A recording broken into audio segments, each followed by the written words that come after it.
Worcester, Massachusetts, and Reebok is also another Massachusetts company. So they work together for some cool space boots. But you can see Sunny is enthusiastic and very excited today. Right.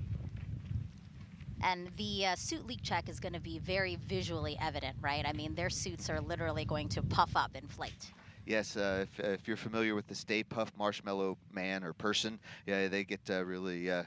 But that's good. That shows that we get up to about 3.6 pounds per square inch of pressure, which will help us help the crew stay alive if there's a major cabin leak, and that's a good thing. We Boeing and NASA really care about crew safety for sure. There is a lot to learn about this crew flight test, so we have people here at the Cape and in Texas to help explain every part of this mission. Let's start first with ULA's Dylan Rice and Boeing's Lauren Brennicke, who are monitoring the spacecraft and rocket from United Launch Alliance's Advanced Spaceflight Operations Center, or ASOC. Yeah, Dee, Dylan and I are in a really unique location here over at the ASOC. We have a great vantage point on all of the operations that are going on here today. We're able to actually see all of the launch control team down here behind us. We also have mission directors to one side and engineering support to the other side. So we are really right in the middle of what you might consider the game. It feels sort of like we're in a press box at a football game. And so we're tracking everything that's going on with the countdown from here. And right now we're waiting for the pad team to start making their way back over to the pad because Dylan, fueling has been wrapping up. Well, Lauren, Atlas 5 and Centaur are fueled and ready to go. We rolled the rocket out to the pad this past Thursday where we connected it up to all the pad utilities. Countdown started at 1:05 this morning. We powered up the rocket, began all the final checks of our avionics systems and all the final preparations out at Launch Pad 41. All that work wrapped up around 5:30 a.m. And with the launch vehicle ready, we started cryogenic tanking at 6:25 a.m. after completion of our pre-cryo built-in hold. Cryogenic tanking takes just under 2 hours to complete. That just wrapped up here in the past few minutes, and the teams are now polling downstairs to initiate re-entry of Pad 41 so that we can bring the team out and start loading crew into Starliner. As you know, our last time we got together, we had an issue with a liquid oxygen self-regulating valve on our Centaur upper stage. Once we get the launch vehicle fueled, one of our critical ground operation rules is that we did not change the status of the launch vehicle with any of the folks out on the pad or crew on board the spacecraft. So with the fueled rocket and a stable replenish configuration for the safety of the crew, we did not or would not change the state of the rocket. So significant troubleshooting of that valve really wasn't possible with people at the pad. So that's what led us to that scrub decision of our first launch attempt. Not working any issues today, and that valve was removed and replaced and retested during our downtime here. So that is the status of the rocket, Lauren.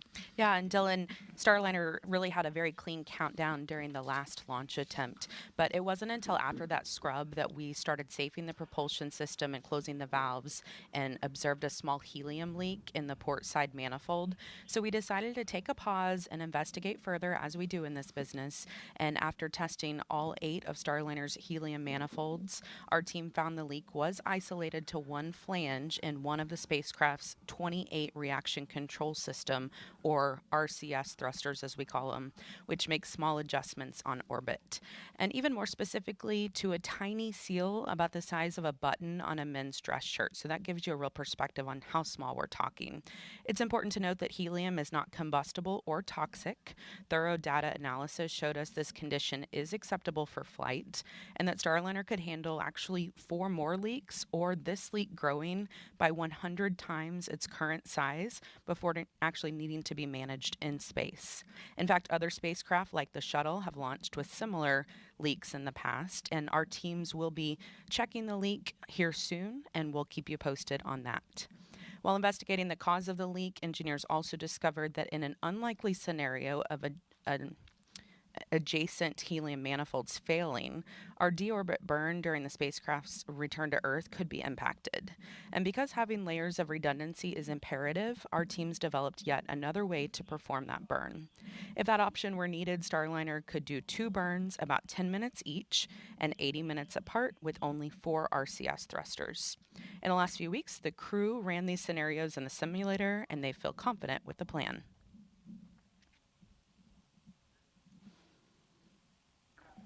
Butch and Sunny have been on a lot of our phone calls working through these challenges for the past couple weeks, and it's been really nice to hear their voices. You know, they've been voices of reason as we're working through these. Good reminder that this is a test flight. We expected to find things both on the ground and in space, so our team really sees this as a positive to improve the spacecraft and its systems for the future. And we're already looking at a handful of long-term solutions for Starliner's post-certification missions. Now let's check in with NASA's Daryl Nail at nearby Hangar AE. He is keeping an eye on the weather for us and NASA's oversight of today's flight test. Daryl. That's right, Lauren. Thank you very much, and welcome here into Hangar AE, where we've got a lot of the CCP engineers and management folks behind me, monitoring, of course, our launch procedures through the day here with Atlas V and preparing the Starliner for launch, as you guys just talked about. Let's talk about the weather. Well, it is June 1st, and it's the beginning of summer, meteorologically speaking, on this day. It's also the beginning of hurricane season.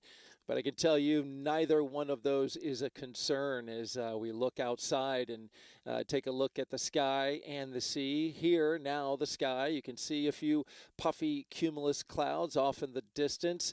Overall, not a problem and not a concern for today. We are 90% go, according to the launch weather officer, for today, which is great. Conditions are fantastic. One thing they are watching, though, and we know our host desk knows this well, they're watching the ground winds, which are really they're stronger than normally we would have expected, but we've got strong onshore flow from a high-pressure system that's just off the coast of North Carolina, and so that's creating a lot of that strong flow, which is coming in directly from the east.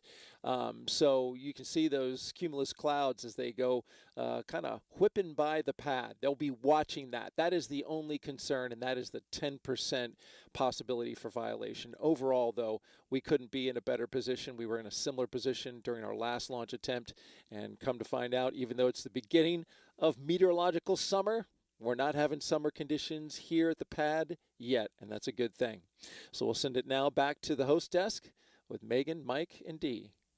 Daryl is absolutely right. We know these winds very well as they are whipping around us right now. And Mike, talk to us about why these winds would be a concern for launch. Well, here at NASA, it's safety first. And so if there were a problem with the rocket, the capsule can pull off and abort and fly over the shore and land in the water. And that's called an abort, right? And we could do that to keep the crew safe.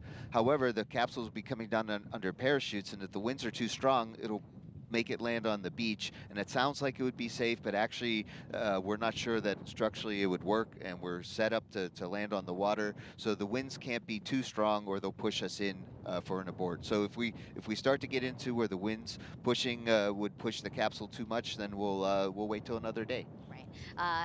Landing in water for the abort scenario, but Starliner is designed to land on land nominally, right? Oh, nominally, and with airbags. I landed on the land in the Soyuz and the shuttle, and I'll say that these airbags are going to be good. And I think that's probably the first thing I'm going to ask Butch and Sunny after they land. It's like, how are the airbags?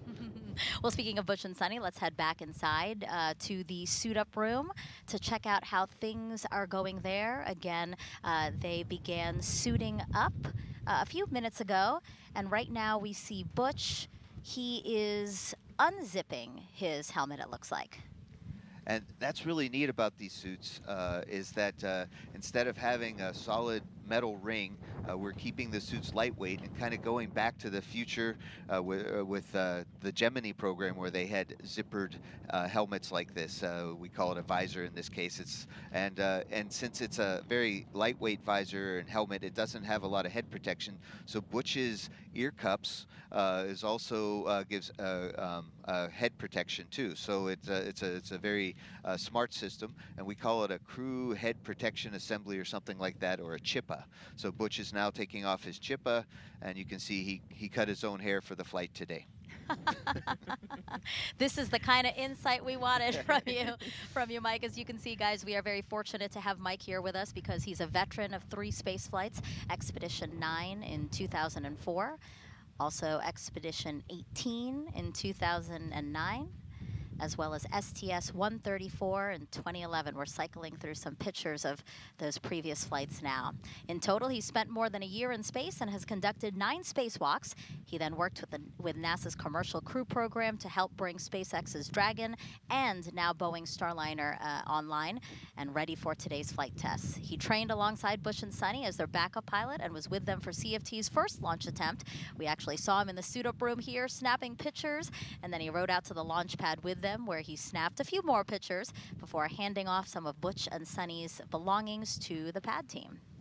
It was a big honor to ride out on the Astro van with Butch and Sunny, and of course we like sharing our stories here at NASA, and Butch and Sunny are very much about that too, because we all can't ride in the Astro van, we all can't get on that rocket, but we do our very best to bring everybody with us as much as possible. And I'm just letting people into some of the behind the scenes that's happening here. You forgot your cell phone, and that's very upsetting to all of us here because you can't take your famous ussies.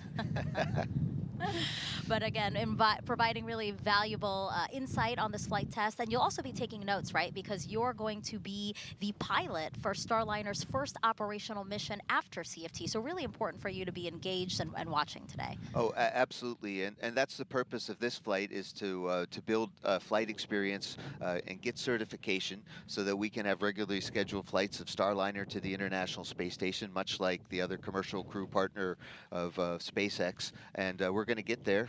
So Butch and Sunny, as test pilots, are going to get some really good data on how the Starliner really flies, how habitable and comfortable is it in there, is it extra humid, is it beautiful. We think it's going to be great. We tested a lot on the ground, but we'll know for sure once we launch today.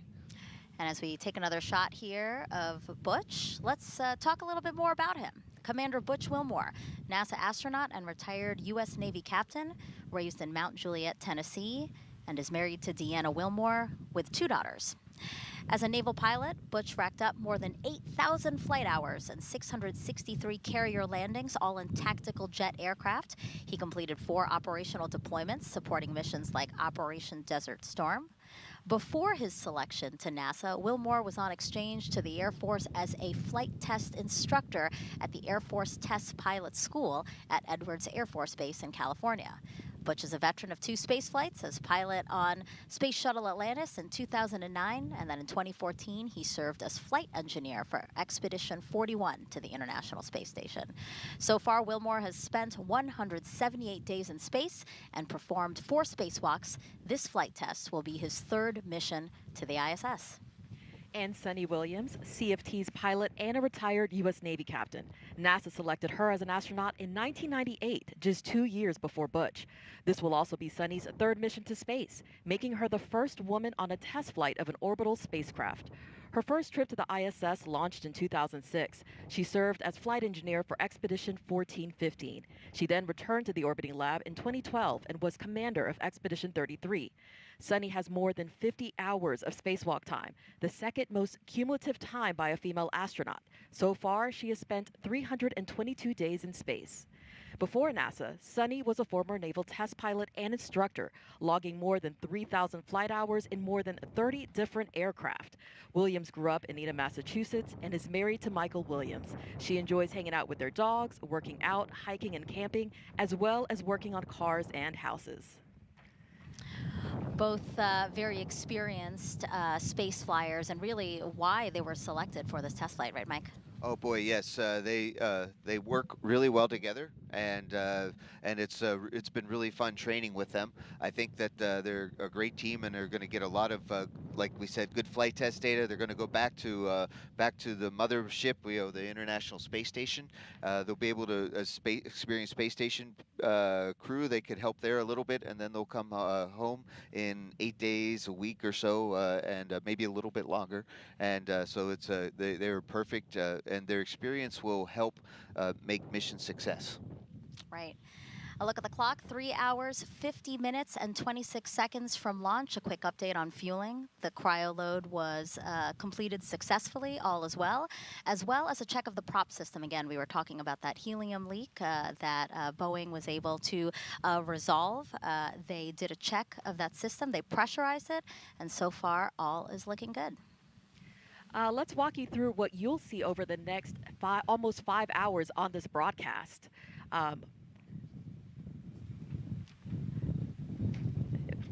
After suiting up, Butch and Sunny will walk out of the ONC building to say their goodbyes to family and friends before their ride out to the launch pad in an Astrovan. And then once at the pad, the crew will ascend ULA's Crew Access Tower to board Starliner in a process we call ingress. Once ingress is complete, the pad team will close Starliner's hatch, and then they will make sure the spacecraft is sealed properly by conducting a cabin leak check. About 11 minutes before launch, the crew access arm, which is that long suspended walkway the astronauts use to get to Starliner, that will retract to the tower, and different teams will then pull to confirm they are ready and configured for terminal count before liftoff. Around 15 minutes after launch, Starliner will separate from the Centaur upper stage. And at 31 minutes into launch, the orbital insertion burn begins to get Starliner into a stable orbit. Now, if you have any questions about this mission over the next 5 hours, as we said, just send those questions our way using the hashtag AskNASA. All you have to do is jump on Facebook, X, YouTube, Twitch, any of our social media platforms, and we look forward to hearing from you and answering those questions live. Now let's head back into the suit-up room again. That's where all the action is happening, and it looks like Sunny also now has her helmet unzipped, and it looks like she's taking off her gloves. I believe both of them have had successful suit leak checks. Yeah, we saw, and we expected it because there's a lot of testing of the suits before the crew gets inside them, but you still have to check. We saw that Sunny was fully inflated and looked kind of almost a little small inside the suit, and that's exactly how it's supposed to work. We even test the spacecraft that the crew could still push the buttons and do what they need to do to fly the spacecraft, even in an inflated condition. But you can see them there sitting in these Astro loungers, and you can see the excitement on their face and the joy that there is to getting ready for a space flight. This is the last time that they're going to be able to sit and quote-unquote chillax, and they're going to get ready and leave the suit room in a little bit, and then it's game day. Yeah, when you were here with them for the first launch attempt inside the suit-up room, this was kind of some downtime. They took some pictures with folks, right? Because really there's a strict timeline that they're keeping to, and if they're a little bit ahead, they have some pad here, right? Yeah, our timelines are built for the whole day in case for the case when we have 4 people. That's something we're checking out to see if a 4-person timeline is workable. But we only have 2 people, so it does give us a little bit of extra time. And Butch and Sunny have really focused on the team because we realize as astronauts that we're part of a really big team, and that's really cool. It's like the biggest sports, bigger than regular sports teams, and we all work together, and it's the greatest team sport. So Butch and Sunny did want to spend time to recognize our suit-up team that you can see working in the room, who are making sure and that they're ready to go. There's also another team in there that checks the equipment to make sure that they have what they need: their wrist mirrors and watches and pens and pencils, what's going on their knee board, and we check all that to double check to make sure. Because once we're in the capsule, you got what you got. Yeah.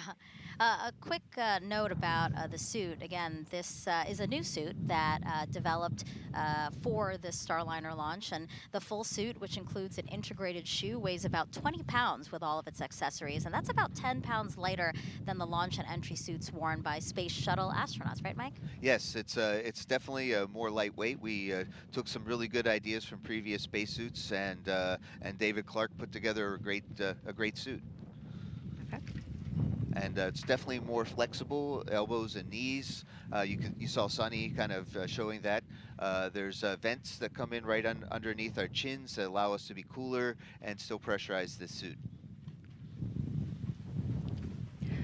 All right, we have commentators at Mission Control in Houston monitoring Starliner's flight to the space station. Let's check in now with NASA's Brandy Dean and Boeing's Jim May.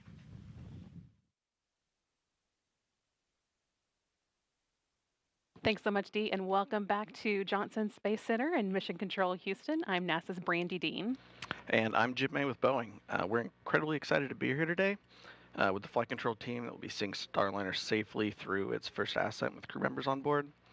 This team has been training hard for this, working through literally hundreds of simulations, and they're ready to get Starliner to space. Yeah, the team that was here on May 6th is back again today to see Starliner into space and on its way. And they are led again by Flight Director Mike Lammers, with Flight Director Rick Kempfling working alongside him to assist with keeping an eye on the weather. And on Lammers' other side, we have Canadian Space Agency astronaut Joshua Kutrick, who's acting as today's Capcom. He'll be speaking with Butch Wilmore and Sunny Williams on the team's behalf. And he has even more than the usual level of Capcom interest in the flight, since he plans to be on board Starliner the next time it launches as mission specialist on the Starliner 1 crew. This team has been on console since around 5:30 a.m. Central this morning, working closely with the teams in Florida. Just under 4 hours before launch, once everything was activated and ready for them, the Boeing Mission Control Center ground control team handed over control to these folks here. And they'll be the ones sending any commands to Starliner from now on. And that said, although they'll be busy, you won't actually hear too much from them as they move through the countdown with their colleagues in Florida. Some of the key calls they'll make include switching Starliner from ground power to battery power, and with the crew's help, activating the launch abort system. And of course, Lammers will speak on behalf of his team when he gives his go or no-go to the launch conductor during the final poll 7 minutes before launch. And at liftoff, they'll work hand in hand with the ULA team, who will be controlling the Atlas rocket, which is lifting Starliner into orbit. For the first minute and a half of flight, we'll have Atlas and its solid rocket boosters providing the initial lift to get Starliner going. And then the final stretch of launch, we'll see the second stage Centaur engines finish the job of getting Starliner into orbit. And they'll be done with the job about 12 minutes into Starliner's flight, then be jettisoned 3 minutes later. And after that, Starliner will be on its own to make its journey to the International Space Station. So let's take a closer look at the details of what to expect during Starliner's ascent coming up at 12:25 p.m. Eastern this afternoon.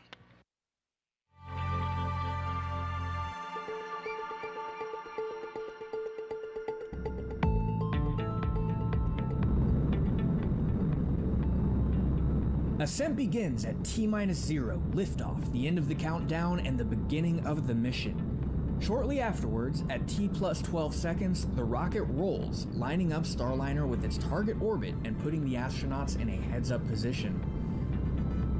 Then, around T+40 seconds, max Q starts. That's also known as max aerodynamic pressure. This is a critical time when the atmospheric forces reach their highest. Next, at about +1 minute 35 seconds, the two solid rocket boosters run out of fuel and burn out, and about a minute later they separate from the booster. The Atlas booster engine continues to burn for almost 2 more minutes.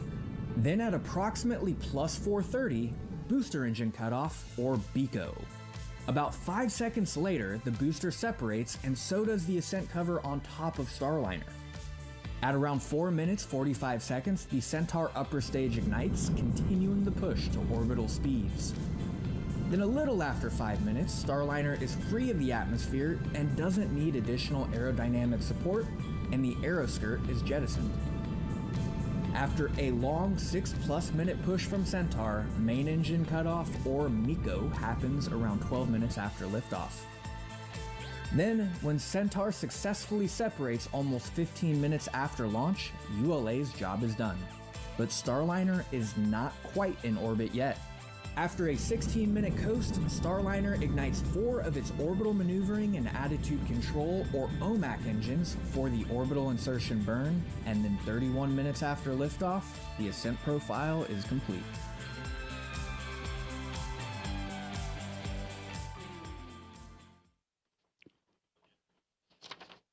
That was a look at the first 30 minutes of Starliner's journey into space, but of course that's just the beginning on getting it on its way to the International Space Station. So next we're going to check in with NASA's Rob Navius, who's waiting on launch just down the hall with the Space Station Flight Control Team.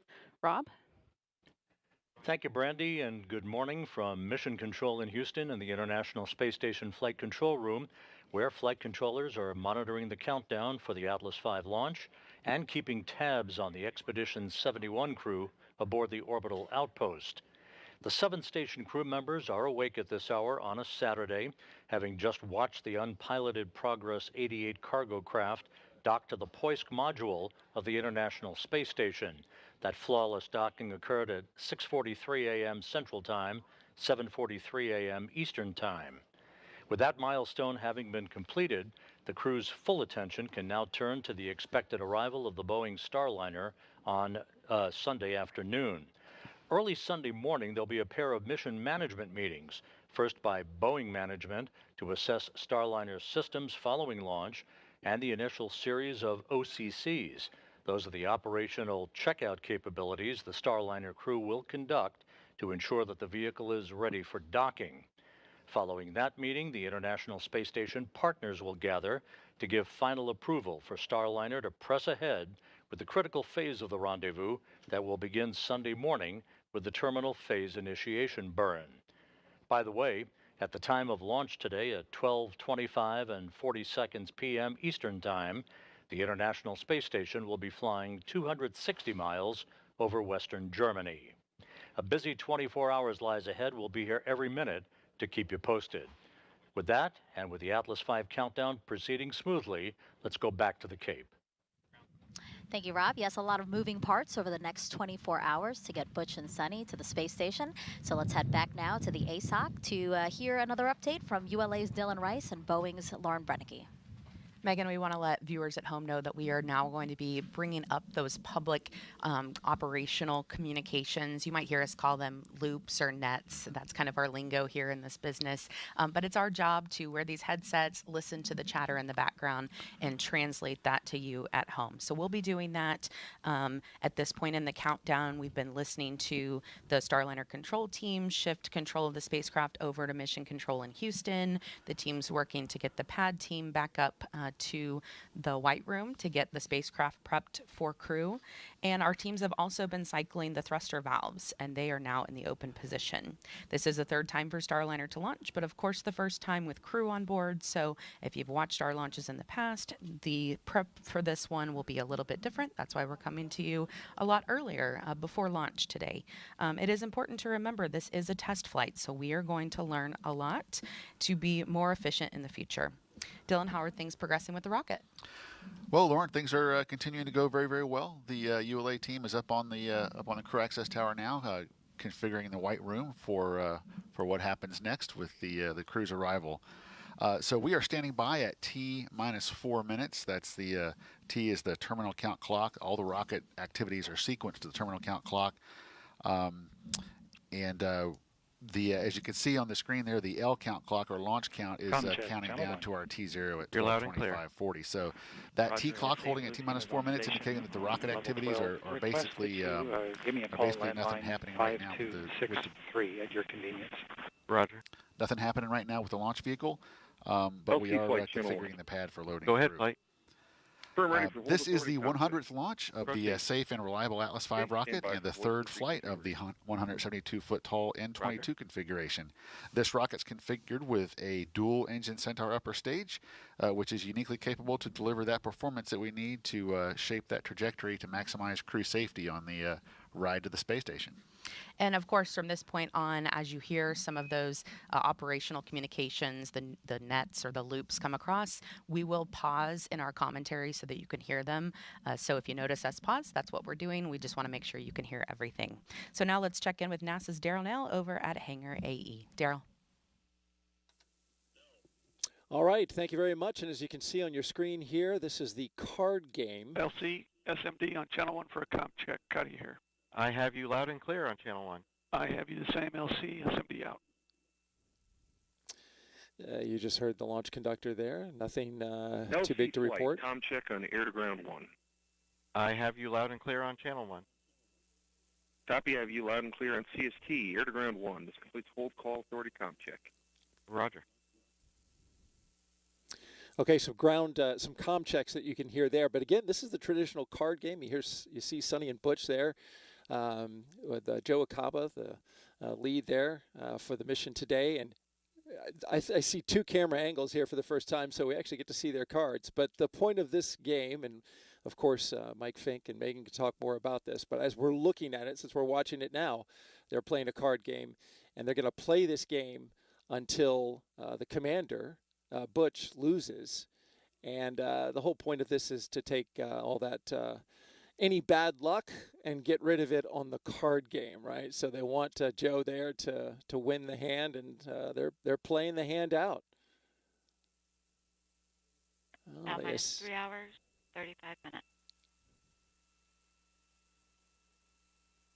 So they're going to play another hand, because I think that they may have won. So we'll see what's going on. Anyways, we also want to talk weather, which is a factor. Not too much today, only 10% no go. We are 90% go, and so we're looking really good there outside. But we do want to continue to watch this tradition, which goes all the way back to the space shuttle program.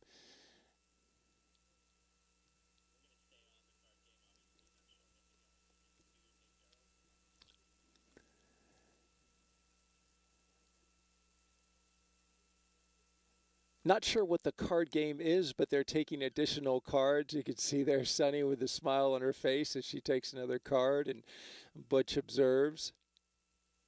There's plenty of time in the timeline for this. They're suited up. They've done their pressure checks, and so along the timeline, they've built in a period of time. Of course, some margin just in case. They have to do some extra checks, but there you go. Card game is complete. The bad luck, they've gotten rid of it, and Sonny gives 2 thumbs up to say, hey, we've got the good luck on this one. We're going to have hopefully a good flight today.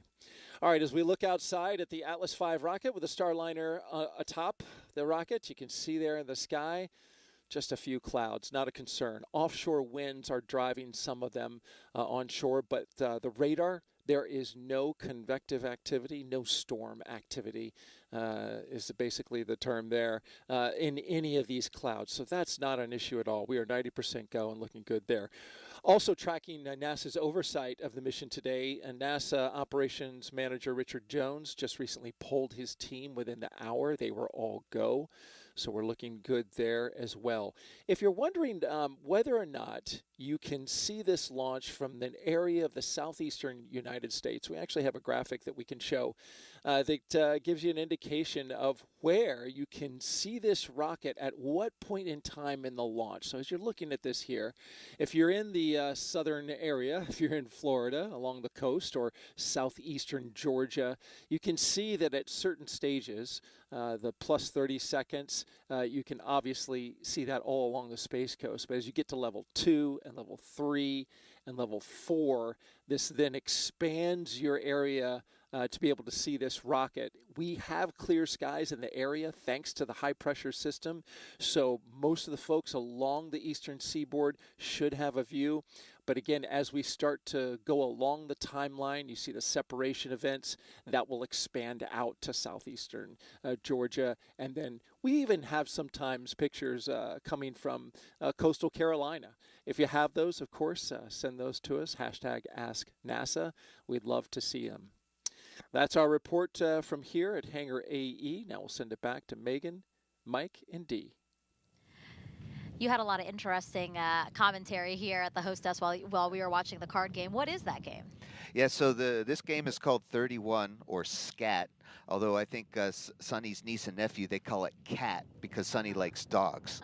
So it's just a little jab. But the point of it is kind of a little bit like blackjack, except you're supposed to get 31 of the same suit.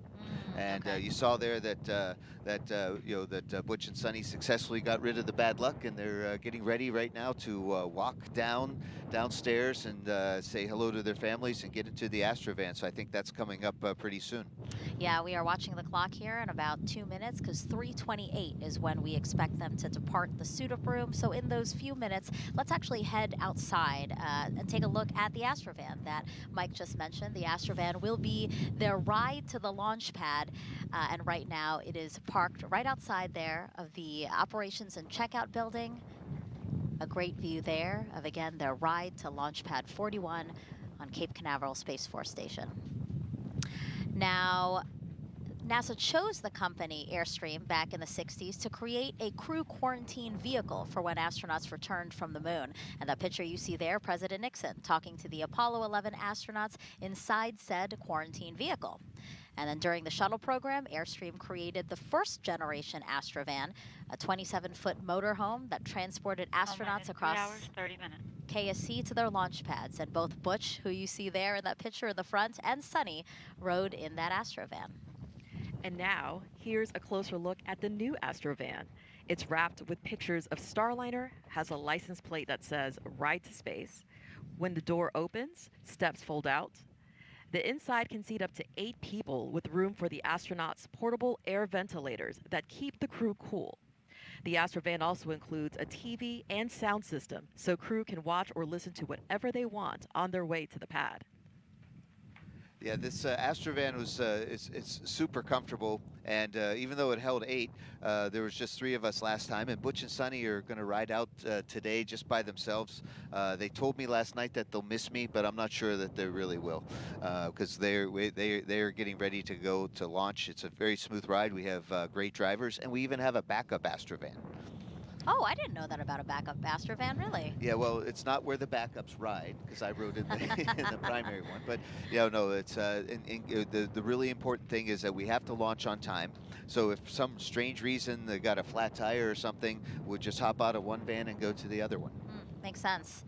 All right, again, look at the clock. 3 hours, 28 minutes, and 40 seconds until liftoff of NASA's Boeing crew flight test. And in about 30 seconds, we expect Butch and Sonny to leave the suit-up room inside that building you see there. Here they are. Commander Butch Wilmore and pilot Sonny Williams walking to an elevator at the end of the hallway to depart astronaut crew quarters. Looks like they have some roses in hand. Oh, that's really sweet, Mike. They're handing it out to some folks there in the ONC. Again, Butch and Sonny are really about the team, and Butch made sure that there were roses for the ladies, and I think even some of the guys. Yeah, one just got a rose right there. It's the thought that counts, really.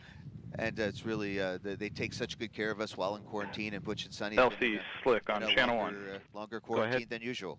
Hatch open ops complete. Confined space checks are nominal. Roger. A wave there from Butch and Sonny as the elevator doors close.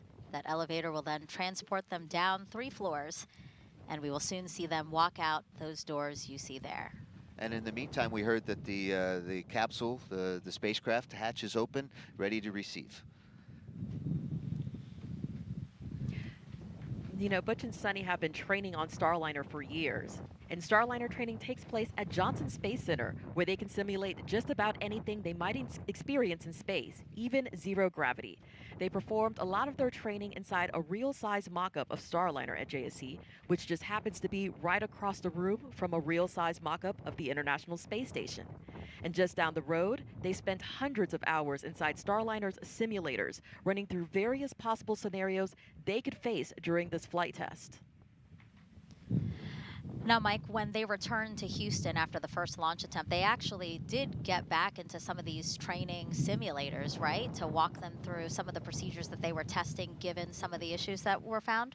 Oh, very much so. Butch and Sonny, as consummate professionals, insisted that they keep up their skills, and not just their own skills, but the skills of the entire team it takes to go fly the go fly the spacecraft. And so as we looked at how to handle a helium leak, we came up with new techniques and procedures. And Butch and Sonny, we're helping work with the team to make sure that we have everything in place in case we ever need it. So great resources available to them, again, back in Houston. All right, so we asked you for some social questions. We have one right now. Why don't we take that up on the screen there? So this one is from Abibak on Instagram asking, what are you testing on this mission? We are testing the whole thing, right? So we have all the little pieces work together, but how does Starliner fly with humans on board? Is the ECLIS system, the environmental control system, working? How do the spacesuits work? Can we push all the buttons? Does it fly like it's supposed to? All of these things are really important. How does it dock? And then can we use it for its purposes as a rescue spacecraft? And Butch and Sonny are get a chance to check a whole 6-month mission in a compact several days aboard the space station. So this is really important. We'll take a lot of flight test data, talk about it when we get back, and add to the certification so that Starliner can fly on a regular basis. We have a minute before they walk out of those doors, so let's sneak in one more. Nor on Instagram asking, how do astronauts feel after coming back to Earth? Yeah, it's really amazing because you're weightless for a while and then you come back and you have 1G again, and your body is adapting. Some of us feel sick. Some of us just feel a little bit not well, but it's really amazing because within minutes to days we feel back normal again. And my experience was on my last flight was I was hungry when I came back, so they had some sandwiches ready, and here they are. Our CFT crew taking their first steps outside for their historic flight test to the International Space Station. Commander Butch Wilmore on your left and pilot Sonny Williams to your right. Waving to the crowd there. Their friend Mike here at the hostess applauding them from afar. Some roses still left in Butch's hand. I'm sure he'll hand them off to some of the crowd there that's outside of the ONC. I think his wife and daughters are there, so he definitely wants to show appreciation for how patient his family has been. Well, and you did say that Butch and Sonny have been in quarantine for a very long time now. April 22nd is when they went into quarantine. Yeah, it's been a long time.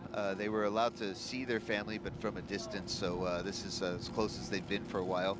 But we do really respect the health stabilization program. We don't want our friends aboard the space station to get sick and impact the mission for sure. Talk to us about the people who are here, right? And there's different tiers that talk about or that have to do with how close they can get to the astronauts, right? Yes, so if other people have been in quarantine along with Butch and Sonny like before, then they could get really close. At this point, the crew has to maintain at least a 6'2" distance, and they can see and talk to their friends. Especially we're outside, so and with this wind, the chances of anything happening are very low.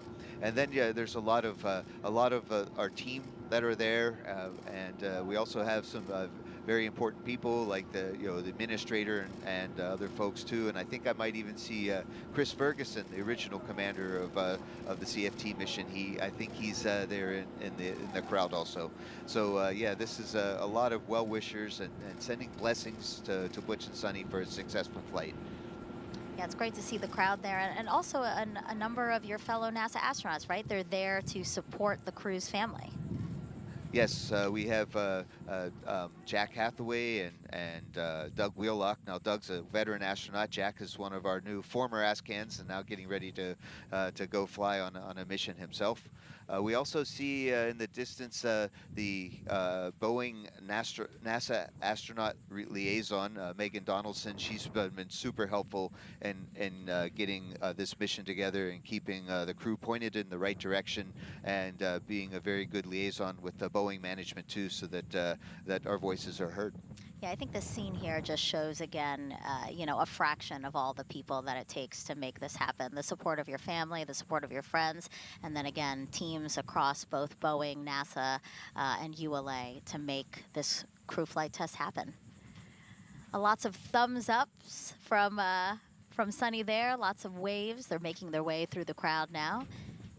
They have still about 1 minute and 30 seconds built into this opportunity to say their final goodbyes before they get into that Astrovan and head to the launch pad. What do you think's happening there, Mike? There's a patting on the back there. What is that?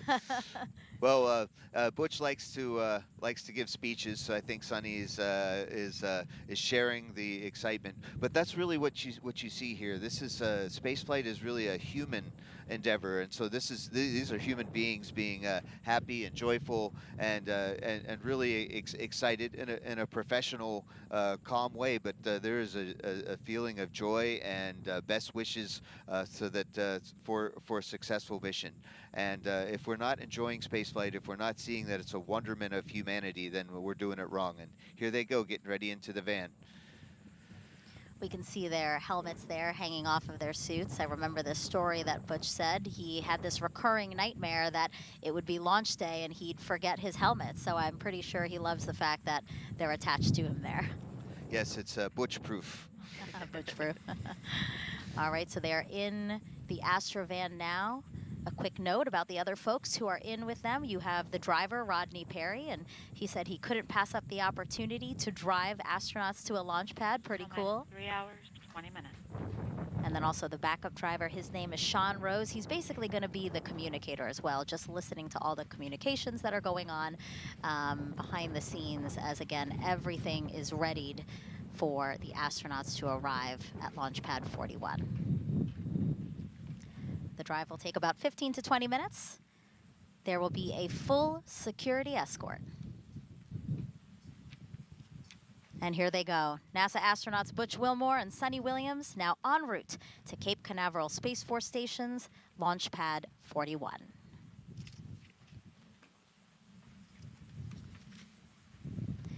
And as both Butch and Sunny make their way out to the pad, there's only one way for those two to get amped up for launch. And I know that Mike knows because he was inside the Astrovan with them on their first ride out to the pad on the first launch attempt.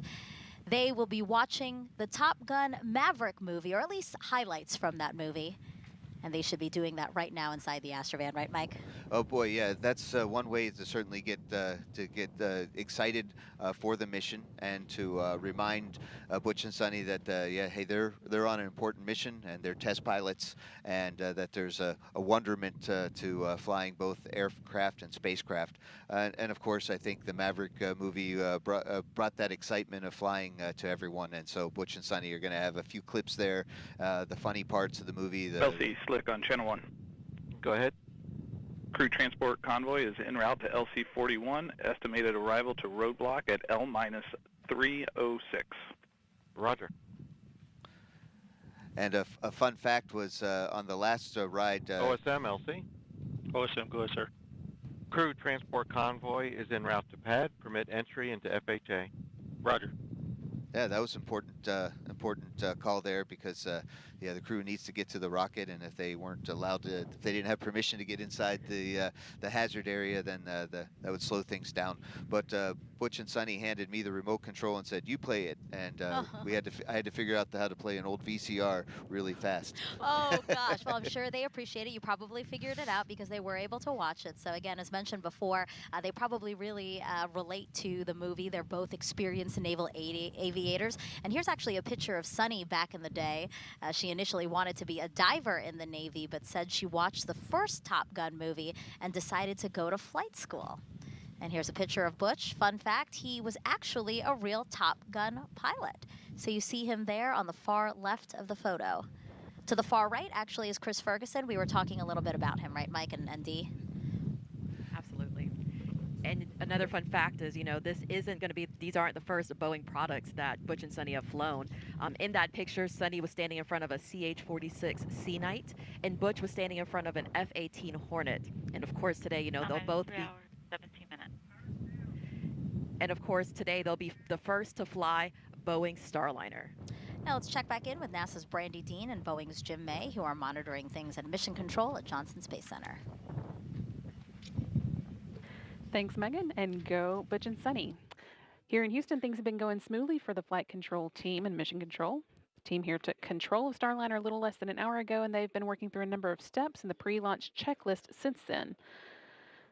But even before that, one of the first things they did after coming on console was a weather briefing with the crew and crew quarters, and that was a quick conversation because the weather's looking very good for today's launch opportunity. The team here in Houston is continuing to work through their pre-launch checklists. Right now they're working in a little bit more of a monitor mode, keeping the spacecraft stable while Butch and Sunny head to the pad, and the teams in Kennedy Space Center are preparing Starliner for their arrival. Once the crew gets strapped into their seats and the hatch is closed, things here will start to pick back up as we perform cabin leak checks and monitor Starliner's life support systems, hosting crew for the first time to space. And then in the last 20 minutes before launch, there are a few important actions they'll work through, switching Starliner to internal power and working with the crew to activate the launch abort system. This carefully choreographed pre-launch process has been practiced many times as a fully integrated team. We capped off our training with a mission dress rehearsal just a week before our May 6th attempt, and we got some bonus live training from that attempt as well as our final preparation for Butch and Sunny's mission today. And of course, all of that aiming to get the crewed Starliner to the International Space Station for its first crewed flight test. So let's check in with the destination, the International Space Station. Rob Navius is with the Space Station Flight Control Team, standing by to give us an update. Rob? Thank you, Brandy. Mission Control, a busy place today, with the white flight control room down the hall where you are, poised to take over Starliner mission operations at liftoff of the Atlas V rocket. And in this room, the International Space Station Flight Control Room, we are ready to collaborate with our colleagues once Starliner moves into integrated operations around 11 a.m. Eastern Time tomorrow. That's about 3 hours prior to Starliner's scheduled docking.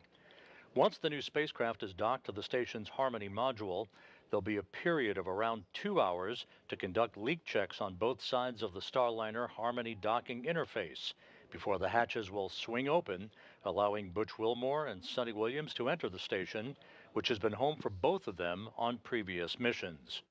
Wilmore and Williams will configure Starliner systems for docked operations, then will join the 7 Expedition's 71 crew members for a typical safety briefing. That will be conducted by Station Commander Oleg Kononenko of Roscosmos. The Starliner crew will then begin to transfer equipment to the station from their spacecraft and begin to settle in for this historic visit. Among the cargo items being transported on Starliner to the station is a spare pump module for the station's urine processing assembly. That's the unit that converts urine into potable drinking water. So this is a timely delivery by Wilmore and Williams. Countdown clocks are ticking backward as we close in on the launch of this test flight, and we're ready here in Houston. So let's turn it back to the Cape for our continuing coverage.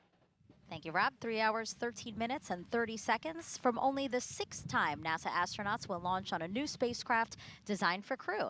And if you're curious about the first 5 crewed test flights, here they are.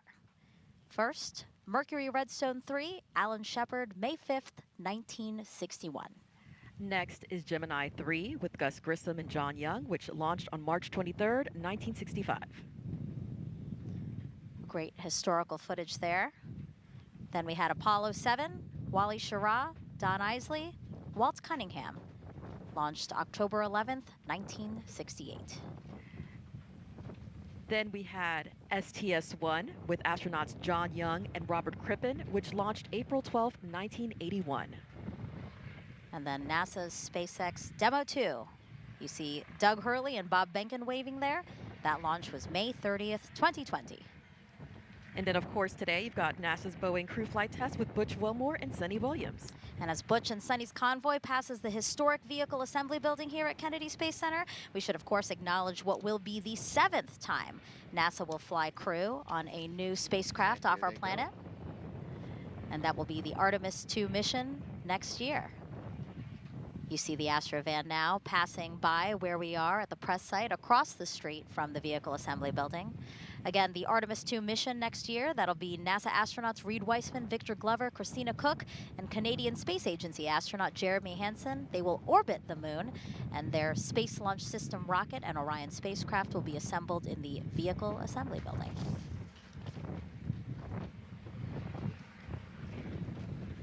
Check out what's already in work for NASA's return to the moon.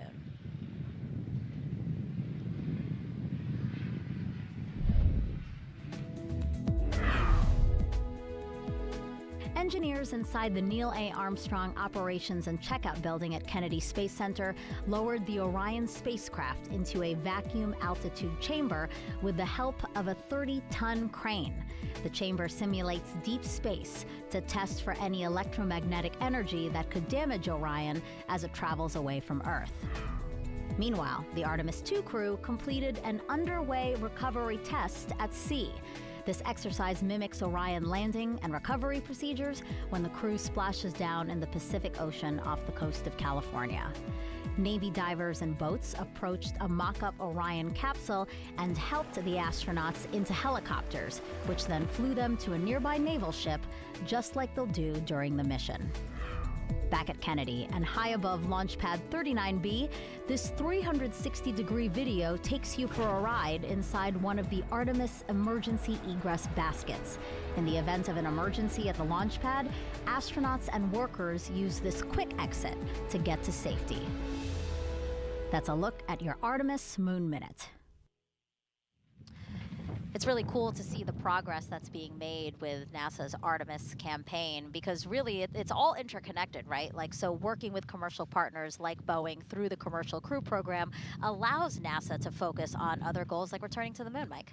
In fact, if you notice, the Artemis Orion spacecraft actually looks a lot like Starliner, and that's not a coincidence. I mean, the Boeing company took some ideas from NASA. We shared ideas, as well as the parachute system have a lot of commonality too. In fact, Sunny said, hey, if you were a young astronaut getting ready to go fly to the moon, maybe you want to fly Starliner first because of the commonality, including the display and control system inside. So what this allows us to do by having the Commercial Crew Program, it really allows, because Boeing is working hard, SpaceX is working hard to allow us to fly back and forth to the International Space Station, then NASA can focus, along with the Lockheed Martin company and other partners, to fly Artemis and go to the moon and allow us to explore, and commercial American companies can establish some great business in low Earth orbit. This is great for new jobs, great for the country. We're now 3 hours and 9 minutes until launch. Let's check back in with Daryl Nail over at Hangar AE. All right, thank you very much, and welcome back to Hangar AE as we look at this beautiful day here at the Kennedy Space Center, watching the crew travel out to the pad. There you see the Starliner crew, Butch and Sunny, driving along, no doubt taking in some beautiful skies as they head out. We're still 90% go, and that's a good thing. The team is continuing to watch the winds. They are a watch item. They are the only reason we're not 100%. I'm currently watching the 1-minute peak winds at the Slick 41 Tower, where they're headed right now, and the winds have come down a little bit. They were gusting between 20 and 25 knots, and they're down below 20 now. That was expected. Launch weather officer said that could be the case. The other item that the launch team is making sure they keep their eyes on, and the mission team particularly, are the winds along the ascent corridor. So if we take a graphic here, we've got basically the path that the Atlas V and the Starliner will take across the eastern seaboard. That's the direction to the northeast. And you can see all along that eastern seaboard, it's important for the mission team to keep their eyes on the weather all along there, because there are areas in which, if there was something to go wrong with the rocket, or the spacecraft, they could abort off the top of the rocket and come back down into a splashdown into the Atlantic Ocean. And you can see it travels all the way along the eastern coast of Canada, where they do have some cool water temperatures. That's a factor when the rescue teams, should they abort, have to go into the water. But as we understand it, the det teams, military. Go ahead. Yes, sir. For step 150, crew transport convoy is clearing roadblock. 18 personnel are entering FHA at this time. Roger. A good call out there. We know the roadblock's clear because we can see the crew traveling unencumbered on their way to the launch pad. And so just to wrap up the graphic there, things are looking good. We're in a low condition. Basically, the status is low chance of probability that the ascent corridor could be a factor today. So the big picture is weather's great on the ground at the launch pad. It's looking good along the ascent corridor. LC Slick on channel 1. Go ahead. We're ready for pad support personnel to perform OSE radio comm checks and to proceed to ground level. Roger. Proceed. And the team is on the way to the pad. Let's send it back to the host desk. Let's actually send it back to Lauren and Dylan in the ASOC as we continue to watch Butch and Sunny drive out to the launch pad. And Megan, we do have an update now for viewers on the helium leak situation. We are told by teams, we have confirmation the leak rate remains acceptable. In fact, they tell us it looks better than before. So good news there. We've been waiting to hear how that leak check went this morning, and all things look good. So we are moving ahead in the countdown. Everything is on time as we see the crew head over to the pad at this moment. And our pad team has been inside Starliner, making sure everything's ready for the crew. Their inspections are complete. The pad team today is made up of 5 people from Boeing and 3 from ULA. You may also hear them referred to as the blue team. And we did just hear a call moments ago that one of those pad team members has been cleared to head down to escort the crew up. So we will see Butch and Sunny get out here shortly and head to the elevator, escorted by one of those pad team members. This is, of course, the 3rd time for both of them to go through these motions. They have done it with now 3 different rockets and 3 different spacecraft, including shuttle and Soyuz. Crew transport vehicles entered pad. Roger. Crew is clear to proceed to level 12. Roger. And Sunny says that this is a test pilot's dream to be on this flight. She says she feels like she won the golden ticket. We've also heard Butch talk about how much he loves this spacecraft for its agility. He has even joked at times saying that he could do barrel rolls around the ISS if he wanted to. Of course, we won't see that happen, but he likes to say that that is just how nimble the spacecraft is. And of course, they have a lot of experience in different spacecraft. Crew transport vehicle has arrived at CAD. Roger. And Dylan, this crew feels very confident with the ride to space on the Atlas, which has a 100% mission success rate. Yeah, Lauren, that's right. The Atlas V Starliner configuration was designed with an absolute commitment to safety. It's one of the most reliable rockets in the world, and it carries an extra layer of safety for its specialized duty launching astronauts to the ISS. The emergency detection system, we call it EDS for short, was developed by ULA engineers to enhance the protection of astronauts riding atop Atlas V by autonomously monitoring the health of all the launch vehicle systems.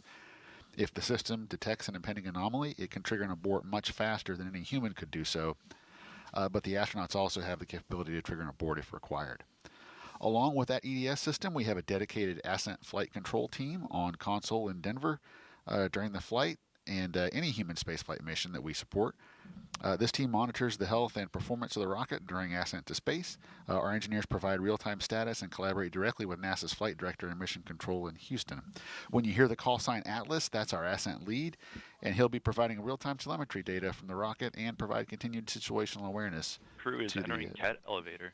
All right, Dylan, Roger. as the crew is heading into the elevator, we are going to send it back over to Megan, Dee, and Mike. Now, Mike, this is different from the first launch attempt. Before they got out, you were with them, you took pictures of them viewing the rocket. Today, they opted to just go straight to the elevator. Yeah, I think they, well, they probably miss me a little bit, but it's also, they've been there and done that. And today is really about focusing on the mission. So they took a few, they didn't take a few extra moments to appreciate the Atlas and Centaur, breathing and living, and they went straight to the, and they're going straight up the elevator right now, straight to the rocket. And I just know what it feels like stepping out of the Astrovan, and here they are getting ready. On level 12. Getting ready to get inside, and it's just it's a great feeling of satisfaction and accomplishment to be here at this day, at this time. This is something that the whole team has been working for many years. And you know what's different, obviously, since we're launching during the day, they had great views of the rocket on their way to the pad. So, like you said, they probably had their opportunity to look at their ride to space, and now they just want to get in. So now on level 12 of the crew access tower, we see Sunny there with some of the pad team members. Butch went into that door there.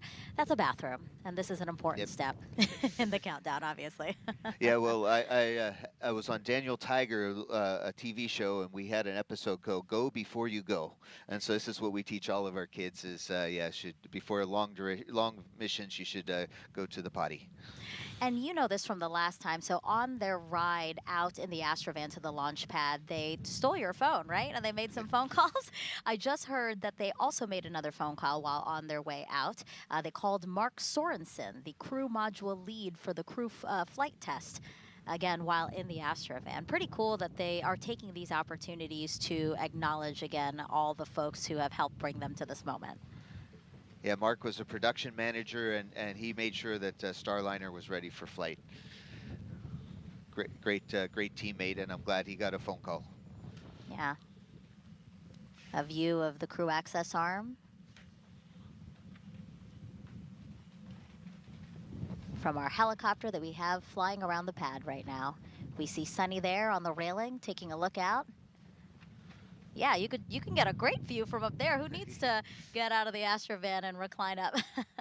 So yeah, this is the last time for a while that Sunny's going to have the breeze in her face and the smell of the ocean air and the joys of being on planet Earth. Now she's going to see it all from a great distance.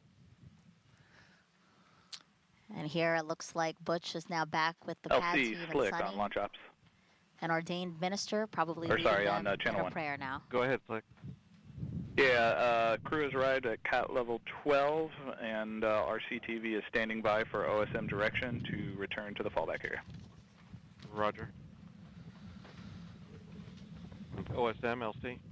OSM. Roger, we can give go ahead for the CTV to clear the pad. Roger that.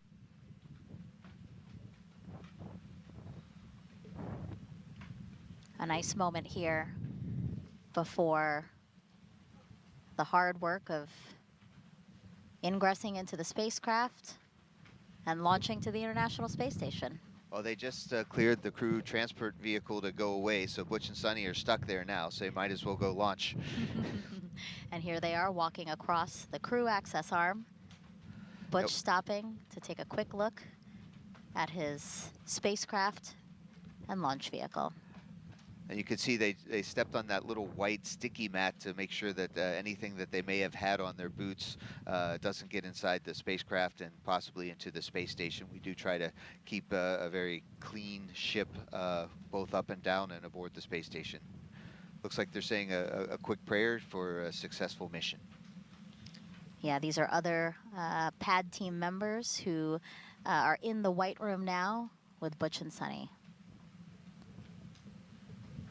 The White Room, a literal name for this room from back in the Gemini era to quite literally describe this room that will be the last stop before they get into the Starliner spacecraft. It's environmentally controlled to keep out dust and dirt and humidity. It's actually a little bit over pressured, so it has more pressure inside, so that no air can come inside and to the white room, and it all blows out. So even the door that goes to the white room was always cracked open a little bit to let the extra air out. And this is how to keep the particles from getting inside the spacecraft. So for the first launch attempt, to the left of the hatch was a mission patch for CFT, and Butch and Sunny took the time to sign that. Now they are heading straight into the ingressing process, which is again to get into the spacecraft, and we see pad team members there helping get Butch situated. Certainly, this crew is being the first. They get to start a whole bunch of new traditions, all the way from the 31 cat card game to signing a patch in the white room. So this is different than what we did, of course, with the space shuttle, but yet similar, right? And so it kind of takes some of the best traditions that we learned from the Russians with Soyuz and the American traditions, and has a nice blend to make something new. We do know our pad team very well. They've trained with us and trained us. So we especially now after this second launch attempt, it looks like Butch's wrist light is working. He has a good sense of humor, and so he showed it to us that his wrist light was working. It is a little bit dark sometimes in the capsule, so inside the spacecraft, so having an extra source of light, like we all do at home. We have our cell phones. We use that to light the way, but we don't have cell phones, so of course we have an extra wrist light. Yeah, off to the left side, off camera a bit, pad team members are going through what's called his helmet bag, right, Mike? Yeah, Boeing designed and manufactured this helmet bag that has everything that you need: the gloves, the crew head protection, the chippa, as well as any wristwatches and wrist lights and things like that, and as well as the ascent and entry checklists that were needed, and the crew knee boards. So everything that you need is in one place, and you know where, and they bring it to the pad with them. There's also a spare helmet bag that has a few extra things in case a chippa. Request permission to perform Centaur LO2 transfer line reach. Roger. First aid. Yeah, in case a chippa gets broken or glove is missing, we have a few spares available. Team lead, LC.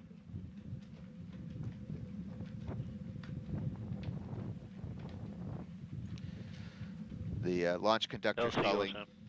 Go ahead. Yes, sir. For step 160, 16 personnel have exited the FHA roadblock. Roger.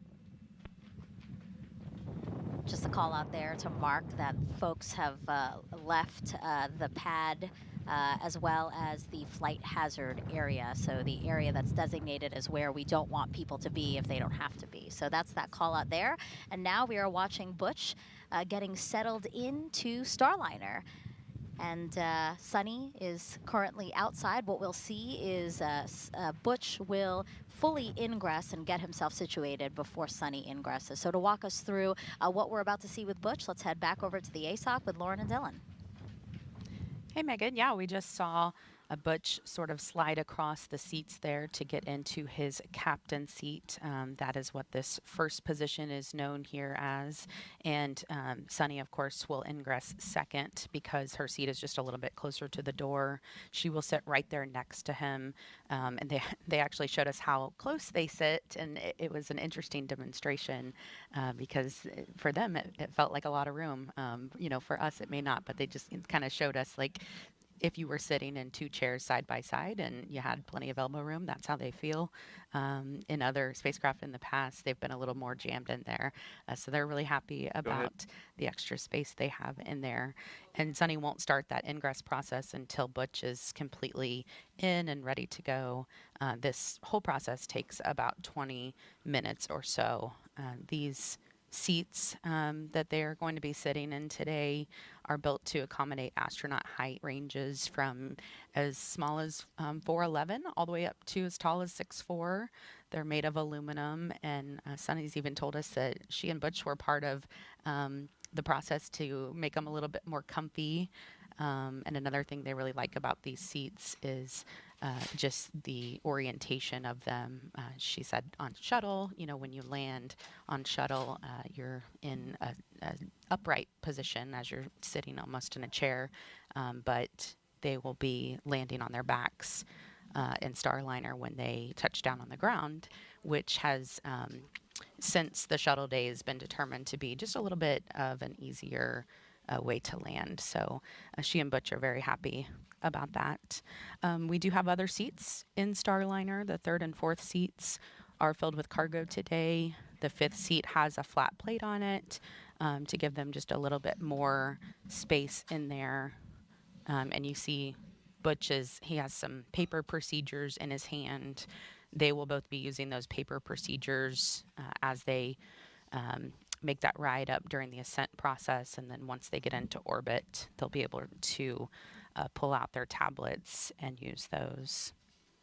The console there in front of Butch, you could probably see him reaching around and doing some things in front of him. That is a display that is a mix of screens and switches and knobs. It has 2 hand controllers, which make this spacecraft a very unique spacecraft. They have the ability to take the control of the spacecraft literally into their own hands if they want to. We have heard him talk in weeks lead LC. coming up to this point about ahead, sir. how they are able just be to advised do. we're going to perform a LOX refill at this time. Roger that. I'll alert the crew. Roger.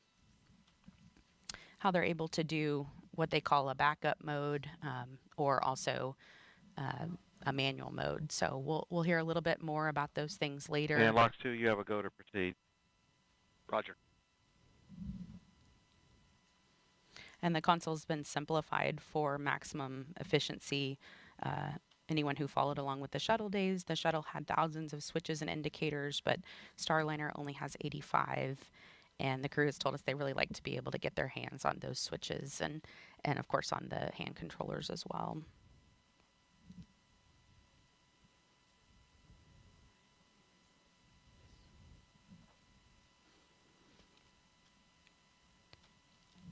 And we have confirmation that the prop system is activated and the pressures are as we expected. So things are going smoothly in the countdown. And Dylan, our team's really started working several days ago. The countdown didn't just start this morning for us. Yeah, that's right, Lauren.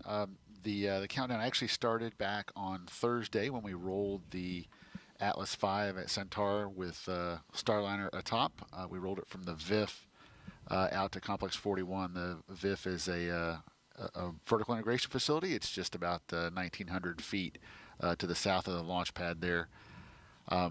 So once the rocket arrived at the pad, we started connecting it to all of our pad utilities. So that's the pad air conditioning system, the pad electrical systems, and all of our propellant transfer systems. So the hydrogen and oxygen for Centaur, and then oxygen and kerosene for the Atlas booster.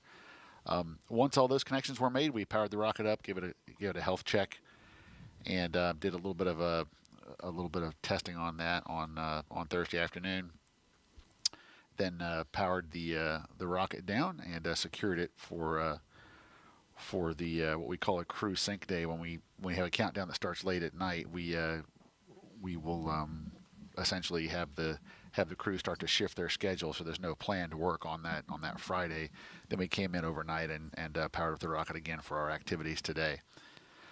The rocket remains ready, waiting on the opening of our launch window and the loading of Butch and Sunny, which, as we know, is going on right now. All the activity on the launch pad is really up there on the crew access tower.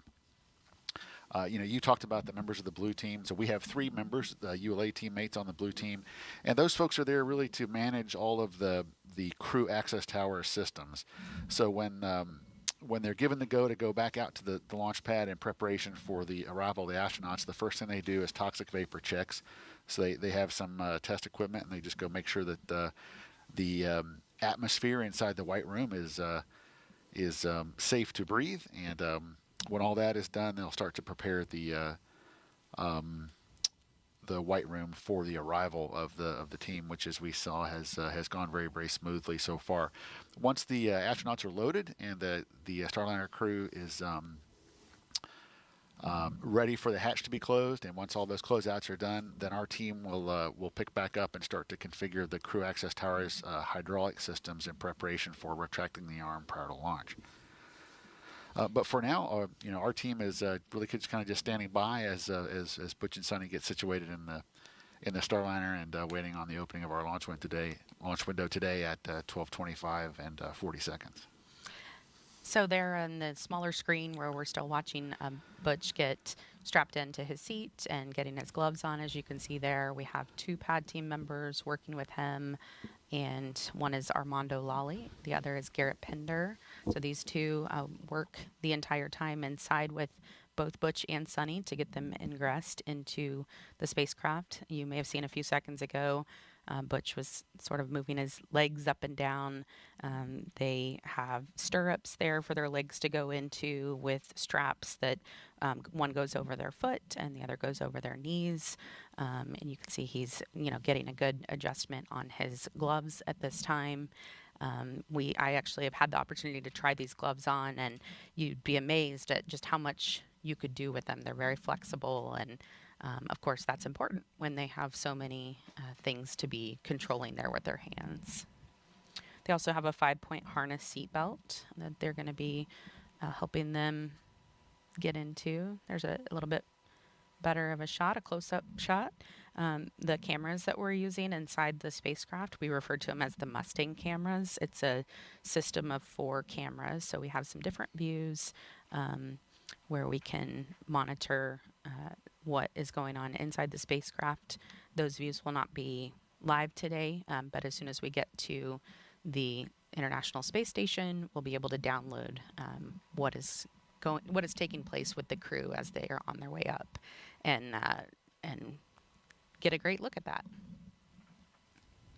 The countdown is still going smoothly in the background. Dylan and I, of course, are listening to all the chatter on the loops. And thankfully, not much to talk about right now. Actually, everything is cooperating, and the team is really just watching the vehicle, make sure it remains stable as we get our astronauts loaded. We like when it's quiet. You can see there at the bottom, sort of right side of your screen, the umbilical hookup on Butch's chest. So they'll be doing some comm checks and suit fan checks here shortly. That umbilical area is where they're able to put a comms cable through, and then also that'll be like a small black cord that we'll see, and then we'll hook up an air supply to that as well. It'll be a blue hose, so that's when we see that, that's how we'll know. Butch, of course, a former flight test instructor at Edwards Air Force Base with a Master of Science in Aviation Systems. Here is more on retired U.S. Navy Captain and CFT Commander Butch Wilmore. A large part of the desire within us is to do things that are of benefit to others. In this job, we get to do things that are of benefit truly for all mankind as we explore the heavens that not many people get to experience, true, but we don't go just to get the experience. It's about the team, and it's about the benefit that it brings. My name is Butch Wilmore, and I am the commander for NASA's Boeing Crew Flight Test Mission to the International Space Station. Life in Tennessee, God's country, that's where I grew up. Very fortunate, had loving parents, took us to church. When I was young, 7 years old, I believe, they bought a little land out in the country, 6 acres or so. We had horses and cows, and I raised chickens and ducks, and just enjoyed life in the country. I went to Tennessee Tech, started working on an electrical engineering degree, and played football, which was a very difficult combination, I learned, because they're both full-time jobs. So it was a lot of effort over those years, but it molded me, and it helped instill the work ethic my parents had instilled in me when I was younger. I entered the Navy and was fortunate to fly the A-7E. It was a single-seat attack aircraft, and I flew that for a couple of deployments.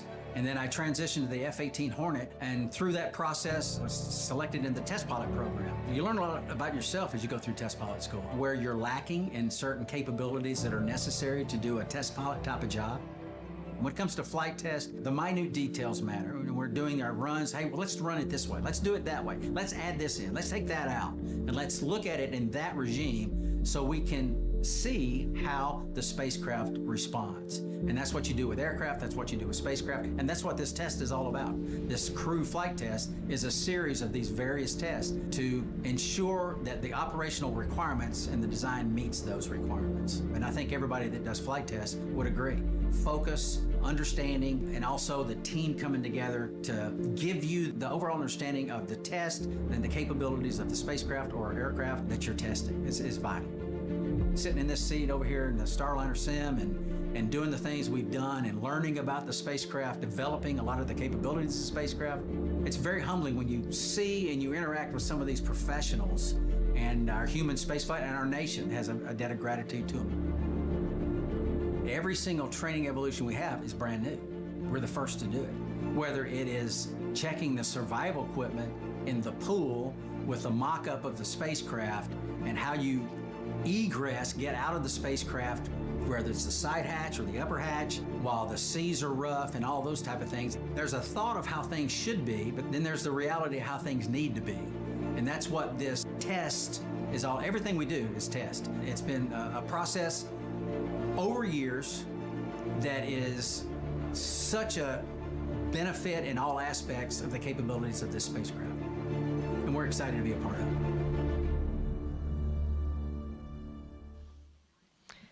And, hearing Butch talk about this is a test flight, he and Sunny have been an integral part of really every aspect of the development of Starliner. They are so integrated with our team and, are able to make changes, say if they don't like something or they want something to be different. They really are the first two to pave the way for their comrades in the astronaut office. So when they get up into space, they're going to put the spacecraft through the ringer. They are both test pilots at heart. It's what they did in the Navy, and they love this job. I think I mentioned earlier that Sunny said she feels like she won the golden ticket. So that's pretty cool to hear that from the very first person and first woman to be doing this test flight on a spacecraft that's going to the ISS. Want to tell you a little bit more about these pad team members because they work very closely with Butch and Sunny. And the two that I mentioned that are inside the spacecraft, Armando Lawley, he is there just to Butch's right. If you happen to see, he'll have the number 5 on his back. You can't see it in this shot, but you might be able to in other times. He is the senior project engineer covering Boeing's Florida Space Coast. He's also a private pilot, so they have that in common. And in the past, he's worked on F-15s, F-18 Super Hornets, and 777, all for Boeing.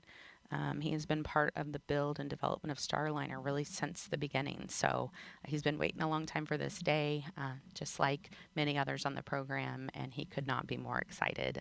It's pretty cool to interview him because he just really beams with excitement over this flight and this crew. He has a great relationship with them.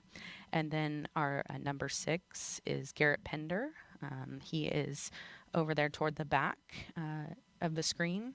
You might be able to see the 6 on his back as he's sort of turned around there. He's a mechanical technician, and he's the one who will actually close the hatch today.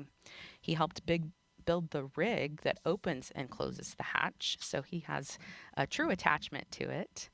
And you can see him there. Armando just passed something over to him. And his teammates say that he's really the guy who can just fix anything. So great to have him on the team. We see number 4 there. That's Nate, and he is the pad team lead. He's a test engineer manager. He manages the fluids team who performs a variety of tests from leak checks to acceptance testing of integrated vehicle subsystems. You can see another look of him there. Number 7, that is there close to the capsule, that is Michael, and his teammates call him the Chief. He's a systems engineering technician. He performs all the final cabin leak checks, And this is an amazing stat about him. He has worked 110 launches, including this one. So he's been around the space program for a while. He said that he is a child of the 70s, and he said when Butch and Sunny take off on their ride today, he's going to tell them it's time to rock and roll. You see Sunny giving them all hugs there. And she is starting to get into the spacecraft now, so as they check her feet to make sure there are no foreign object debris, or FOD as we call it, we are going to send it back over to Megan, Dee, and Mike to walk you through Sunny's ingress. Yeah, so right now we see Sunny stepping over the seal around the hatch there carefully, and the two pad team members that are inside the capsule who have been helping Butch get in will now do this exact same steps for her, essentially. Exactly. It's a little bit easier here because Butch is fully ensconced behind the integrated crew control panel. They have a little bit extra room from the side to work with Sunny, so that's going to make it a little bit easier process. But the nice thing about this is that we've practiced this a lot now, and I know Sunny's feeling happy, and we just got to watch out Butch. He might take a small micro nap here because he's all set and ready to go. But Sunny's still getting strapped in, and we've gone through this procedure a lot. A micro nap, so just an opportunity to kind of, you know, decompress a little bit, or? It's a little bit of a Zen moment, and it just helps. It's scientifically proven that I've read that it helps a quick recharge, because they still have a whole full day in front of them to get into orbit and to get headed towards the space station. They'll have a chance to sleep overnight, and it's always hard to sleep in a new place, especially when you're adapting to zero gravity. I do want to mention that they were in Starliner just yesterday, right, Mike? They were specifically going in there to see if, one of the things, to see if the configuration would be different because Starliner is now carrying up that urine processor, correct? Yes, they had to kind of move things around on the inside of Starliner. So, and Butch and Sunny hadn't seen the spacecraft since the first launch attempt on May 6th. So yesterday they climbed in not with their flight suits on. I mean, not their space suits, but their regular flight suits, and they got a chance to do the comm checks, make sure everything's going to be good for today. And then they also checked out the cargo configuration, because it is a little bit different. But it is important that the space station program has this 150-pound-ish bag urine processing pump, because that'll help the water to keep getting recycled aboard the International Space Station. Yeah, talk to us a little bit about this urine processor and how important it is, and how great it is that we do have Starliner flying up there today. Yeah, it is really cool what we've done by having the International Space Station as a test bed for exploration, which means that we've learned how to recycle over 97% of our water. So especially like during the shuttle program and early space station, we didn't recycle all of our water. We were like at 30%. Now it's up over to 97%, and this regenerative eclipse technology, the good things and the bad things we've learned from it, we can definitely use for the Moon and Mars. So for the International Space Station, it takes about $5,000 to send a liter of water to the space station. So it's good that we recycle it over and over. But 97% is great. On the Moon, it's going to be really hard to get water there, so we're looking to use the water that we find in the South Pole of the Moon. So this is all really interesting and exciting. But one of the things we recycle is urine, right? So this urine processor has a pump to move the urine fluid to get fully purified. And so it broke recently, and the space station program was very fortunate to have Starliner available as the next ride up to space station. So this urine processor will help us aboard space station not to have to keep a lot of the urine stored in big bags off to the side. We'll be able to recycle it sooner than later. A beautiful aerial view now of Starliner. Again, we've been looking at views inside with both Butch and Sunny seated in Starliner. And I think the Boeing team should be really proud. They worked very hard to put that Starliner together, and boy, she's beautiful. This is Calypso, is the name of this particular spacecraft. That's right. Actually, we have a picture. Let's see if we can pull that up early since you did mention it. So the spacecraft, there it is. The spacecraft is named Calypso, as you said. Sunny named it Calypso in 2019, and it's after Jacques Cousteau's ship that he sailed all over the world to teach people about the ocean, and Sunny believes Starliner will do the same for space. So again, a picture of Jacques Cousteau there.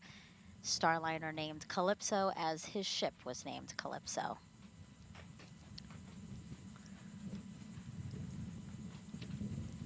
And speaking of Calypso, be on the lookout for a zero gravity indicator that the crew picked. We saw it in the first launch attempt very briefly. Again, a zero gravity indicator is usually a soft toy that a crew picks to fly with them. And once the toy begins to float, it's that visual indicator that they have reached the weightlessness of microgravity. Because again, they are buckled in, snug, safely in Starliner. So really the only thing that should be floating around is that zero-G indicator. And Sunny's niece and nephew helped her choose this zero gravity indicator.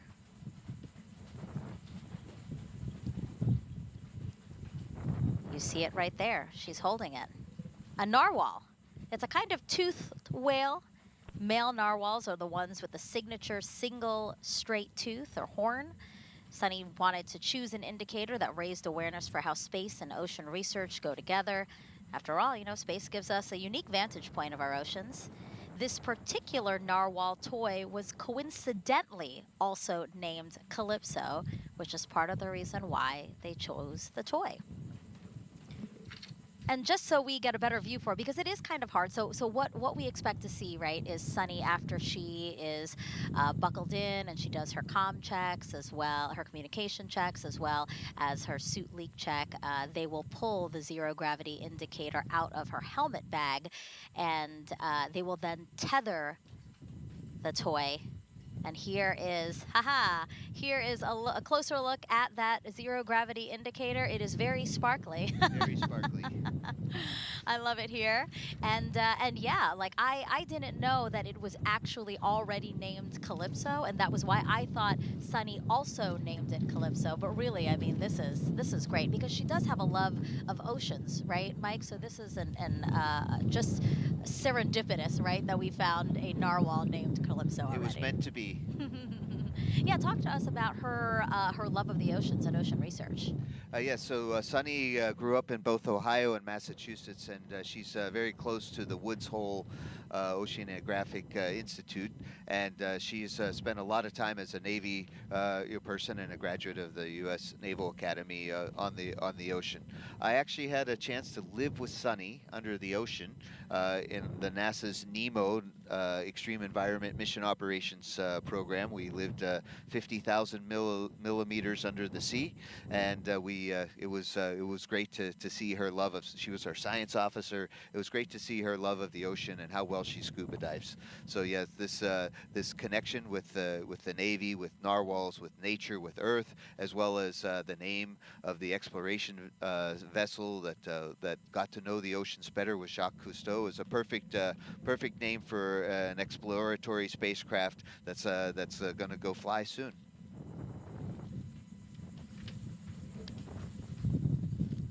And you mentioned the fact that Sunny once lived underwater for 9 days while working within the robotics branch of the International Space Station. So why don't we learn a little bit more about her journey? Again, the retired U.S. Navy captain, Boeing CFT pilot, Sunny Williams. Exploration is curiosity. It's asking the question why. It's taking that next step. Every time we do something for the first time, we're expanding our knowledge. My name is Sunny Williams, and I'm the pilot for NASA's Boeing Crew Flight Test Mission to the International Space Station. I feel really lucky to have grown up in a small town outside of Boston, Needham, Massachusetts. It was a great town because we were able to ride our bikes everywhere we went. My brother, sister, and I, we were all swimmers, and it was just a great childhood. My dad was a doctor and also did neuroscience research. We were the strange family who had pictures and diagrams of brains on our dining room table. My older brother went to the Naval Academy. I started researching a little bit, and I thought, well, what the heck, I'll try this out. And when I went, I found that I really loved it. Teamwork, followership, leadership, those opportunities that we had right from the very beginning, and to accomplish something a little bit bigger than yourself. And I think that paved the way for the rest of my career. Got a basic engineering degree from the Naval Academy. I really didn't know what it was all about when I went through that course curriculum, but when I went to test pilot school, all of that stuff sort of gelled together. I was like, oh wow, this is why we do math modeling. This is how we try to predict how change in an engine is going to affect the way the helicopter flies. Time on the International Space Station is priceless. People always ask, you know, do you get bored, or, you know, is it terrible being up there for a long period of time? And for me, I loved every minute. There was always something to do. You wake up, you look at your timeline like, wow, I got to do this experiment today. I got to get ready for a spacewalk. Every day was different. And just life on the space station becomes routine, which is sort of crazy to think about it. At one point in time on my first mission, I was like, I don't even remember really what it's like to walk. I've been flying around for so long. I don't even know what it's like to sit down. I got assigned to the commercial crew cadre in 2015. We went to the companies, found out the shell of their programs, and then actually started working with them to make them what they are today to accommodate astronauts. For Starliner, we've been heavily involved in the last couple of years in the software with the folks doing the development to make sure its capability will allow us to come home. And we've been involved with all the suit development, making sure every different size of person could fit in all these suits and they could operate the spacecraft adequately. We've had our fingers on every single procedure that we work inside the cockpit, as well as operated it with our mission control team to make sure that everything that future crews will do will be right. We haven't had the classic training as we had for Shuttle and Soyuz. We've sort of helped develop the training as well as the hardware. And this is sort of the shape of things to come as we get ready to go back to the moon. All of that is going to be developmental, and we're going to have the same mindset. It's not already established. We all have to be part of this big team to help develop it and make sure that integration, as the astronauts use all this equipment, is going to be top-notch and ready to take us even further.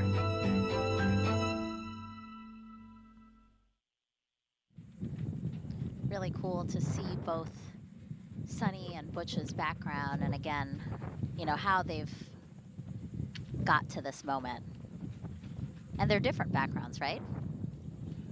Absolutely. Even though they were both in the Navy, they both approached things quite differently. Sunny came to us in 1998. I remember when she first arrived, and then Butch came to us in the year 2000. And Butch focused a lot on space shuttle. Sunny and I worked together in Russia a lot. She picked up Russian language super fast, and so she flew aboard the space station pretty quickly. But it's been nice to see when Sunny joined us for CFT that you know how well she and Butch get together or work together as a crew, and how well they get along, and they're a great team for a great mission.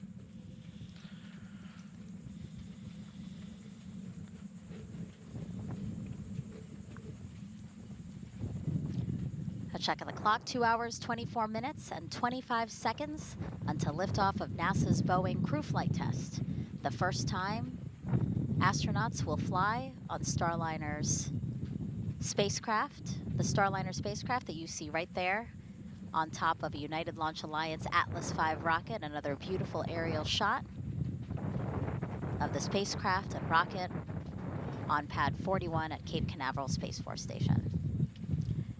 Now, I don't know if you can hear it in our mics, but the winds have really picked up here at the hostess, Mike, but it seems like they're still within the acceptable range to fly, but we definitely feel it out here.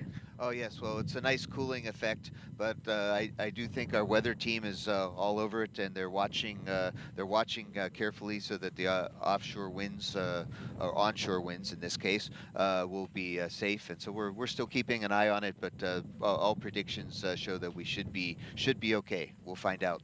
I do have some breaking news from Mission Control Center in Houston. Butch and Sunny, they just had a taco breakfast delivered to the flight control teams, just because they're thinking of other people, and that's what's really neat. I didn't get one here. I don't think we got one, but I know. But I'm really happy for the guys at the Mission Control Center. So thanks, Butch and Sunny, for looking out for others. Oh, that's really sweet. Yeah, it's been very thoughtful. The whole broadcast so far, we have seen them call people, acknowledge people, hand out flowers, and now a taco breakfast, huh? It does look from appearances that we might be running a little bit early. Again, our timelines are built for 4 people. We're getting ready for Starliner 1 next year. Go check 5. NPRV, unlocked, extended, and caps are pushed in. Pad copies all. So that's the negative pressure relief valve right behind. Coming out. Pad. Copy 202 monitors being removed from the vehicle. Right behind Sunny's head, and they are getting ready to close out the cabin and pretty soon close the hatch. So it looks like we're running Starliner early. crew, it's been an honor not to stop in my crew for my friends. Anything else you need help with before we leave?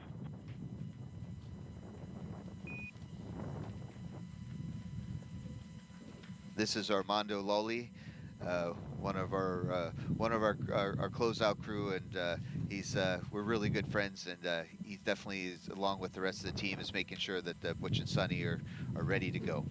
Yeah, for those just joining us, again, if we look at the clock, 2 hours, 21 minutes, 45 seconds until liftoff.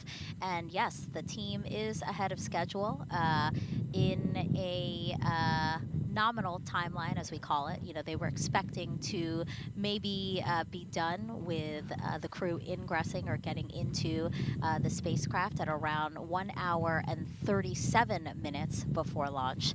And as you can see, they are done well beyond that time. LC Field 2. Go ahead.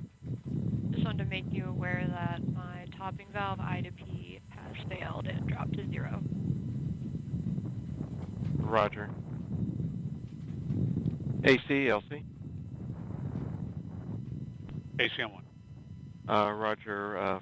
Field 2's reported a I to P has given an anomaly. Please screen the anomaly team and provide a recommendation. We'll go. LC Locks 2. Go ahead. I've just experienced a similar anomaly with my LOC 669 FCV I to P as well. Topping valve locks also commanded and is currently 0. Okay, so you're in a stop flow effectively? That's a firm, not flagged, but the valves are all closed in the skid, Valves so we're are not flowing closed. into the vehicle. Copy that. Yeah, AC also for Locks 2. Copy that.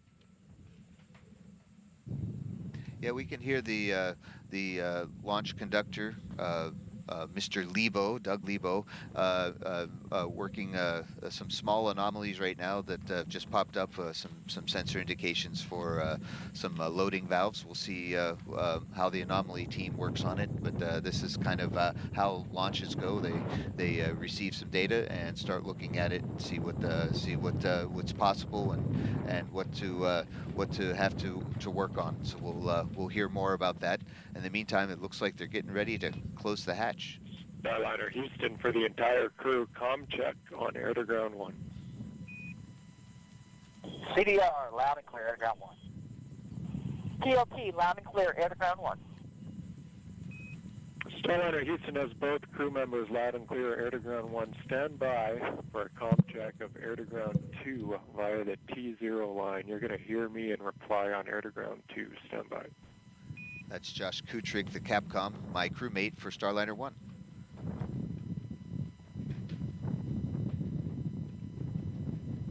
These continued comm checks to make sure that everyone who needs to talk to one another can. Well, communication is important, especially in a big team sport, so like spaceflight. So it's good that it all CDR, loud works. and clear, air to ground 2. And Houston, TLT, loud and clear, air to ground 2. And just to set expectations for our viewers, they will continue to hear comm checks almost up until liftoff. Like we hear them even within that final half hour, just to make sure that everything is still working as it should. And right now we're talking through the a bit through the umbilical, the T0 umbilical that connects, and after that, after a while, they're going to take that umbilical away. So it'll be good to, it's good to know that they're ready to talk over the satellite system, TDRS. Right, there's different pathways of communication Starliner that they have to Houston test. on Air to Ground 1, audio system checks complete. In 10 seconds, it will be L minus 2 hours, 18 minutes. 3, 2, 1, mark. L minus 2:18. Good check. Copy, good check. LC Slick on channel 1. Comm panel lift Go ahead, off Slick. on Air to Ground 1 and 2. Crew insertion is complete. Roger. All right, you heard that call out. Crew insertion is complete. Listen only on Air to Ground 2 just makes it a bit easier for us. That's what I figured. Okay, there's Air to Ground 1 only talk. Okay, copy. So You're field two, sounding real good and clear here, so it's all working. One other note from us is a thank you. Everyone here is enjoying a lot of breakfast, and we understand that you two had something to do with that. Roger, so you also command a stop flow with this one. We'll go. Field 2 is complete. Hey, it's our pleasure. A well-fed team is a well-ready team, so we are happy you guys are well-fed. You heard those communications there, Mission Control in Houston, thanking Butch and Sunny for sending a taco breakfast to them, and Sunny saying a team well-fed Channel 1. is ready to launch them. Yeah, just for your awareness, we're troubleshooting a control issue on both the Centaur locks and hydrogen topping valves. So we're currently have both those tanks in a stop flow condition, so we're not actually topping at this point. No safety concern at this point, but just want you to know we're troubleshooting that. Roger. Yep, flight copies following on channel 6. Roger. So those communications between members of the launch team acknowledging that they are currently watching an issue with a control center, with the control center locks and hydrogen topping valves. Mike, can you talk to us about what topping is? What are these valves? Really break it down for our viewers. Certainly, the Centaur is the second stage. We're kind of looking at it right in the center of the screen right now. It's a little bit thinner than the rest of the rocket and spacecraft. It has two. This one's a dual-engine Centaur, meaning it has two RL-10 engines, and that allows the Starliner, after it gets off the booster phase, the first stage, it goes. It can fly us in a really nice shallow trajectory over the North Atlantic exclusion zone to give the crews more chances in case of abort.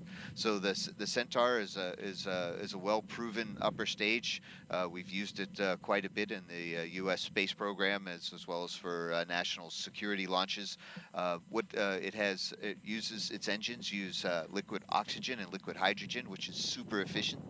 Tory Bruno, the president, calls it of United Launch Alliance, calls it a Porsche or a sports car of engines, very high specific impulse, so it gets great quote-unquote gas mileage.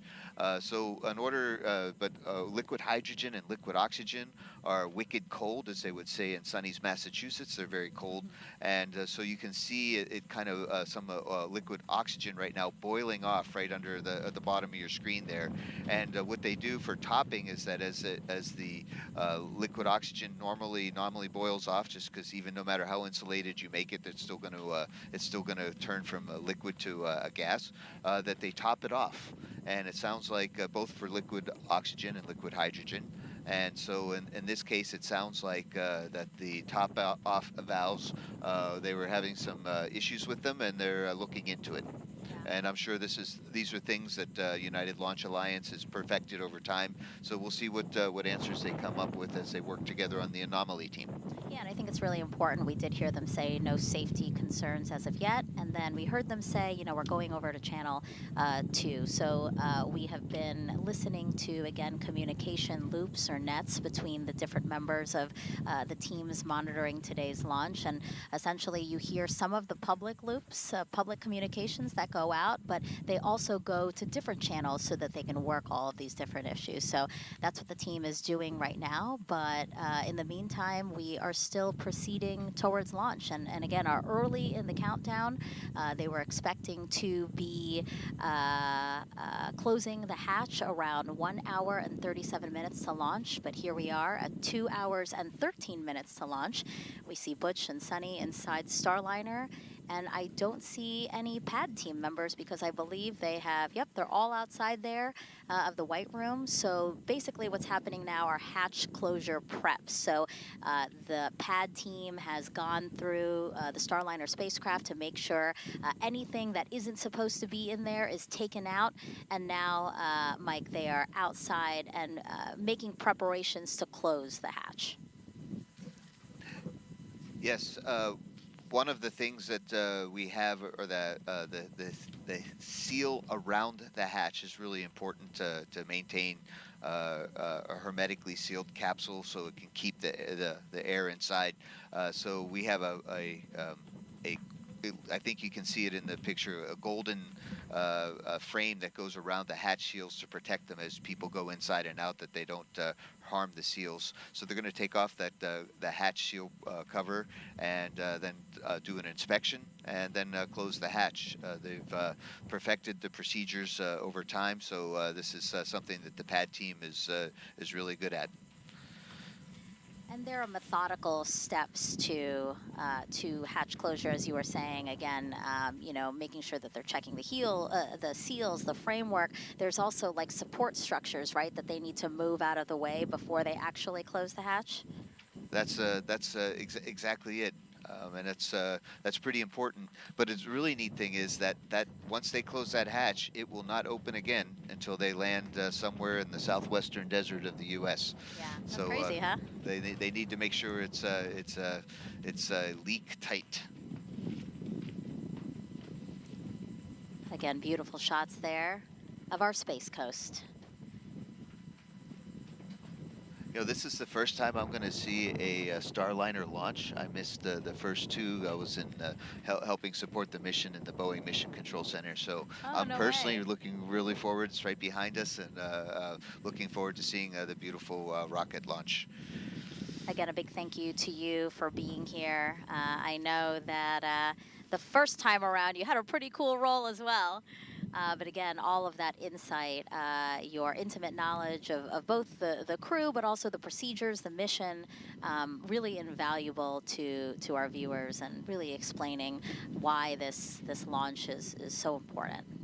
Well, thank you. I enjoy my job. I've been an astronaut for half my life, and I love it. And I'm hoping that we're talking and reaching out to future astronauts out there, because there's more and more with commercial crew program and other things. We're able to send more and more people to different places in space, and this is a great mission to be part of. And I'm enjoying sharing it with Dee and you, Megan. 2 hours, 10 minutes, and 8 seconds to launch. Again, this flight test is a big deal. It's only the 2 hours, 10 minutes. 6th time that NASA ECS astronauts... LC. Go ahead. Adjust the ISA flow rate to 170 pounds per minute. Roger. Only the 6th time that NASA astronauts will fly a new crew vehicle. And here on NASA TV, we're all sharing this adventure together.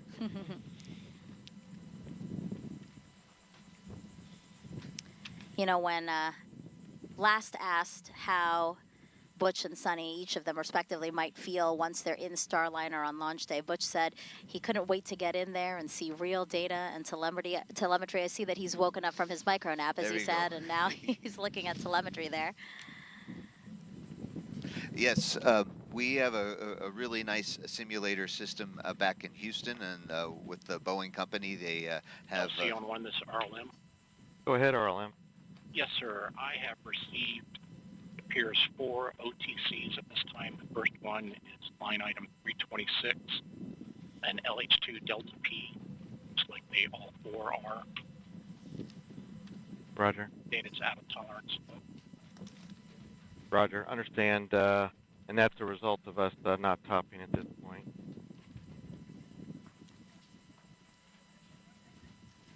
Are all 4 of those OTCs Delta P related? Yes, sir, they are. Yes. Okay. Let's continue to monitor that while we're troubleshooting the topping valve situation. I copy. Right. I think there was some conversation that talked about with their they stopped topping the second stage, the Centaur tanks, so they were receiving some more telemetry saying, hey, we're not being topped right now, and so they're saying, yep, that makes sense to us. They're gonna continue troubleshooting and see how it progresses.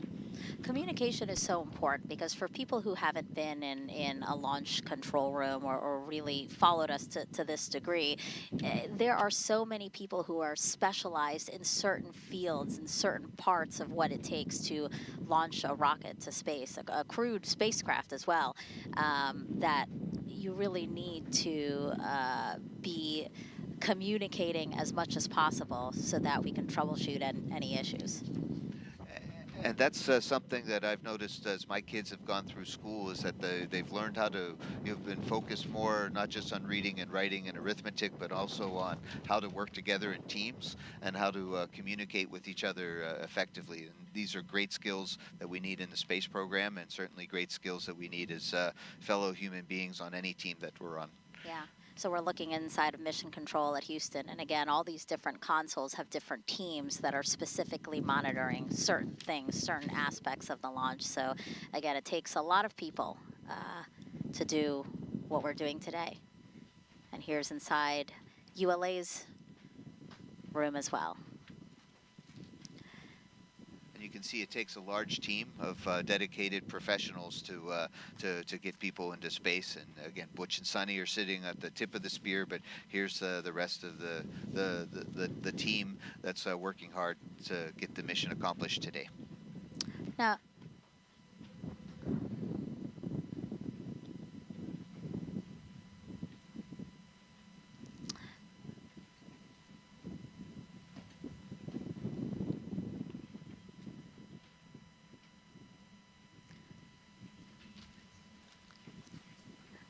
so if you're just joining us, again, we have Butch and Sonny sitting in the Starliner spacecraft. The pad team is outside as they work to begin closing the hatch.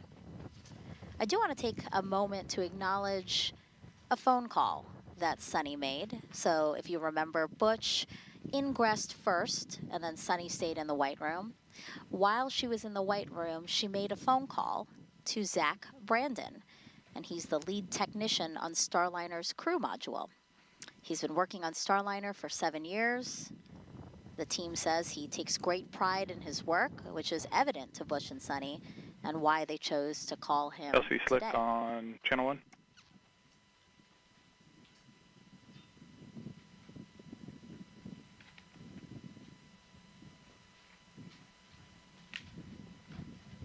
Brandon now watching the launch with family and other Starliner coworkers. Yeah, no, I gave you crew insertion is complete, so the team did exit the vehicle, put the last couple bags in, and they're starting hatch closure preps, and we'll stand by for approval to close hatch. Roger.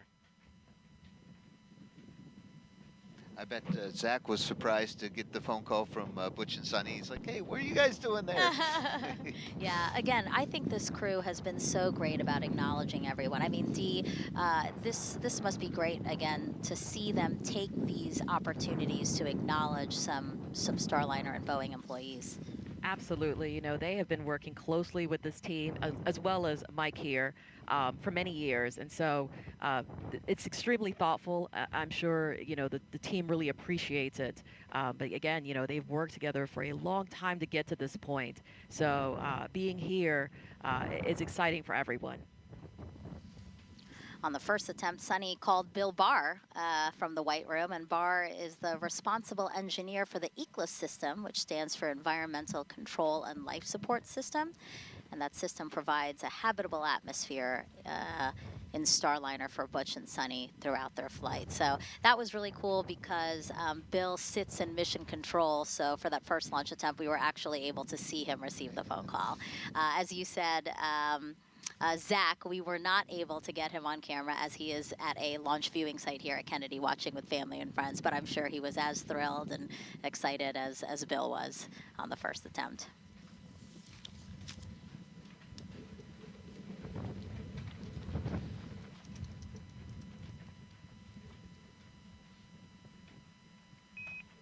Starliner Houston on 1. Go on 1. Just giving you an update, ULA is working an issue with a Centaur topping valve. No safety concerns we're monitoring, and we'll let you know where it goes, but that's the reason for the delay on hatch closure. We'll keep you abreast. All right, thanks for the heads up. And that was Capcom, right, Mike, calling out to the crew? Yeah, that's Josh Kutrick, my crewmate, and launch and entry Capcom for Starliner. So he won't be able to do both of those tasks at the same time for Starliner 1.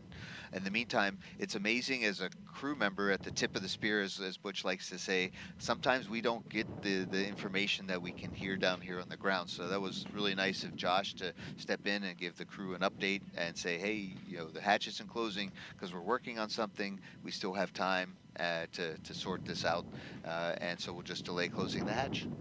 Yeah, two important things there for sure, that there is still a lot of time, a lot of pad built into the countdown to still have them close the hatch and launch on time. Again, 12:25 and 40 seconds p.m. Eastern Time, an instantaneous opportunity today. And two, no safety concerns as ULA works this issue.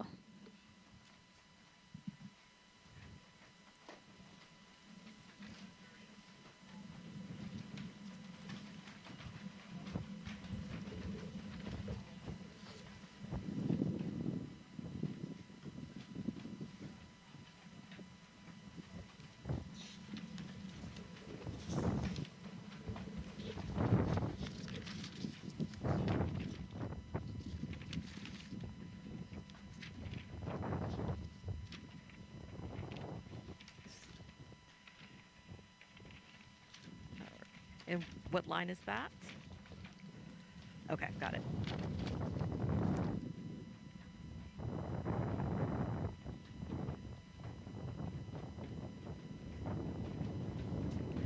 Certifying a second spacecraft for regular flights to the International Space Station will greatly benefit the orbiting lab. For more on that, here's NASA's Antonia Jaramillo. Thank you, Dee. We are here at OSB-2, one of the viewing locations for this launch here at Kennedy, and joining me is NASA Deputy Administrator Pam Melroy. Deputy Administrator, can you tell us why is it having multiple spacecraft available to send humans to space, helping advance, scientific research on board the International Space Station? Yes, it's going to make a tremendous difference for us.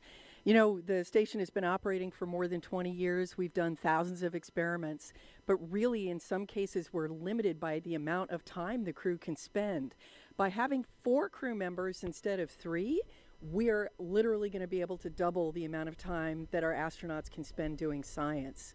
Also, our crew vehicles can carry more science. We also have a diversity of locations that we're landing, meaning that we're bringing science back faster to the ground. And of course, one of the most important aspects of this is as we have more astronauts in space, we can do more human research. And that's really important. Absolutely. Always having more is better for this. You know, as a former astronaut yourself, you have firsthand experience on the effects of spaceflight on the human body. Can you tell us a little bit more about the human research experiments that Butch and Sunny will get to participate in for this mission? Yeah, we will never waste an astronaut in space. I will say that. So when Butch and Sunny get up there, even though it's a shorter trip, they're going to join our astronauts that are up there right now, Tracy, Mike, Jeanette, Matt, and join in some of the human research. So the larger of a pool of data we have, the better it is. So they'll be participating in those experiments. But in addition to that, literally, this is a brand new trajectory. We're going to find out. I mean, the first question we're going to ask, how did it feel? You know, did it feel like the shuttle? Did it feel like the Soyuz? What's different? What's the same?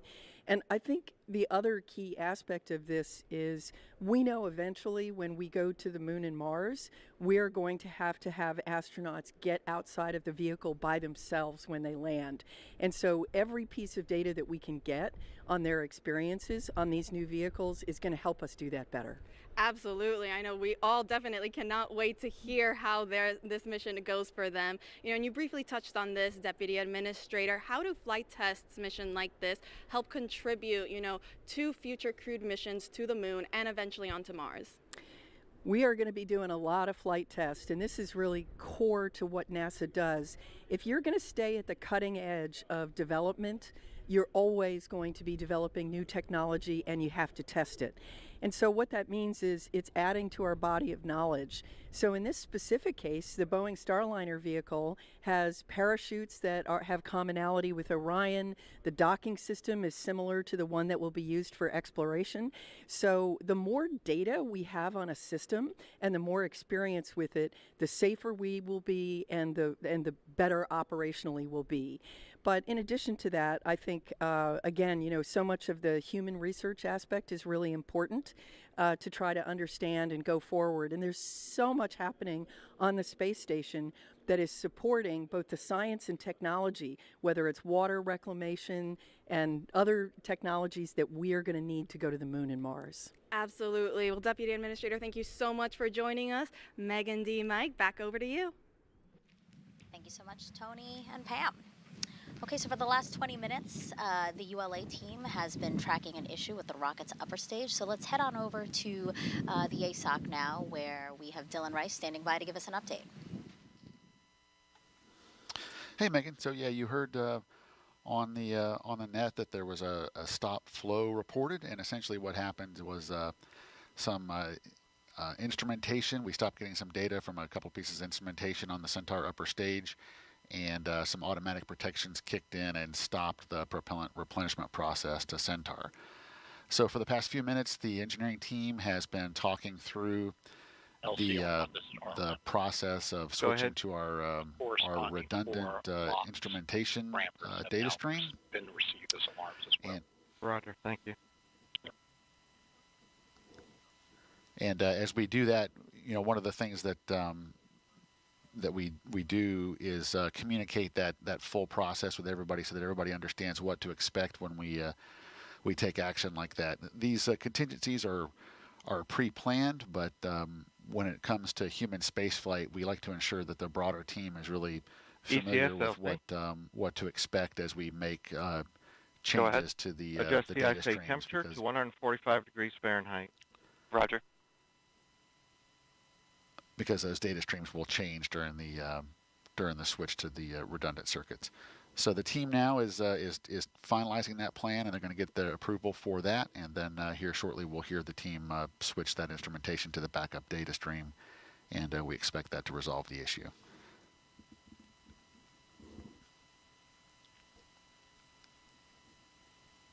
A path forward to allow us to continue to launch. Basically what Dylan is saying is the fix is to move the 1 hour, 55 minutes. The operation of needing to top off, to move the that operation to another valve, right? A redundant valve that will do the exact same thing. I think it's going to be really the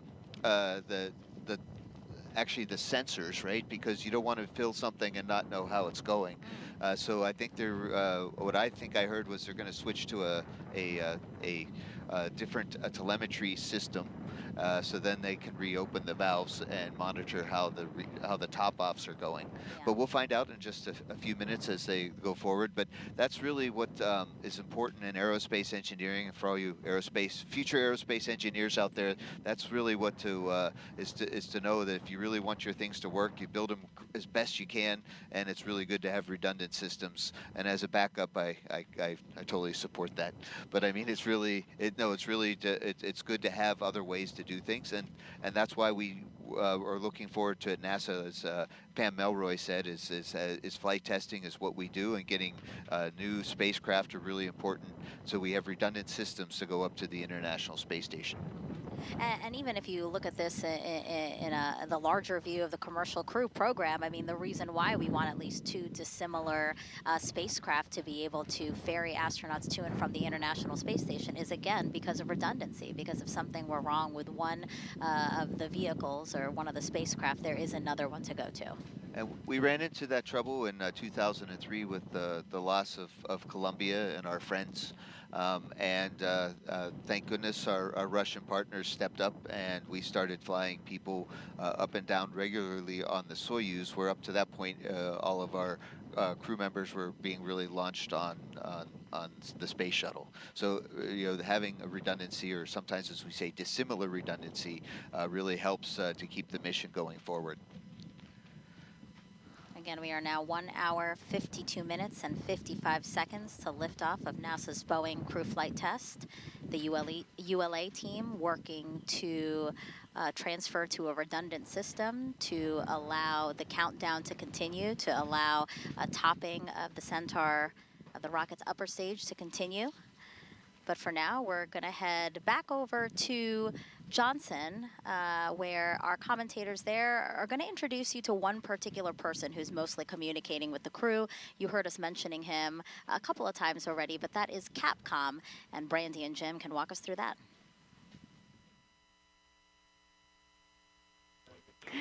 Thanks, Megan. As you were saying, the Capcom role has been around as long as NASA has been sending people into space. It's shorthand for capsule communicator, but it's used even when there's not a capsule to communicate with. For instance, there's a Capcom today in the International Space Station room working with the space station crew. In this case, though, the name is entirely accurate since Starliner is a capsule. Yeah, historically, Capcom was a role exclusively held by astronauts, with the thought being that an astronaut would know best what another astronaut in space needs to know in any given situation. But when the International Space Station began operating 24/7, 365 days a year, NASA no longer had enough astronauts to constantly fill the Capcom position. So now it's often held by training instructors, mission controllers who have worked closely with the astronauts previously and have a good understanding of the information that they need. But for extremely dynamic situations like launch and landing, you'll often see an astronaut back in that seat. Yeah, and that's the case today. You've actually heard Canadian Space Agency astronaut Joshua Kutrick's voice a few times already today. He did some communication checkouts with the crew. You also heard him giving them an update on the hatch closure being delayed while the ground teams work through this testing this out issue on the Centaur valves. So you'll be hearing him a little bit. Once we have that thumbs up from Sil, what we were planning to do is to disable her safety. We need to run option 354 to disable the fluid monitor testing. Then we need to switch from VRIC 3 to VRIC 1. That'll be a SYS function.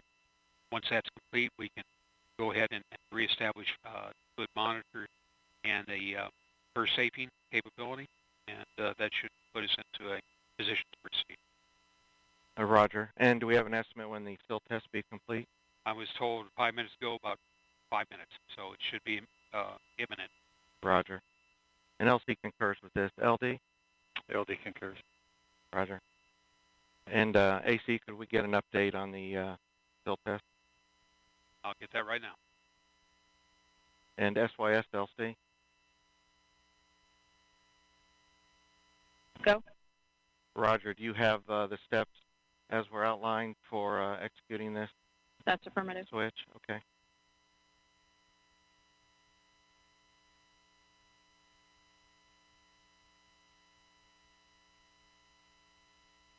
Okay, let's see, flight channel 1?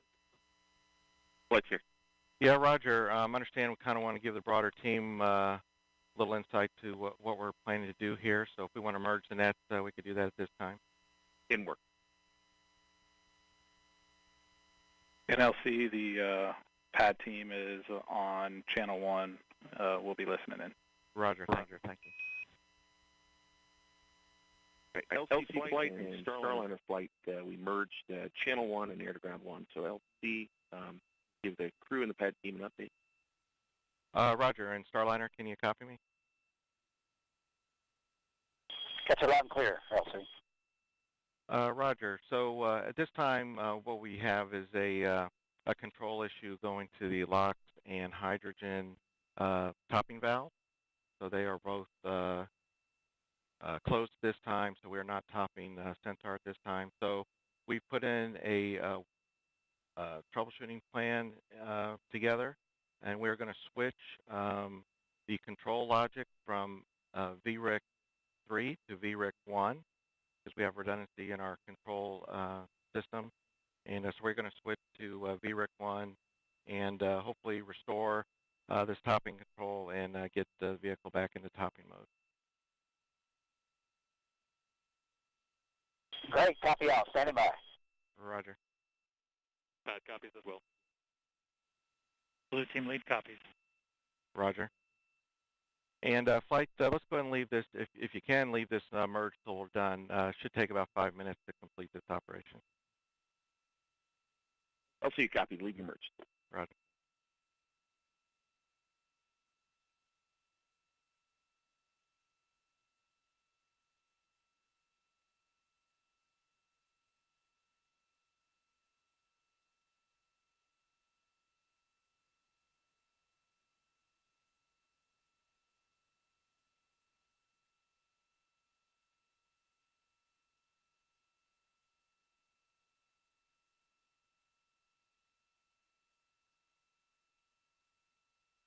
Heard some more communication about the topping issue on Centaur. So let's head back over to ULA's Dylan Rice to walk us through any other updates from the team. Hey, Megan. Yeah, so we did get quite a bit of an update there just a few moments ago as Chief Launch Conductor Doug Lebo briefed the crew in Starliner, and I can add to that a little bit. But basically what has happened is the communication to the Centaur topping valves, which are on the mobile launch platform. These are the valves that control the replenishment of oxygen and hydrogen on the Centaur upper stage as it warms up and evaporates. We stopped getting some data from those valves, and the team has talked through the troubleshooting steps to switch to our redundant control circuitry on those valves. So we'll be using the same valves on the mobile launch platform, but using our redundant control circuitry. But as I said a few moments ago, anytime we're going to be interrupting data or changing a configuration, we brief the entire team to include the flight crew.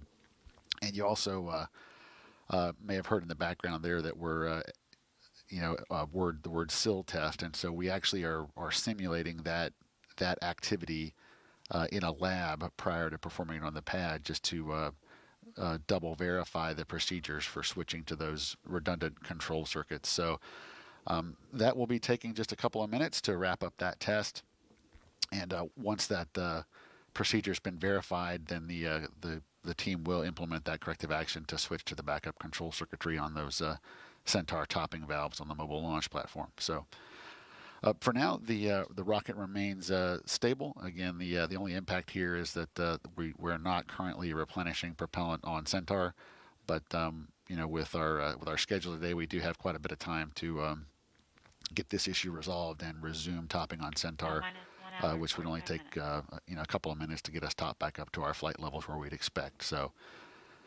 we will continue to listen and stand by as the team wraps up that exercise and just flight verifying. And Starliner, LC on channel 1.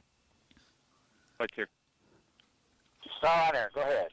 Yeah, Roger. So right now we are exercising the steps to do the transfer from VREC 3 to VREC 1.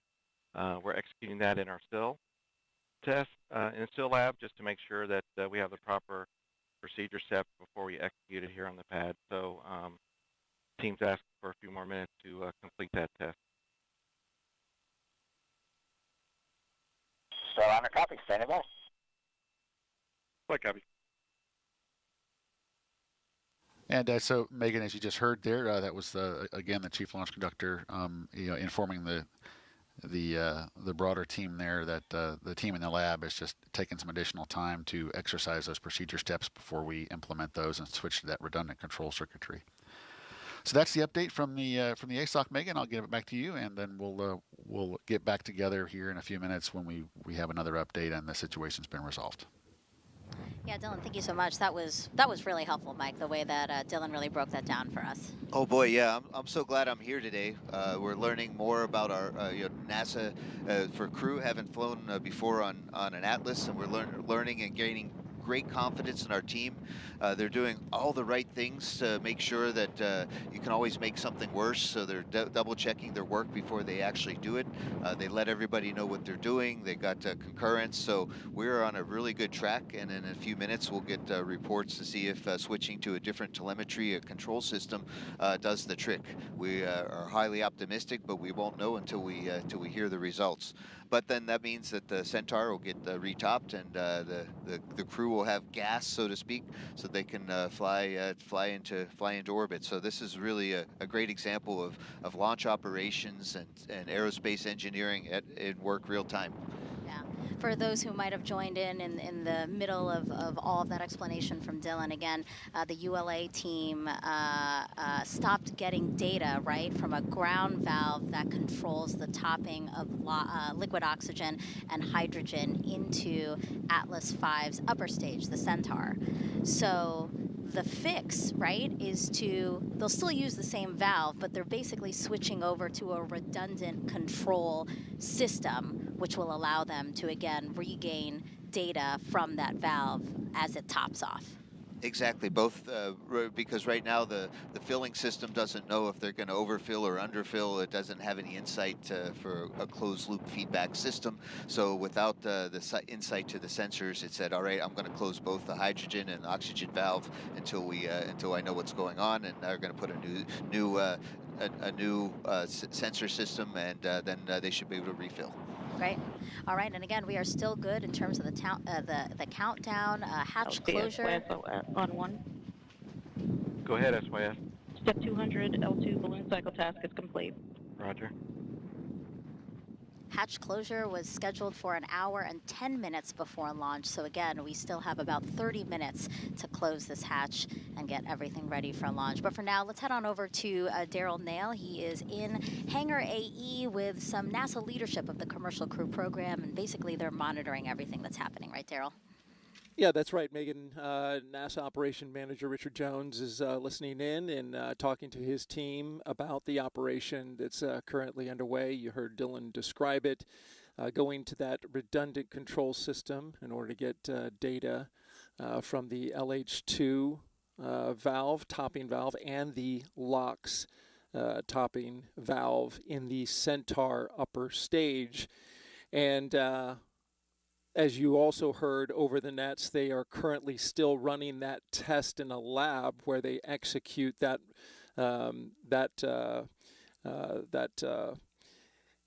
basically that operation to move to that redundant system before they do it in real life. And so we're currently waiting for the completion of that test before they go ahead and do it. One indicator, talk this over with Dylan, that kind of gives you an idea that it's not the valve and it is the instrumentation kind of led them in this direction, is that when you get stop getting data control from both LH2 hydrogen and the tank liquid oxygen at the same time, that points towards an instrumentation issue 1 hour, 40 minutes. rather than a valve issue. So all of that was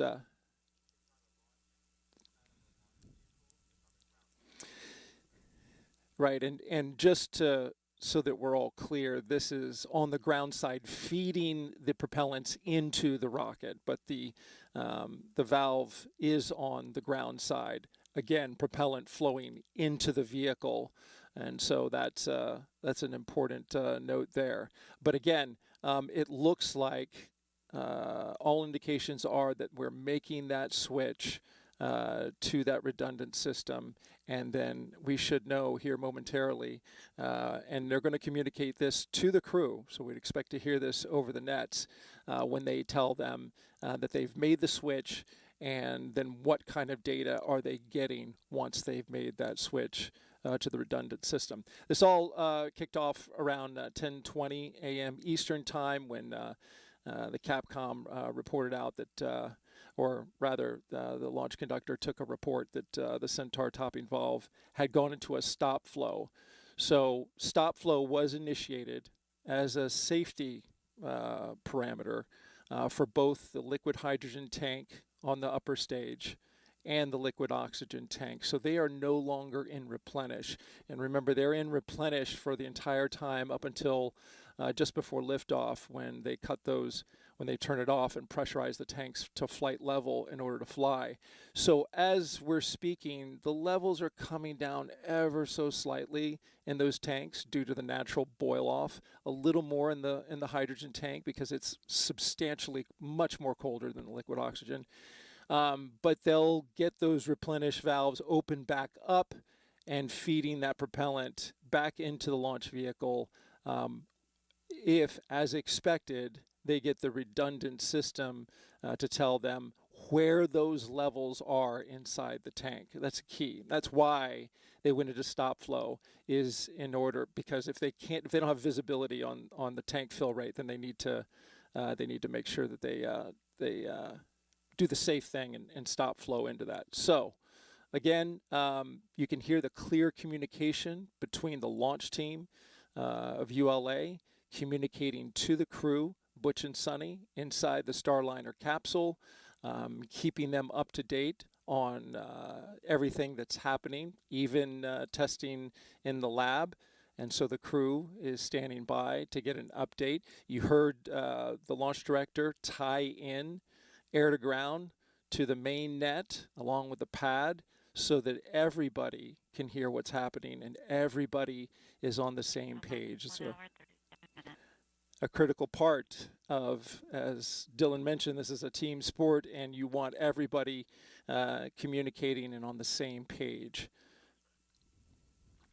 All right, that's the latest here from Hangar AE. We'll send it back to the desk.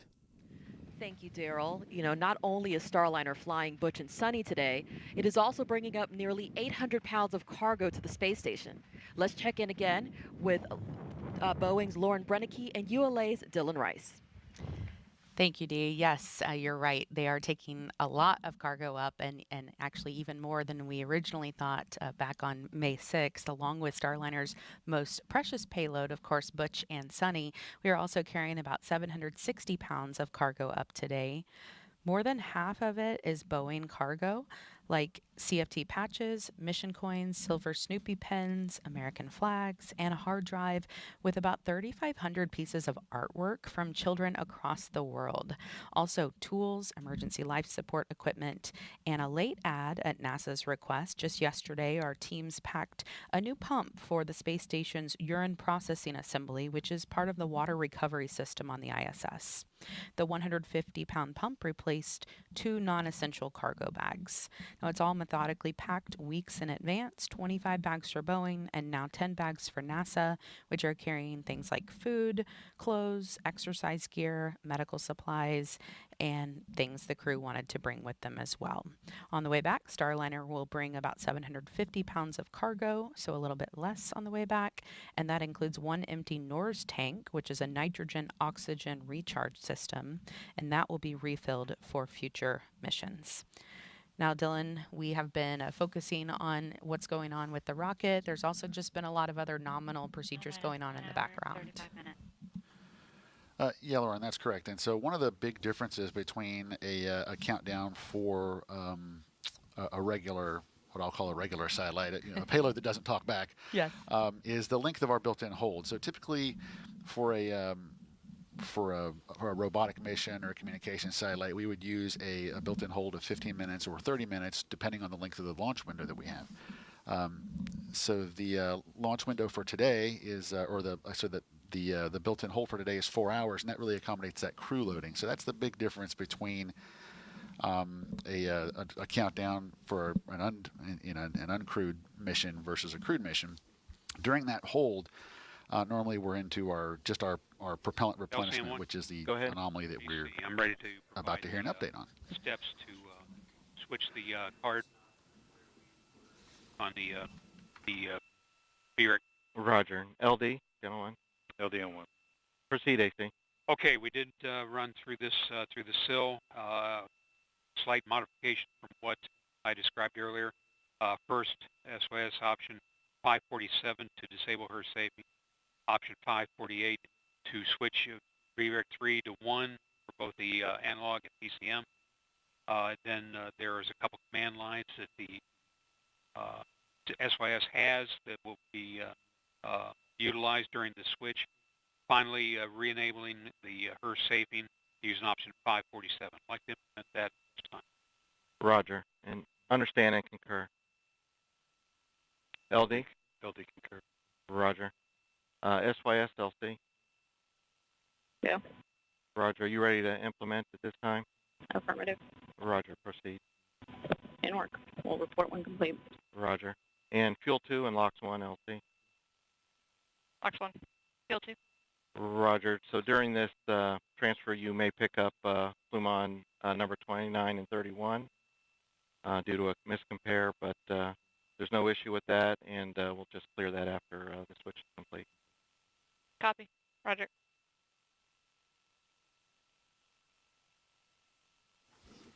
Okay, with that update, then the launch conductor and the launch director have approved the plan to switch the redundant data stream that will allow us to resume our Centaur propellant replenishment.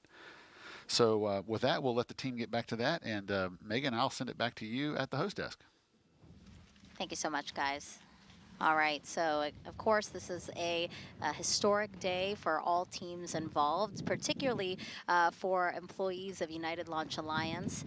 So why don't we head over to Antonio Jaramillo, who's joined now by ULA's CEO, who has more on the significance of this flight test, but also can talk us through a little bit of the troubleshooting that they're doing today. Thank you, Megan. Joining me is Tori Bruno, CEO and President of United Launch Alliance. Tori, this is a really historic day for ULA, but before we dive into that, we've been hearing a lot of discussion on the replenishment valve. Can you tell us a little bit more about what's going on? Yeah, absolutely. These are ground valves that are topping off the propellants in the Centaur, so both the LOX and the liquid hydrogen. It's part of a triple redundant system. And so the fuel levels are being maintained, the crew is in no danger whatsoever, and we will still have enough propellant to go. But we like to have redundancy, and so they have a common controller, and what we've just done is come up with a plan to recycle that controller and see if we can get that third redundant valve pair working. It's come through the SIL, it all looks good, there's no unintended consequences with that. Procedures are written up, and they're just being reviewed right now with the team out here at the Cape. And so once we're satisfied, those ground valves will be cycled, and we'll see where we are. Sounds good, and we'll definitely keeping our eyes and ears tuned for that. As we were mentioning, this is a really historic day for ULA, getting to launch humans to space, and also the 100th launch of an Atlas V rocket. Why is this such an important milestone for the company? Oh, it's so exciting to be back and be part of the human spaceflight community. And as you said, it's a really cool event for Atlas because Atlas's great-granddaddy was on Mercury Atlas. John Glenn, first American in space, and then, of course, ended that, with Gus Grissom there with Mercury Atlas 9. So we're super excited about that. This is a very special configuration of Atlas and flight configuration. And of course, we fly a lot of really critical payloads, but there's just nothing quite as precious as this crew. And it's just very, very different for us to be able to shake hands with our payload, if you will. Absolutely. Tori, thank you so much for joining us here today. We're very much looking forward to this launch. Megan D. Mike, back over to you. Yeah, that was really great to be able to hear from Tori Bruno again from ULA. He again recapped for us that the team is currently working. Go ahead. Complete. Roger. So locks 1 and fuel 2, go ahead and reestablish topping at this time. Roger. And locks 2, LC. Go ahead. Roger, you can reestablish topping also. Roger. And with that confirmation that the ULA team is able to... Go ahead. I just received an OTC for the second stage gaseous helium bottle mass, line item 260. Date went out of tolerance mode. Okay, copy. The ULA team is able to Go ahead. continue topping off. Since our helium bottles are venting. Can you hit a stop flow on that? Or do you understand why they're venting?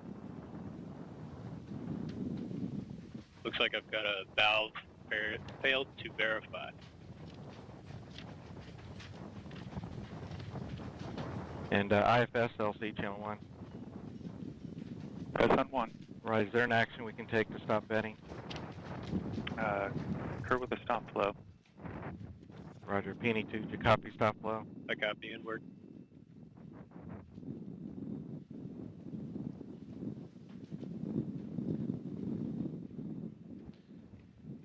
Yeah, well, it sounds like the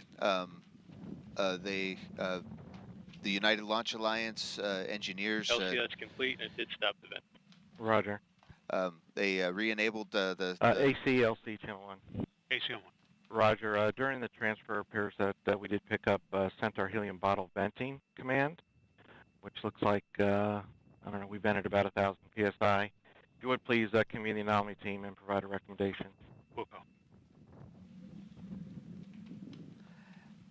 And as they re-enabled comm with the valves, it looks like they had some startup transients, and they're looking into what happened, including the helium pressurization tanks. So they definitely are looking at it with the anomaly team, and they should have some recommendations soon. So basically, they had transferred to that redundant data tracker. And when they did that, they felt confident to start topping off liquid oxygen and hydrogen in the Centaur again. But in doing that, they got another Go ahead, Lock 2. At this time, I'm about indicator. to resume topping, but I will need to perform the transfer line chill. Roger, proceed.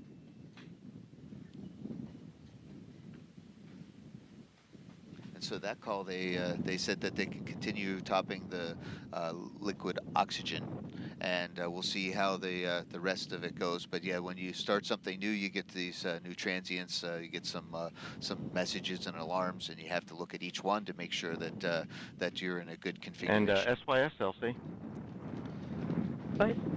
Roger. Just as a result of the switch there to VRIC 1, you're seeing all normal operation at this time. That's affirmative. Roger.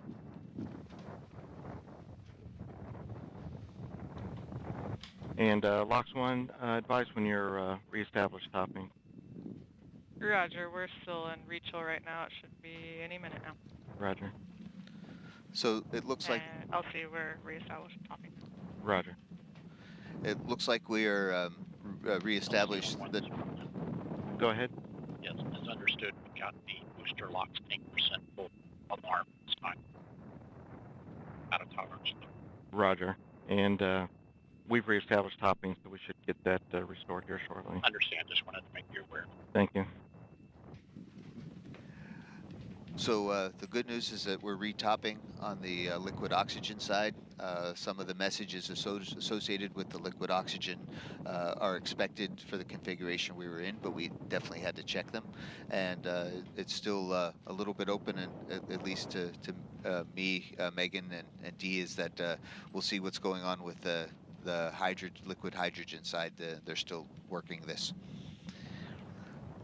Yeah, just to give people a little more insight, again, you know, we have these loops, and our commentators, as you've heard throughout the show, they're listening to those back channel conversations that us here at the hostess, as well as you guys, the viewers, we are not hearing all of those conversations. So it's really nice when we do get to hear updates from our commentators, because they can really fill us in on what we're hearing, because what we're hearing is in real time, and we're trying to translate it as best as possible for you. So again, about an hour ago is when this issue was initially flagged again, that maybe they weren't receiving the right telemetry, or that the data they had stopped receiving data from a particular ground valve that is responsible for topping off liquid oxygen and hydrogen into the Atlas V's second stage, the upper stage.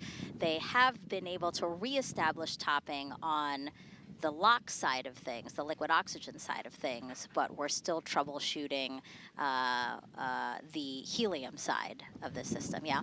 The helium that's pressurizing the hydrogen. Lots of elements on the periodic table today. And so, like I said, we have teams listening in to the chatter, the communications between the different folks who are monitoring this issue. So we should have an update there soon. P&E 2, LC. Go ahead. Start center and chill down. Roger. LC Slick on channel 1. Go ahead. Looking for approval to go ahead and move the hatch frame and continue with hatch closure preps. Roger, proceed. Copy. So that call out you heard there is from the pad team, who are still in the white room just outside of where Butch and Sunny are sitting inside Starliner. You can see a live view of them there. They just... Calcium 1 AC.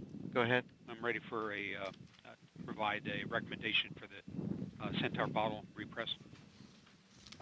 Roger, LD, channel 1. LD on 1. Proceed, AC. Okay, so we need to have the PNE2 use option 350 to reset the stop flow, and then option 320 to deselect resume. That will get us back in configuration and recharge the bottle. Roger. Understand and concur. LD? LD concurs. And PNE2, LC? Go ahead. Roger, you ready to execute that at this time? Can you please repeat the steps I was initiating CEC? Roger. That's option 350 to reset the stop flow, and then 320 to deselect and resume. Copy. I'm prepared. Roger, proceed. Roger. So it sounds like that the ULA is still pressing forward, and that allows the pad team to begin hatch closing. Go ahead. Without actually closing the hatch, they're just getting ready. Restart topping at this time? Affirmative, and topping. Roger. And everything's nominal? Affirmative. At some point, could you give me an estimate when you think you'd be back at flight level? Affirmative, I will get back to you. Thank you. All right, that was a good call and out there. And Lock 2, LC. Go ahead. Roger, have you initiated topping yet? That's firm rechill was successful, currently at 98.9. Roger. Well, it sounds like our elements are taken care of with Flight oxygen. and Slick and Starliner, and channel helium. 1. Here we go. Flight here. Starliner, go ahead. Roger. So at this time, we've completed the transfer from VREC 3 to VREC 1, and all our systems are back active topping and returning Centaur helium to flight pressure. So at this time, I think we're on track to continue with the countdown, and in flight, I think we can demerge these nets for the time being. Good news, LC. Nice work. Roger. Thanks, Starliner. Good news, flight copies will deconfigure. All right, a lot of good call-outs there, a lot of good updates. So why don't we toss it Go back ahead. over to ULA's Should be Dylan Rice. approximately 20 minutes. Roger.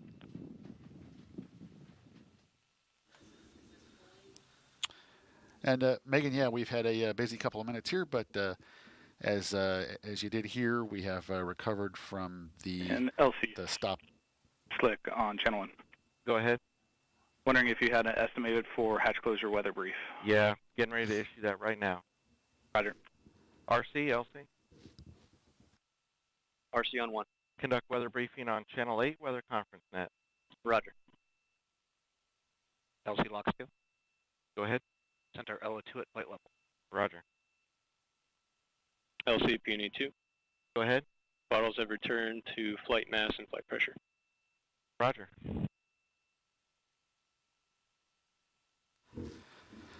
Okay, so yeah, a lot of traffic on the net here, but just to kind of recap, you know, we had been tracking the issue with the instrumentation associated with the Centaur topping valves. That issue's been resolved. Centaur is now back in replenish on both tanks. In fact, we just heard that the and Centaur... arm control, LC. Arm control. Power on crew access arm hydraulic heater as required. Roger. So Centaur liquid oxygen is back at flight level, and also we did have to we did vent a little bit of helium there as we recovered the systems, and the Centaur helium bottles have now been recharged as well. So you know, it's a good sign that we did hear the team talk about continuing with the hatch closure preps, and they're moving forward to the next weather briefing, which will get us closer to launch. It sounds like that. Although we had a really exciting past hour, hopefully we have all that behind us now and we get back to nominal operations as we continue to march toward our planned T0 of 12:25 and 40 seconds Eastern Time.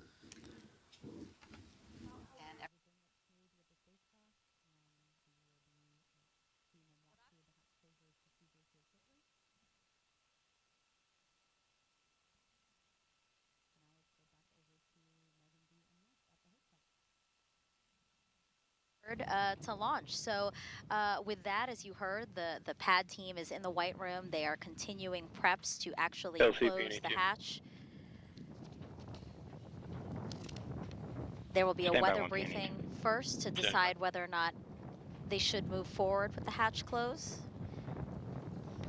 While we wait for that, let's check back in with NASA's Brandy Dean and Boeing's Jim May in mission control. I just want to give you step 220, Centaur engine shutdown initiated. Right. Flight control team here in Houston has been following along with all the issues that are going on in Florida, but things are going fairly smoothly on the Starliner side so far.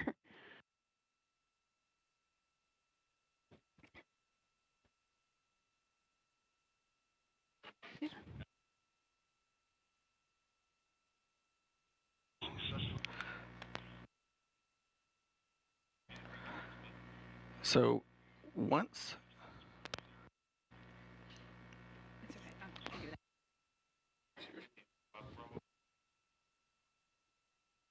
we're about an hour and 16 minutes away from today's liftoff, and once we do lift off, the crew will have a 25.5-hour ride to get to the International Space Station.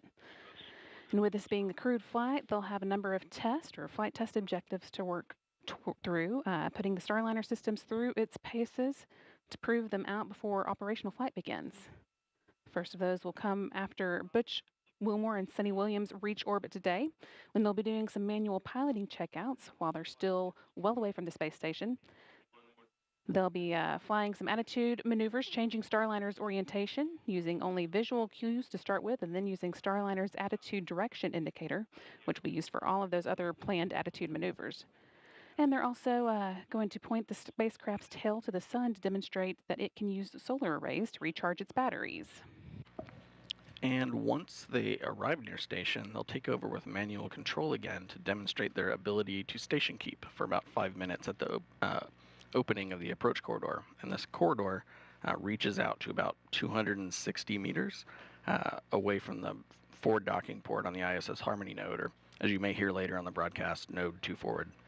This maneuver should be pretty familiar to both Butch and Sunny because it's very similar to flight ops they performed while in the Navy, like lining up an aircraft with a refueling tanker, and click LC channel or 1. a landing approach with a carrier.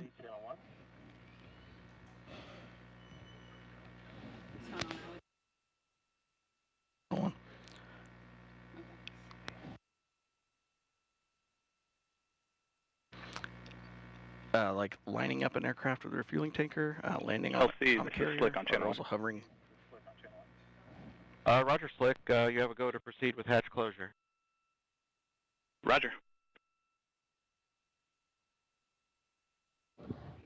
Just heard the teams across the country there pulling to go ahead with the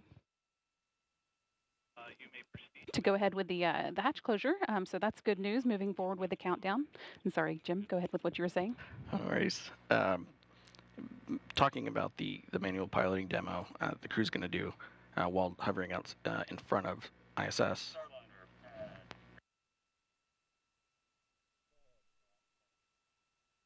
Starliner, be advised we've been given a go to proceed with final hatch closure.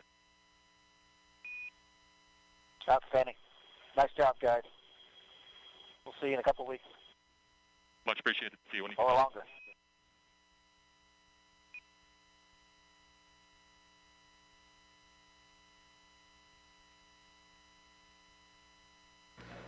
And with Butch planning on staying up there longer, maybe he'll do a couple extra manual piloting demos for us while he's around there. But when they fly with these manual flight controls, it'll be 6 degree of freedom control using both joysticks. One called the rotational hand controller for changing direction. The other called the translational hand controller, similar to a throttle in an aircraft, but instead of one direction, you can go up, down, left, right, forward, and back. That's right, but we've got to get into orbit before we get to any of that. So we've got another hour and 13 minutes until today's 10:34 p.m. Eastern launch today. Flight Director Mike Lammers has been keeping a close eye on all these activities as crew got into their seats and went through the suit leak checks. We'll have a few more things to watch as we go through the hatch closures, including the capsule leak checks. And in about an hour, Lammers will be polling for a go or no-go here in Houston, hoping to get a thumbs up across the board for today's launch. He'll be speaking for this team when he gives his final go or no-go to the launch conductor about 7 minutes before launch. And the International Space Station also has to be go to welcome Starliner tomorrow. So let's go back to Space Station Flight Control Room and NASA's Rob Navius for an update. Rob? Yeah, thanks, Jim. Flight Director Pooja Jasrani on console at this hour with the Orbit 2 team of flight controllers. They'll be polling their team to get the green light to proceed with the countdown and the launch that hopefully will culminate with a docking by Starliner to the Harmony module of the International Space Station at 1:50 p.m. Eastern Time on Sunday. During the week or so that Wilmore and Williams are aboard the International Space Station, each dock day will see a different variety of activity for the Starliner duo. On Monday, for example, Wilmore and Williams will continue unloading cargo they brought to the station and will transfer some used emergency equipment from station to Starliner for the trip back to Earth. They'll stow their launch and entry suits aboard the vehicle and conduct a debrief with NASA and Boeing officials about the rendezvous and docking phase of the mission. Once Starliner's batteries are charged through station power resources, Starliner will be configured for quiescent operations. So with hatch closure in the offing and the countdown proceeding for a liftoff 1 hour, 11 minutes, and 40 seconds from now, we'll toss it back from the Space Station Flight Control Room to you folks down at the Cape. If you're just joining us, welcome to the official broadcast of NASA's Boeing Crew Flight Test, or CFT. What you are seeing now is a live look from one of our helicopters here along the Space Coast, orbiting the Starliner spacecraft atop a ULA Atlas V rocket. Inside that Starliner spacecraft, 2 NASA astronauts, Commander Butch Wilmore and Sonny Williams, pilot. Maybe I just didn't get it formally from you, but you're back at flight level. Affirmative. Roger. At launch, Butch and Sonny will make history as the first people to fly aboard Boeing's Starliner capsule. And liftoff is targeted for about an hour and 10 minutes from now at 12:25 and 40 seconds p.m. Eastern Time. And we are happily proceeding, marching towards that T0 after a busy hour. Mike, can you kind of recap for people the last hour of the launch countdown? Well, in the last hour, we got to see some really great engineering and launch operations and teamwork happen. So the second stage of the Atlas launch vehicle, called Centaur, it is powered. Its fuels are liquid oxygen and liquid hydrogen, and it's already has all the fuel in it, but since they're liquid, they're very cold and they kind of boil off. So we just add a little bit more on top, so we top it off. 1 hour, 10 minutes.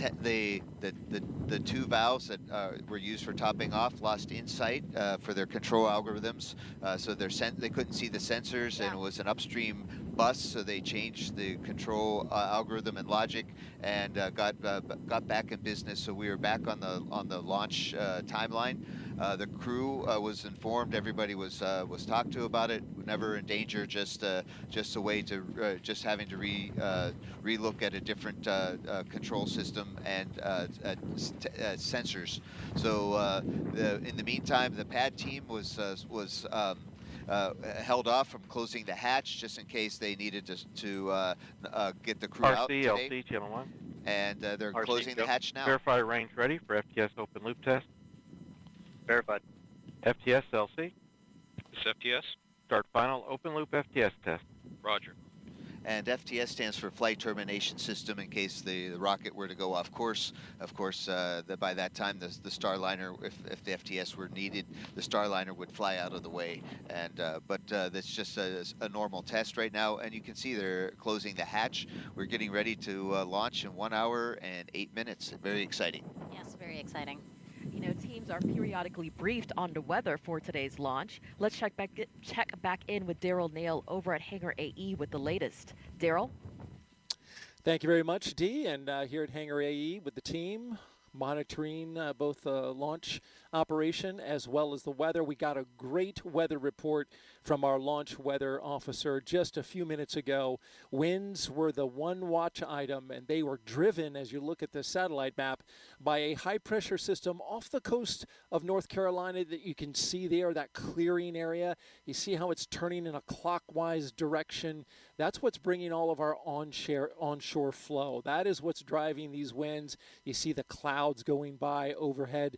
So this image from College of DuPage, they've got our GOES 16 data streaming through, and it's a great representation. You can also see the ascent corridor as a result of that high-pressure system is also fairly clear all the way up the eastern seaboard. That's the track that Starliner will take. That's good as well. Only some moderate concerns for high sea states because of those winds. But overall, we are looking good in the corridor. We are 90% LC go. Slick on channel 1. Go ahead. Hatch closure is complete, and we're moving into hatch gross leak checks. Roger. All right, hatch closure is complete, a great milestone that we've reached in this operation to get to liftoff. And just to wrap up, 90% go here at the pad. We're good to go along the ascent corridor, and so for weather, we're looking fantastic for a June 1st day, and which is the first meteorological day of summer. Usually we have rain and thunderstorms this time of day. Unfortunately, we don't. There you see the graphic, 90% go.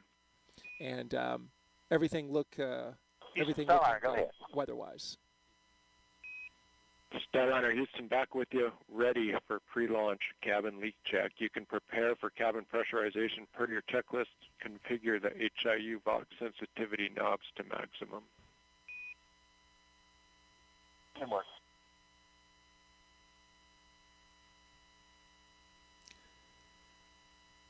And as we look at the Starliner capsule from inside the white room, the blue team getting ready to make their exit, doing their final preparations before they leave. You can see them going through their list of procedures right there on the desk there. Also, that's a great call out. We want to hear that the capsule can be pressurized, and so they're doing that now. At this moment, I want to welcome into Hangar AE Deputy Program Manager Dana Hutcherson, who is here now with me. Thanks for taking the time to come over and talk to us. You're on console. You've been listening to the teams, both ULA and Boeing, as they prepare this rocket and spacecraft to go. It's been a little exciting over the last hour or so. Talk a little bit about that, what you observed from ULA team and your team in getting through the ground valve issue where they were able to go to a redundant system. Is removed. And they were able to get that stabilized, get back into flow. Yeah, it's been an exciting last hour or so, I guess, on the count. It's really cool to see the teams reacting to any anomaly that's been popping up, and they've been able to work through it. They've ran tests offline to validate the procedures and been able to jump right back into it to be able to get us back into the flow and the process. So it's really neat to see how everyone is ready for this launch and on point and just getting everything together for this launch today. I was particularly impressed in listening to the ULA team and how quickly they worked through the problem and how fast they were able to bring the flow back in after resolving that redundant data issue that they had. That was impressive. Let's go over to the Boeing team. Earlier in the count, they pressurized the thruster manifold that had the issue with the helium leak. How did that go? They everything went nominal. We expected to see some leak, and it was about the same.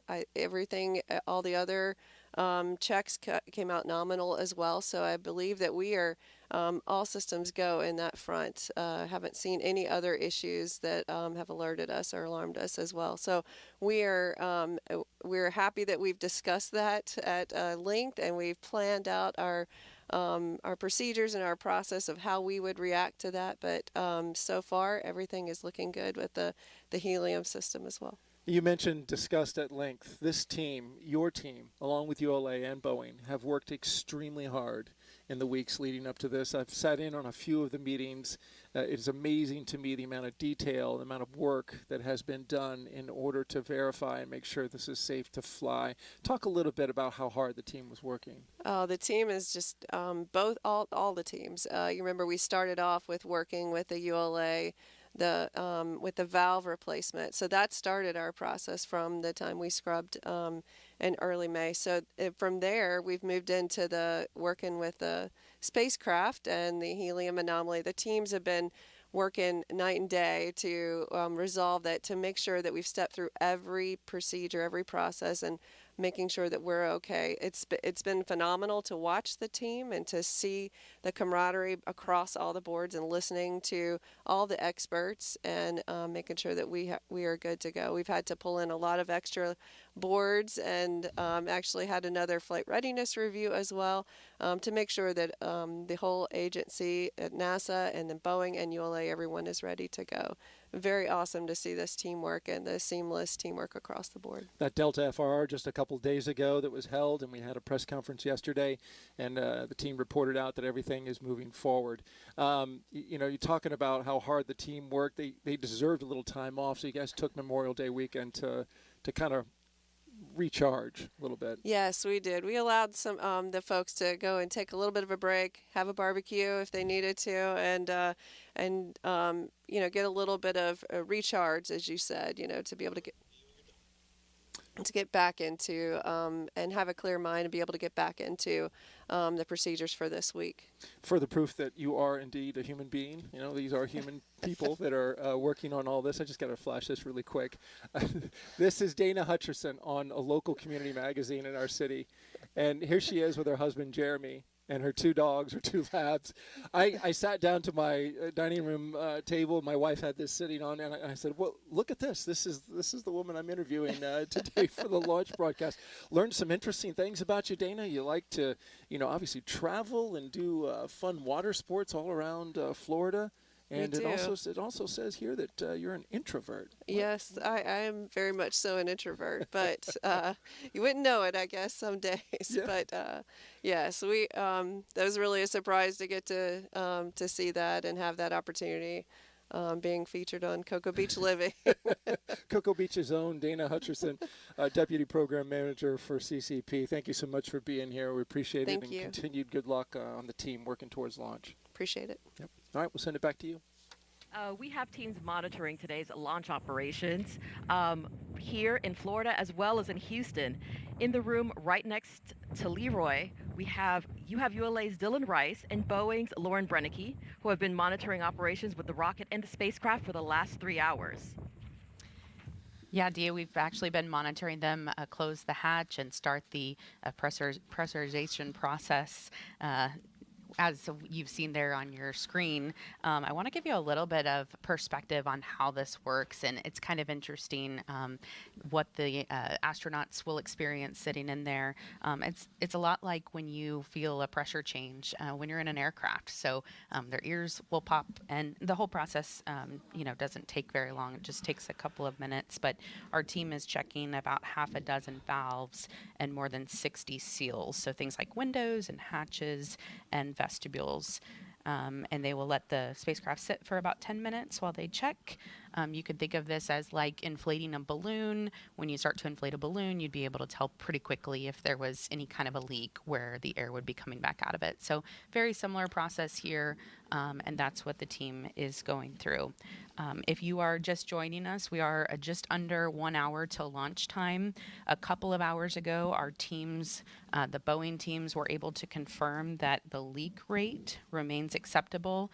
If you've been following along with us this week, you may have heard about the helium leak that we had, but we know now the leak rate remains acceptable. And in fact, our teams even said that it looks better than before. So all good news.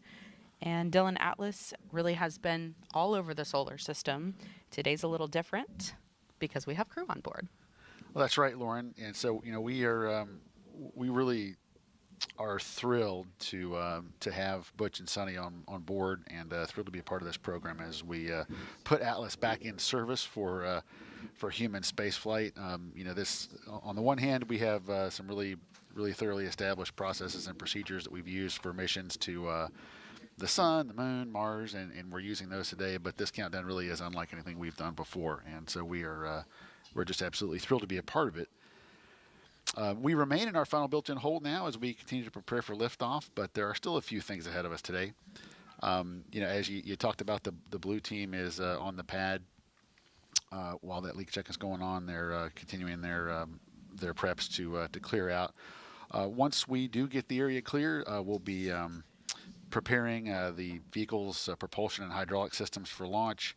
We'll also be getting some data and loading that into the flight computer that will help Atlas and Centaur steer through the upper level winds as we pierce the atmosphere. You'll also be hearing some comm checks between the Chief Launch Conductor Doug Lebo and the Starliner crew and Houston as well. As we get all those things will take us closer and closer to our launch opportunity today, coming up at 12:25 and 40 seconds. And of course, the one big visual cue that you will get that we're moving right along will be a retraction of that big crew access arm. So that's going to be coming up here in just a little over 40 minutes, a little under 40 minutes, I should say. But the big crew access arm will retract, and at that point we'll be very close to launch. And it's really important that the crew cleans everything up. On channel 1. Go FTS. Operation 55, step 270, FTS open loop test is complete. Roger. All right. All right, we just heard that leak check is complete. Again, we are just under 1 hour. We're about 56, 57 minutes right now away from launch. The cabin leak check is complete, and we are moving forward nominally. Feeling like a great day to go to space, Dylan. I agree. Let's do it. Megan, we will check back in with you in just a little bit. Back over to you guys. Well said, Dylan. Let's do it. And actually, why don't we take the time now to take another look at the crew making history with this test flight. You see Commander Butch Wilmore closest to the screen here, corner right. Now, Commander Butch Wilmore, NASA astronaut and retired U.S. Navy captain, was raised in Mount Juliet, Tennessee, is married to Deanna Wilmore, and they have 2 daughters. As a naval pilot, Butch racked up more than 8,000 flight hours and 663 carrier landings, all in tactical jet aircraft. He completed 4 operational deployments supporting missions like Operation Desert Storm. Before his selection to NASA, Wilmore was on exchange to the Air Force as a flight test instructor at the Air Force Test Pilot School at Edwards Air Force Base in California. Butch is a veteran of 2 space flights as a pilot on Space Shuttle Atlantis in 2009, and then in 2014 he served as flight engineer for Expedition 41. And so far, Wilmore has spent 178 days in space and performed 4 spacewalks. This flight test will be his 3rd mission to the ISS. And Sunny Williams, CFT's pilot and a retired U.S. Navy captain. NASA selected her as an astronaut in 1998, just 2 years before Butch. This will be Sunny's 3rd mission to space, making her the first woman on a test flight of an orbital spacecraft. Her first trip to the ISS launched in 2006. She served as flight engineer for Expeditions 14-15. She then returned to the orbiting lab in 2012 and was commander of Expedition 33. Sunny has more than 50 hours of spacewalk time, the 2nd most cumulative time by a female astronaut. So far, she has spent 322 days in space. Before NASA, Sunny was a former naval test pilot and instructor, logging more than 3,000 flight hours in more than 30 different aircraft. Williams grew up in Needham, Massachusetts, and is married to Michael Williams. Starliner at Houston on 1. Good pressure. The side hatch is being configured now. Audible noises may be heard. Standing by, thanks. She enjoys hanging out with her dogs, working out, hiking, and camping, as well as working on cars and houses. What do these 2 not do, Mike? No, they are some of NASA's finest, and were chosen to fly on this mission so that we can get Starliner certified and fly more Starliners to the space station in the future. How does it feel, seeing your friends who you've trained alongside with so many years now? How does it feel to see them about 53 minutes to launch? I am so proud of my friends. I've been working with Butch and Sunny for, as like Butch likes to say, half a decade, 5 years or so, and we're as you can see today, and all the work as we were getting ready to launch today, how much Butch and Sunny, as well as we appreciate the whole team that we're part of. Sure. And Butch and Sunny have really expressed their gratitude to everyone and try to include the team as we all go forward on this mission. And so I'm super proud of them, and I'm a little envious, but I'm really happy for them to be this close to flight. 53 minutes to go. You're not the only astronaut that says that. It's okay. As the crew aboard Starliner prepares to launch to the space station, let's take a look at what's in store for them, for Sunny and Butch, while on this mission.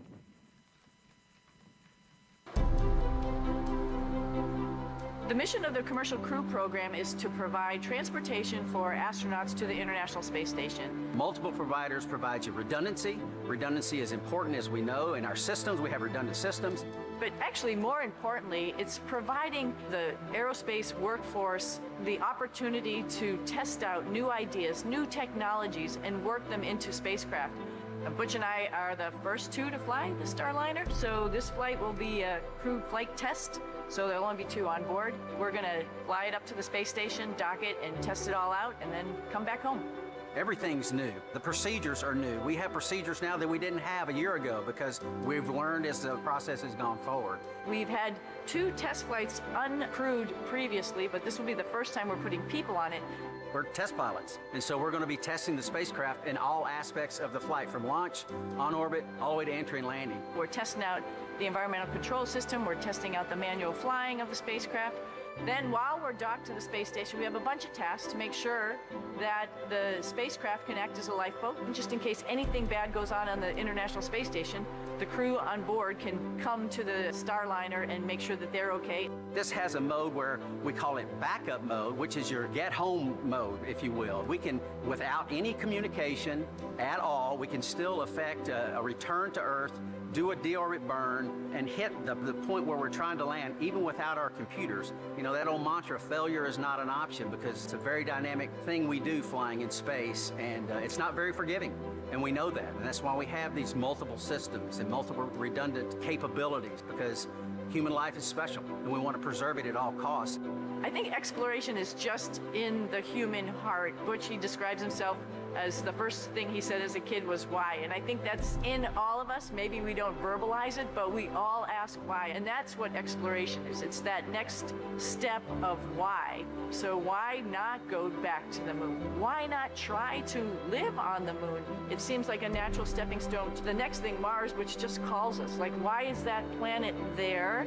What is the future of that planet? What is the future of our planet? And to be able to take these next steps in exploration, we're going to start answering those questions. We stand on the pinnacle. This is kind of where everything, integration, everything comes together, which is where Sunny and I sit. And this is just a part of the ongoing process of growing and expounding our knowledge and our understanding of all things for the benefit of mankind. I am Sunny Williams, and I am ready to fly NASA's Boeing Crew Flight Test. I'm Butch Wilmore, and I am ready to fly NASA's Boeing Crew Flight Test.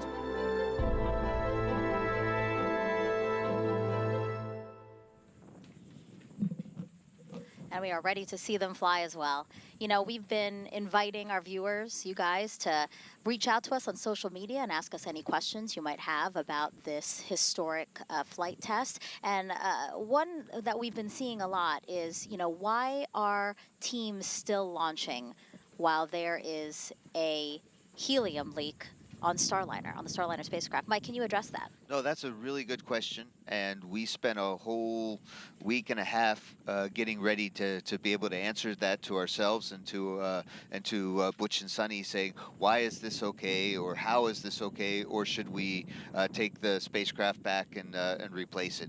Well, we looked at not just the data that we've seen, but also the what could happen in the worst case, and then what could happen even worse than that.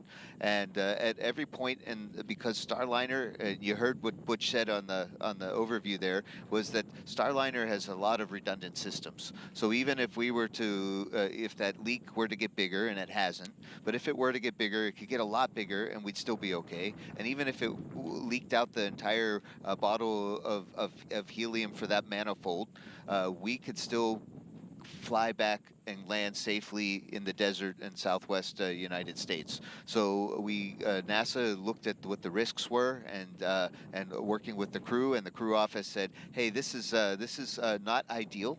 We don't like this.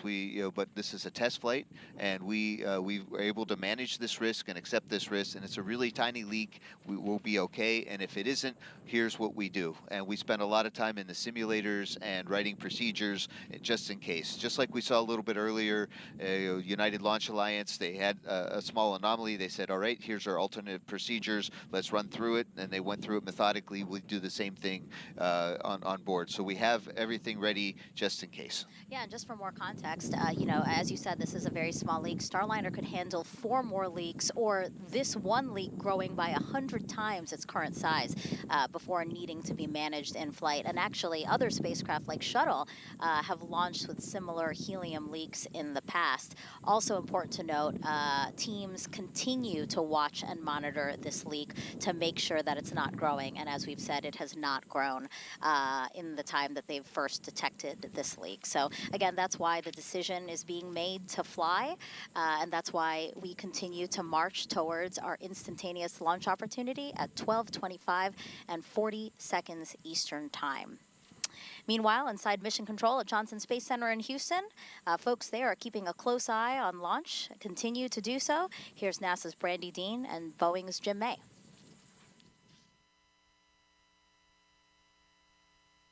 Thanks, Megan, and welcome back to the Starliner Flight Control Room in Mission Control Houston, where the flight control team is continuing to follow along with all the activities going on in Florida now that we are 46 minutes away from today's launch. Once Starliner gets off the pad, Jim and I will be with you through Ascent, giving you play-by-play and expanding on the calls that you'll hear Capcom Joshua Kutrick making to Butch Wilmore and Sunny Williams on board. There are a number of major milestones you want to keep an eye out for during Starliner's climb to orbit. The first call that you'll hear from Starliner's crew is roll program, coming from Commander Wilmore, indicating that Starliner is rolling into the right orientation for ascent and orbit operations. Then about 45 seconds into the flight, the crew and Starliner will reach max Q, which is the maximum dynamic pressure that they will experience during ascent, and that happens just before they reach Mach 1. Then a minute and 35 seconds into flight, the solid rocket boosters that give Starliner its first major push into orbit will have used up all of their fuel. Starliner will hold on to them for a little more than a minute after that, and then jettison the boosters before second stage takes over and take Starliner away the rest of the way. Starliner will actually reach orbit around 11 minutes and 58 seconds into flight, at which at that point the Centaur main engine will cut off. Starliner and its crew will hold on to that stage for a couple minutes and then separate from it at around the 14-minute 58-second mark. From there, Butch and Sunny will be free flying on orbit in Starliner. During ascent, you'll hear Kucherick mentioning a number of abort-related milestones as Starliner moves past them. Starliner can safely abort all the way up to orbit, including off the east coast, off the coast of Newfoundland, and off the coast of Ireland. Beyond that, it will be able to safely reach abort to orbit, staying in space as an abort. And of course, we're hoping not to need any of those. Request permission to begin white room closeout. Roger, thanks, Slick. Blue team, perform toxic vapor and O2 checks when raising the environmental seal and configure white room for launch. Roger. And Slick, if you get a annulus purge disconnect time.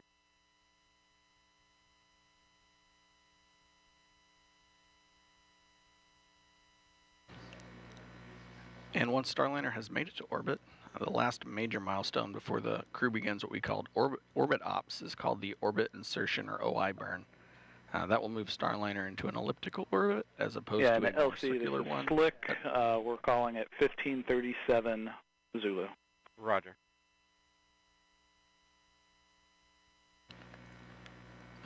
Going from a circular orbit, which they get off of after separating from Atlas, into an elliptical orbit, and then from there, Starliner will be on its way to International Space Station.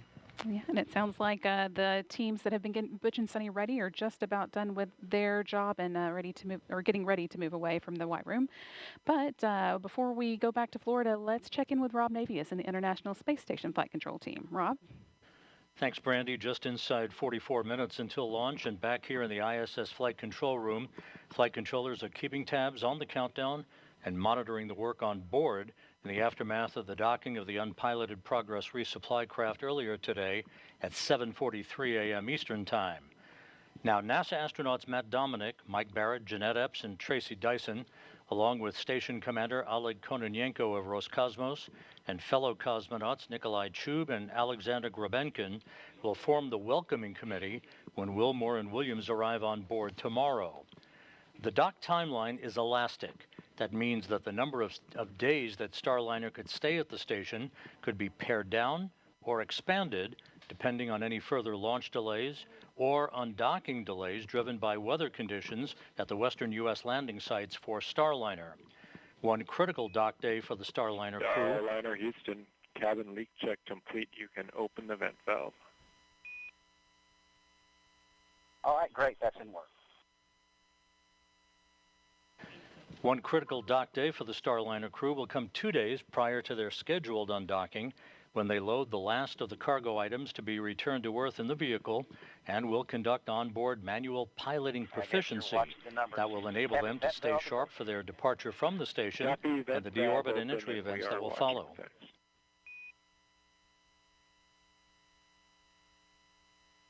So here we are at the intersection of Cape Canaveral, Houston, and space. And aboard the station, two of the Expedition 71 crew members, Jeanette Epps and Tracy Dyson, recently took a moment to set the table for the arrival of Wilmore and Williams at their orbital destination.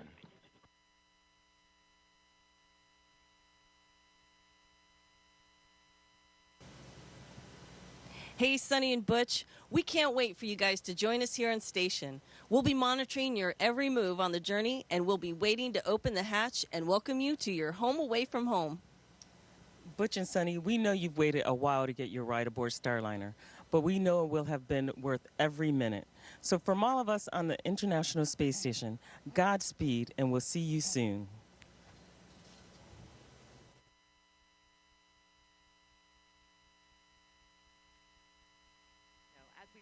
In less than an hour to launch 2 astronauts to space during this test flight. Let's check back in with NASA's Antonio Jaramillo, who spoke earlier today with NASA's top administrator about this mission. It's always an honor to be joined by NASA leadership, and joining me today is NASA Administrator Bill Nelson. Administrator Nelson, can you tell us why it's so important for the space agency that we have another American space company launching from American soil? You always want to have a backup position and in this case, a second spacecraft. For example, when we go to the moon, we will have 2 landers. We will have a SpaceX lander, that's first, and then the Blue Origin lander.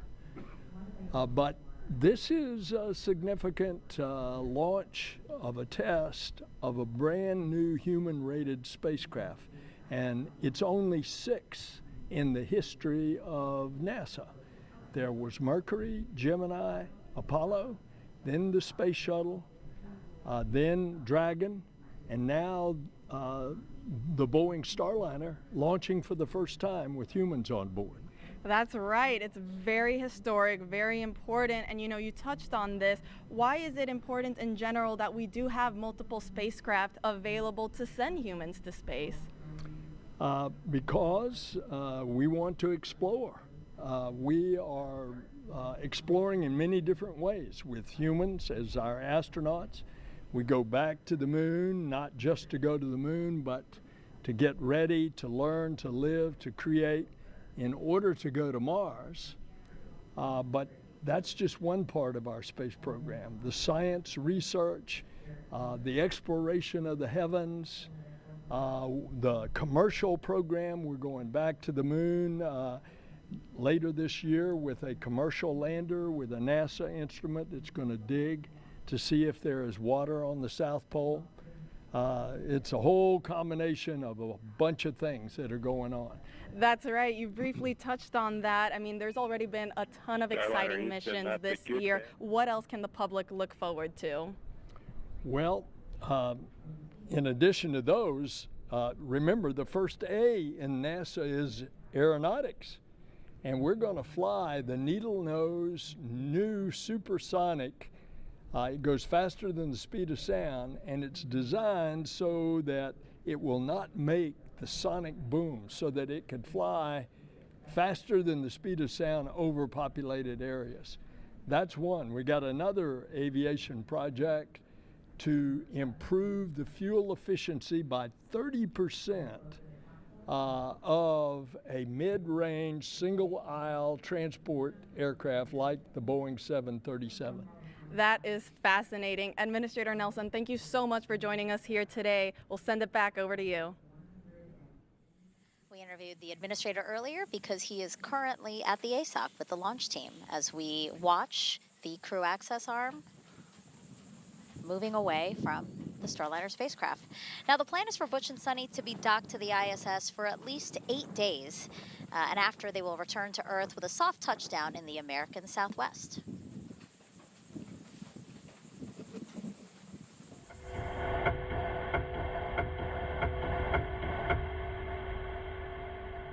There, this is video and sound from inside Starliner during its return to Earth 2 years ago as part of the Orbital Flight Test 2 mission.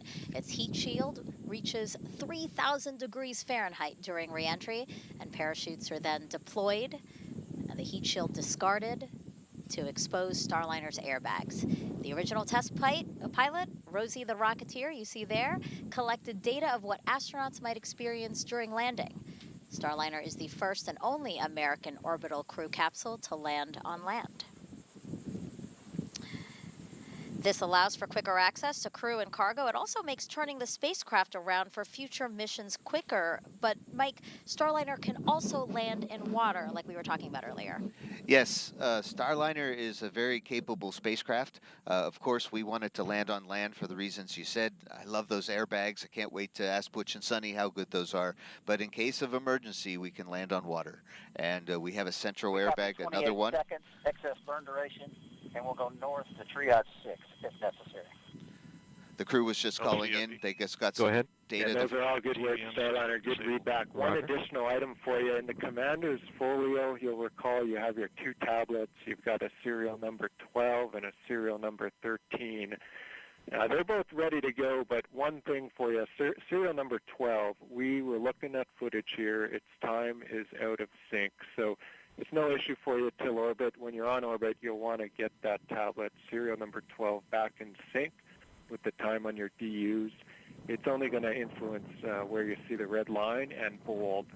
So if you did have to use bold before that, go ahead and do it on 13. Otherwise, we'll just resync in flight, and we can help you with that when we get there.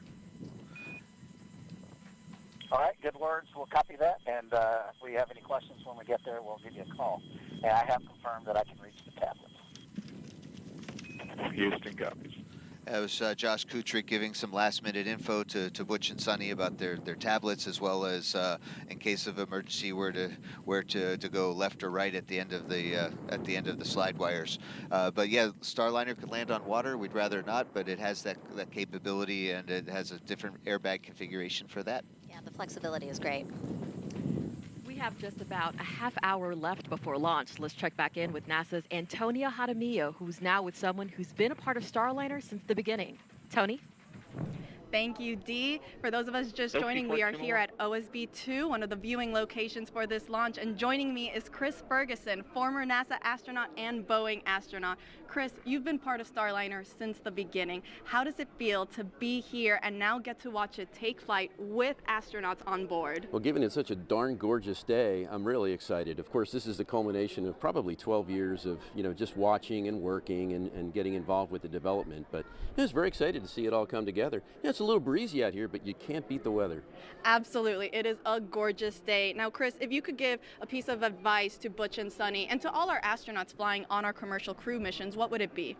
Well, Butch and Sunny are pretty darn experienced. They probably don't need my advice. But what I would say, on a very first ascent of a vehicle and a re-entry, I would say take it all in, experience it. Think about what you're feeling, what you're experiencing, what's staging going to be like, what's it like when the parachutes come out, because these are questions that everyone's going to know when you get back, right? We want to know, did we build a vehicle that's comfortable to fly? Absolutely. We can't wait to know. I mean, we're all taking it in here too. Chris, it's our understanding that your fingerprints are all over the spacecraft, in particular the launch console and displays. What can Butch and Sunny expect to see and experience aboard Starliner for their flight, and how does that compare to flying the space shuttle? Yeah, I think the idea behind the design is to make sure that the crew always has reasonable awareness of what's going on. I remember with the space shuttle days, sometimes the displays were a little archaic. You had to really almost have a graduate degree to understand exactly what you were looking at. So the idea is to make it a lot more airplane-like, because the crews are very experienced pilots and aviators, and for the next generation of Starliner astronauts to come along, we want to make it very intuitive. So we've reduced the number of switches to the bare minimum. The shuttle had 1,000. We have 25 maybe. I don't know what the right number is, but it's a very streamlined. It's capable of being flown by a single person. So there's a lot of, I would say, upgrades that make it safer and a lot more flexible than its predecessor, the space shuttle. Definitely a very impressive spacecraft. And Butch and Sunny, they're going to also perform a few manual demonstrations aboard. You also were a part of this flight test in the beginning. Can you talk to us a little bit about these manual demonstrations and just kind of the importance of why Boeing decided to have both a blend of autonomous and manual capabilities? Yeah, there's always a sort of a contentious look, between engineers and pilots on how do I control the spacecraft. The pilots always want the ultimate ability to take over in a situation when they need to. So the Starliner flies very much like the space shuttle and the Apollo and the other capsule vehicles, with two different hand controllers where you can control all 6 degrees of freedom. You can maneuver it to an attitude if you needed to, say, charge your solar arrays or pick up a communication satellite, and they'll have the opportunity, of course, to check that out. And then there's also a deeper level of redundancy called backup mode, which is a means that the crew could manually fly the vehicle, even in the unlikely event that all the flight management computers fail. So there's a lot of redundancy, and it really is a true piloting vehicle, which is, I think, why the NASA customers really enjoy it so much. I'm sure. Well, Chris, thank you so much for joining us. Megan D. Mike, back over to you. All right, a quick check of the clock. We are 31 minutes and 40 seconds to liftoff of NASA's Boeing crew flight test. And right now, what you just saw on the screen there, you see Butch and Sunny. They are patiently waiting their launch inside of Starliner's spacecraft there. And then also we did see the pad team who've been helping Butch and Sunny into their spacecraft, as well as securing the spacecraft and closing the doors. They have since left the pad, right, Mike? Absolutely. So only thing that's left is we have a rocket and a spacecraft and 2 human beings sitting on top, getting ready for launch in 31 minutes. Yeah, and so what we expect to hear coming up is just repeated communication checks with Capcom and Houston and with the crew. And also, this is an opportunity, right, to discuss any anomalies or resolutions, but we haven't heard anything. Yes, I think we hopefully got that out of our system LCO earlier, Sam. and here we go. Go ahead. Yes, sir. Per step 20, operation 60, blast engine area is clear. Roger. They just confirmed that that it is just indeed the rocket, spacecraft, and 2 human beings. And so, yeah, so we'll hear those continued checks, and this is just an opportunity for some status updates if needed, right? This is kind of time that's built in to allow for discussion if needed. Absolutely. We're waiting for the Earth to rotate in just the right position for that instantaneous launch window. And any anomalies we had, we got out of the way. And now everybody is minus 30 minutes. Double checking their data. RC, conduct weather briefing on Channel 8 weather conference. And the weather. Right. Roger. Arm control, start arm hydraulic final prep. Roger. LOX 1, perform pogo suppressor charge. Roger. Prop 1, perform RD-180 transducer converter calibration. Roger. P&E 2, perform Centaur LH2 SVV cycle test. Roger. These are nominal countdown checks for the from the launch conductor, Doug Lebo, asking his team to do their 30-minute steps to get the rocket that much closer to ready for launch.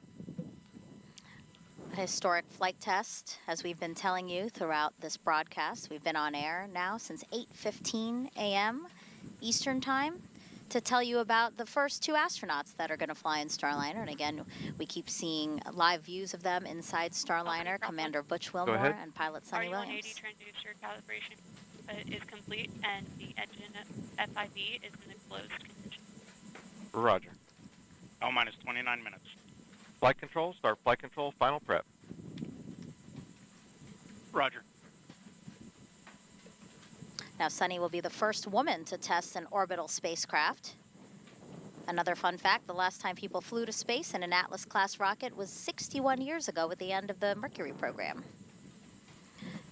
CFT is the final test to certify a second commercial spacecraft to ferry astronauts to and from the space station, which really is a wonderful resource to us and many countries and also research institutions.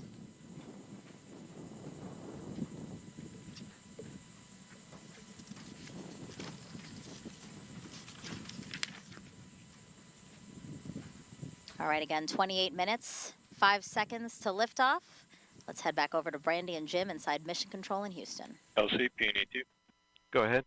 Centaur LH2 SVV cycle tests are crew complete. Flight test Roger. Flight Director Mike Lammers is just about to poll the flight control team here in Houston for a go or no-go, verifying that all of Starliner systems are ready for launch today. Everything's looking good at the moment, and Lammers will use this poll to determine his own response to the final go no-go poll by the launch conductor just before liftoff. Once we do get into the And terminal flight control, countdown time frame, LC. there are Go ahead. Roger, do we have the temperature update complete?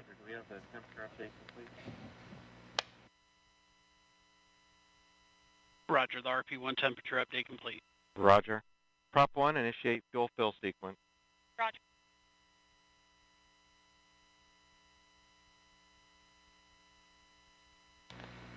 And once we're in that terminal countdown time frame, Go ahead. A few Yeah, major we've been discussing before the CISA temp. It's a noisy measurement. I'd like to take this to 6, get a recommendation, probably to 2 disable. Roger. Convene the anomaly team and provide a recommendation. We'll go. L minus 27 minutes.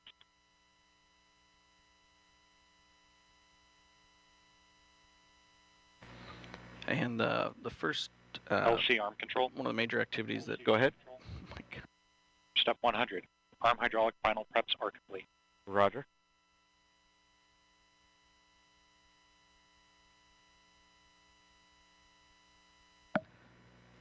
One of the first activities Mike Lammer's team will be doing is transitioning Starliner from ground power to battery power.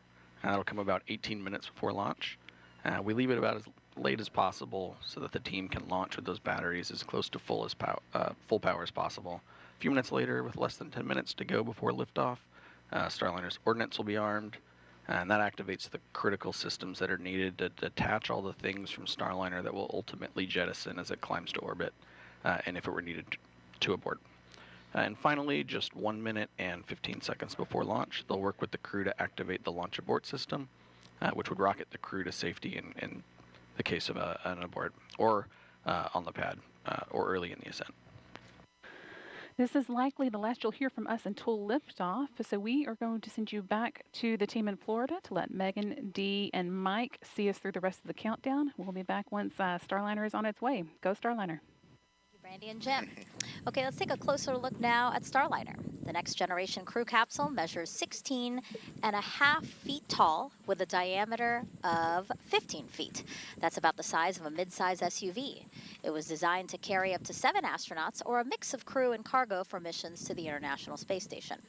After today's test flight, NASA will fly crews of 4 or 5 with cargo, and Starliner is also reusable up to 10 times. Yeah, we're looking LCOSM. to getting... Go ahead. Yes, sir. Per step 60, flight hazard area has been cleared. All personnel accounted for. Roger. All right, everybody is in place for launch. Starliner, we're looking forward to getting it certified so we can continue our missions to the International Space Station with 4 NASA astronauts. And Boeing will have the option to use Starliner to fly to other space stations and to help build the low Earth economy, low Earth orbit economy. Hey, Mike, let's squeeze in a social question since we've invited viewers to send them to us. This is from John on YouTube asking, how did the astronaut train for this mission? It's actually a question from a 10-year-old named Maddie. Well, hi, Maddie. Hi, John. Yeah, so we spend a lot of time practicing exactly what's going on today. We sit inside a simulator, which looks and feels like a rocket, and we push all the buttons and switches and look at our data. And sometimes they even give us these things called malfunctions, which something goes wrong, and we have to think our way through it and follow our procedures to have a safe practice mission. And we do that for about 1.5 years. In this case, for us, it's a new spacecraft, so it took us 5 years, but it takes us about 1.5 years to train for new spacecraft. Roger, please disable line item 390. Active.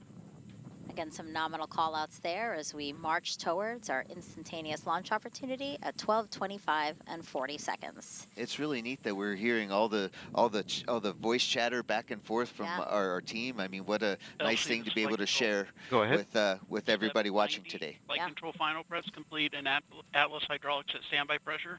Roger. And with that, let's head back over. Go ahead. Line item 390 has been disabled. Roger. Let's head back over to ULA's Dylan Rice and Boeing's Lauren Brennicke from the ASOC. Thank you, Megan. So you may have heard just a few minutes ago the team talking about they're actually telling Butch and Sunny once they get up into space that they will need to sync their tablet. Wanted to give a little bit of a perspective on that.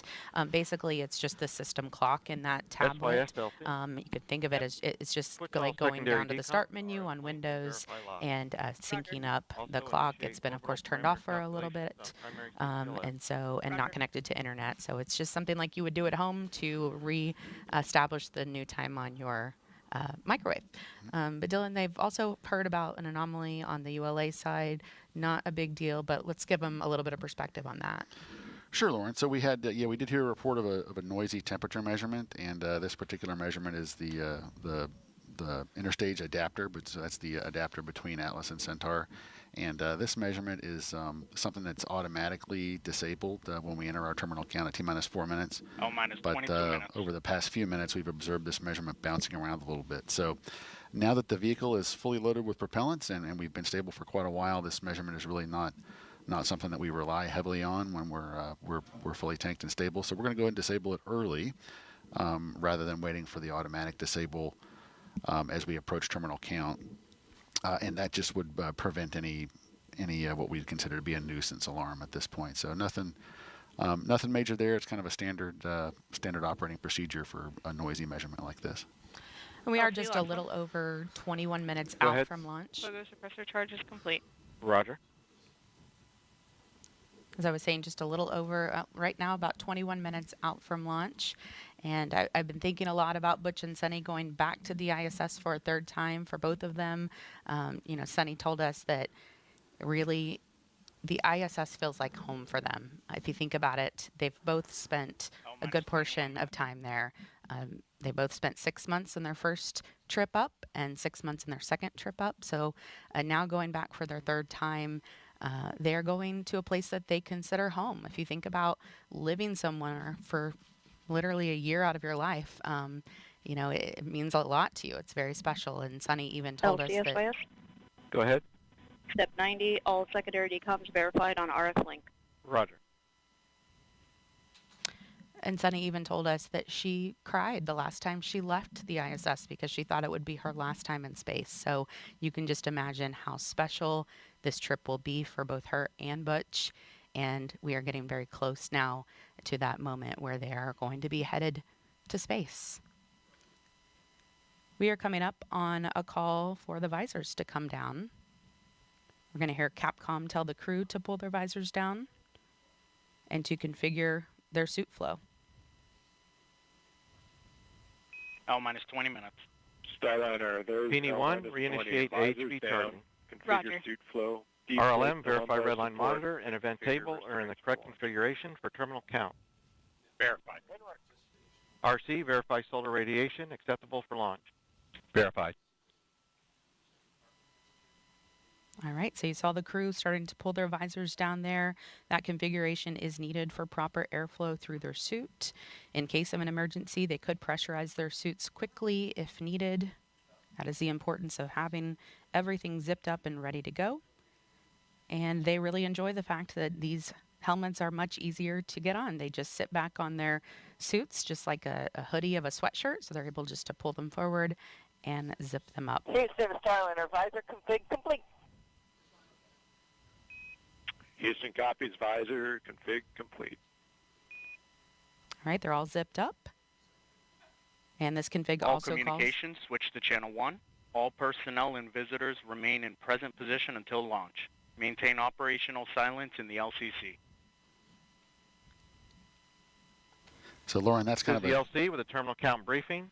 If a condition exceeds the launch constraint anytime after the terminal count status check, the observer shall announce hold, hold, hold on channel 1, identify their station, and briefly state the reason for the hold. So, Lauren, we just heard a couple of our standard pre-launch announcements. During the countdown, the individual teams, so think of the Atlas propulsion team and the Centaur propulsion team, are off working on separate nets as they perform their functions. All that work is complete, and so essentially what that last announcement does is bring the entire team back to the primary command channel, net 1, loop 1 as we call it, and the rest of the countdown will now be conducted on net 1, Roger. And we'll all kind of hear that together. 18 minutes. Also, at this point, our operators are going to be heads down. Verification. Roger. And so the only conversation in the LCC from this point forward is just going to be the working through the launch procedures. There'll be no other ancillary conversation whatsoever. And we'll also be listening to some of those side channels that aren't public on your TV screen right now. So we'll be listening for a few polls, one that's called the Starliner Readiness Poll for terminal count. And that is one of the shorter polls, and it will be coming from the Boeing Mission Control Center, or we call it the BMCC here in Florida. The spacecraft launch conductor, Brian Gardner, will poll people in that room in charge of the propulsion system and power and many other subsystems. He will have 3 call-outs to him. L-minus 17 minutes. OSM, place SRB ignition SNA switch to the enable position. SRB ignition enabled. And verify FCO, RCO, and OSM hold fire switches are in the proceed position. Ready to proceed. Launch on time verified. Roger.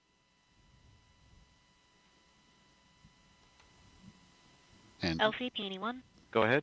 AHB charging reestablish and at flight mass. Roger.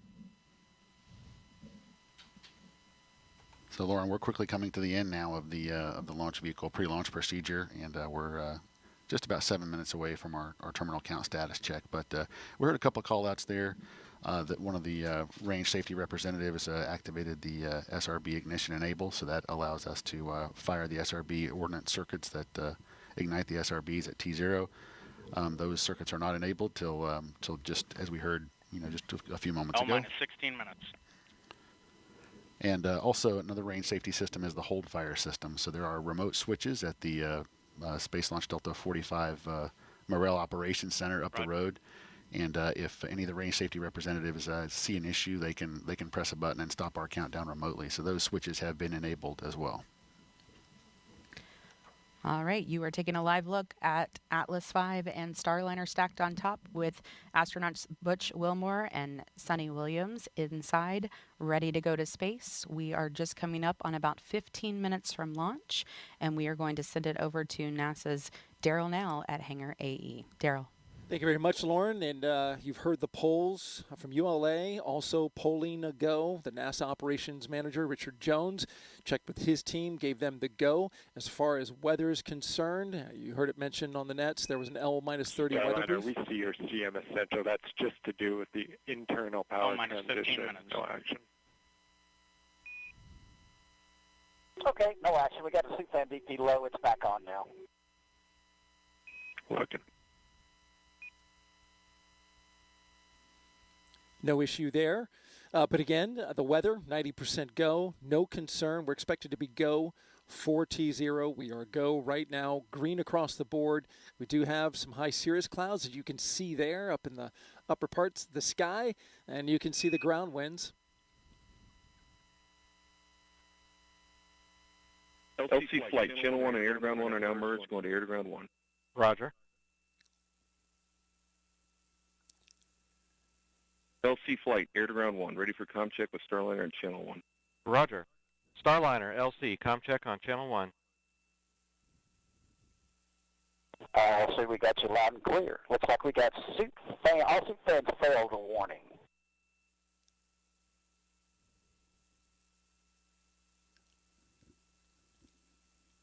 Butch Wilmore. And I copied your comm check, Starliner. In Capcom, did you catch that message? And Starliner and LC Capcom A-firm, we see the messages. We're working more to follow. Stand by. Standing by. Butch Wilmore has a warning light on his console. He's talking it over with Capcom.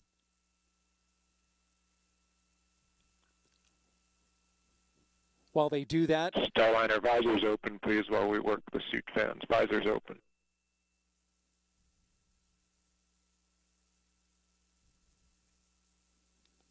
So they're going to have the astronauts open their visors. All right, visors are open.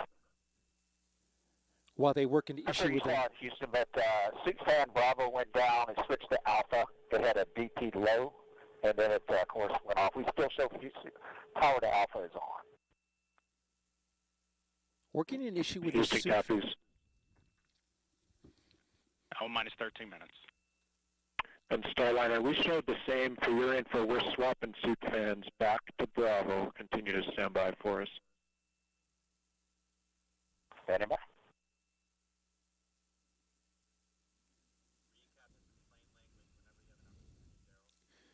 So the issue here is a problem with the primary suit fan operation. They got to have that suit fan to keep the air circulating inside their suits. With that having a warning, they've asked, Capcom has asked the astronauts to pop open their visors so they can get some fresh air, and they'll work it into a redundant mode, going into a redundant suit fan. So they continue to work that.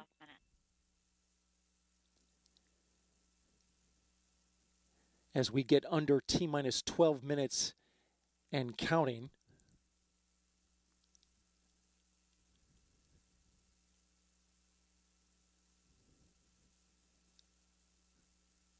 The Boeing team working an issue in real time right now.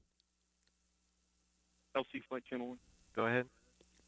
Yeah, the condition we're in an LCT condition with both suit fans down. We're trying to get these reactivated. But we're going to proceed. Roger. So good to stow the crew access arm. I'm go. Roger.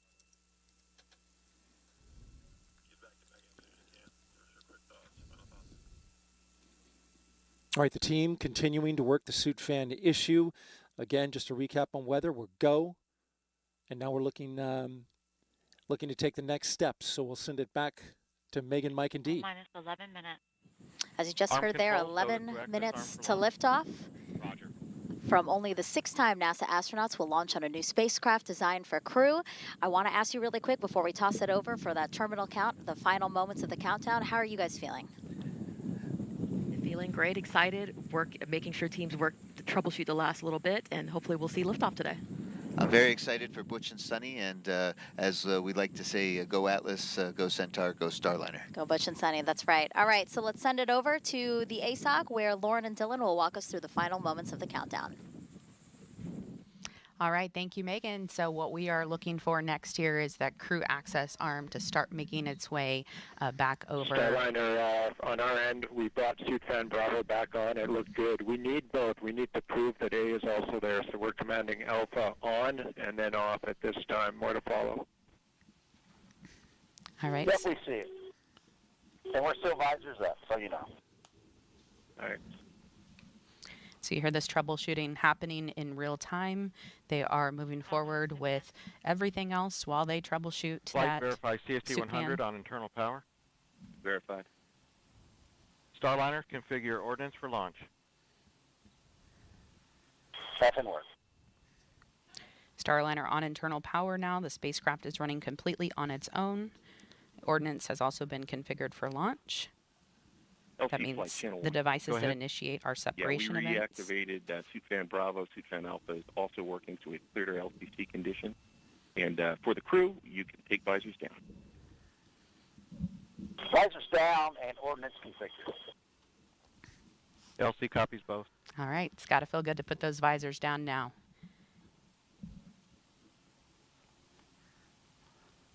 So Lauren, we were seeing that big visual cue, the crew access arm retracting. It takes about 2 minutes to retract and stow 120 degrees away from Starliner back against the crew access tower.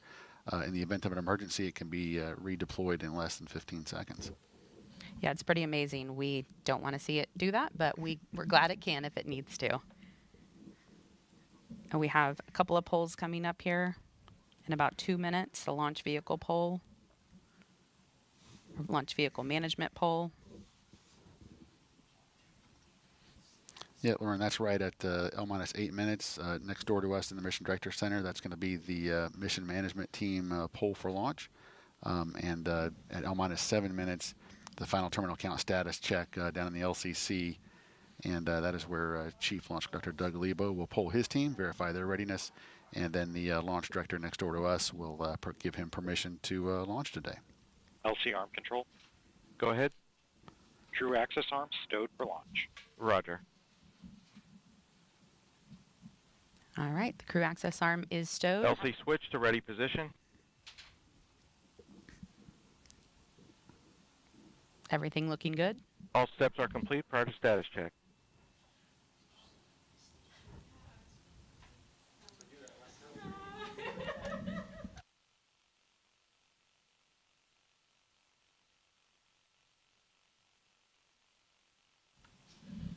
And Dylan and I will be a little more quiet as we get closer here to launch so we can listen into all of the actions as they're happening in real time. Again, just under 7.5 minutes till Starliner astronauts Butch Wilmore and Sunny Williams make history as the first crew headed to the International Space Station on Boeing Starliner.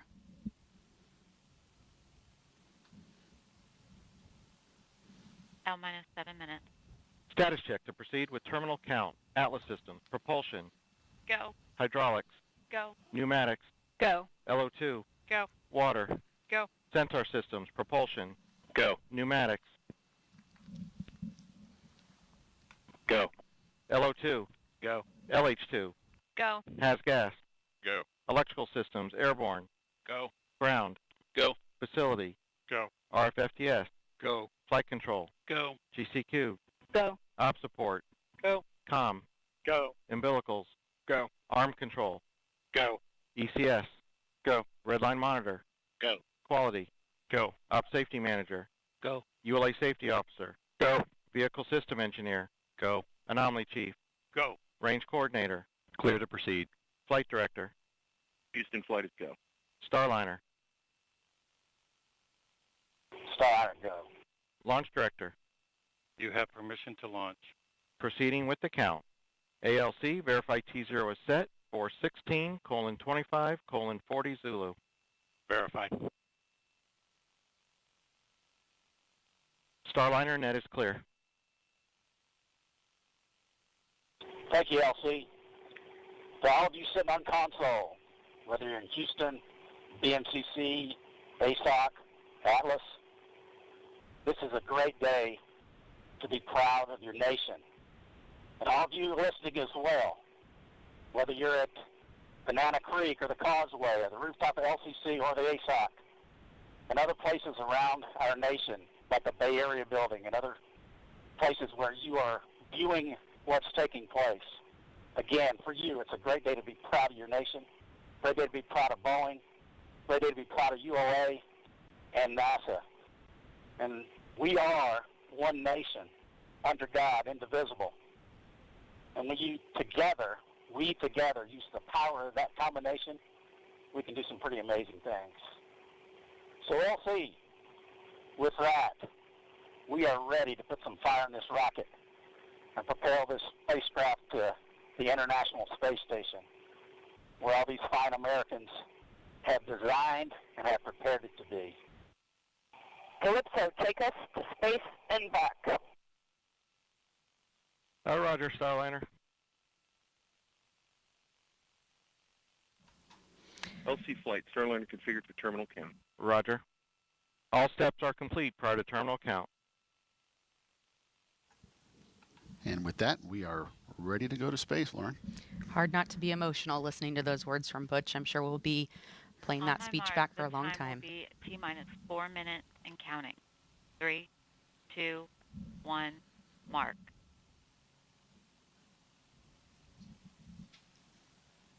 .355. Ground pyros enabled. Launch pad ordnance circuits are now enabled. Hold. Flight control received to CCLS, hold it. Approximately T-minus 350. LC switch not ready.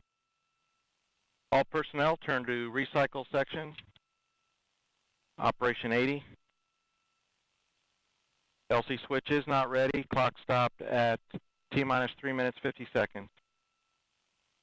Starliner, you should not hear an event at this point. Starliner standing by.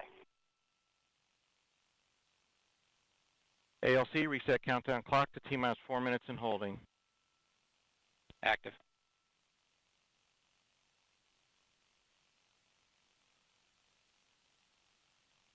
LC Puny 2. Go ahead. Sensor tank pressures are stable. Roger. LC Peony 1. Go ahead. Atlas tank pressures are stable. Roger. OSM, place SRB ignition SNA switch to disabled position. SRB ignition disabled.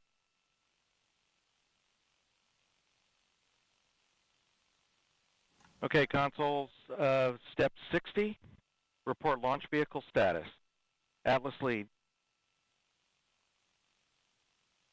Atlas tank pressures and helium bottles stable. Atlas propulsion system stable. Roger. Centaur lead. Centaur tank pressures and helium bottles stable. Centaur propulsion system stable. Has gas readings nominal. Roger. Vehicle electrical.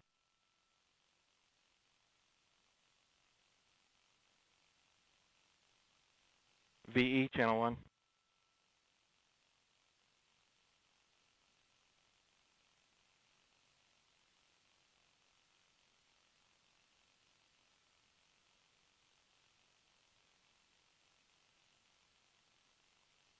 Avionics system stable.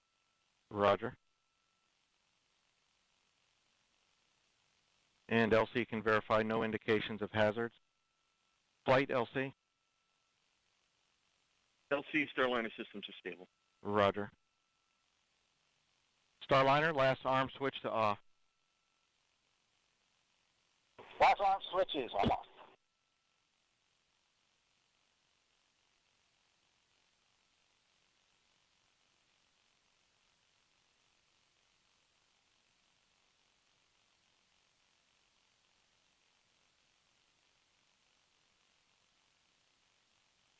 FCS in pre-flight mode, SSVAPs inactive, OCU safe, and EDS in test mode. Roger. Arm control, deploy the crew access arm. Roger. Starliner, proceed with ordnance deactivation. Passing one.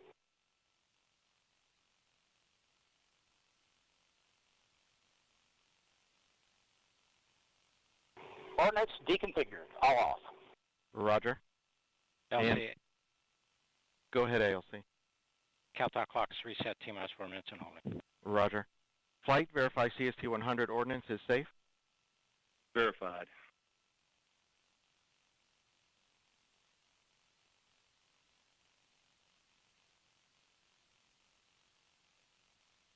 Okay, all stations, recycle systems back to T-minus 4 and holding configuration. Hold time occurred at T-minus 3 minutes 50 seconds. Report status at completion.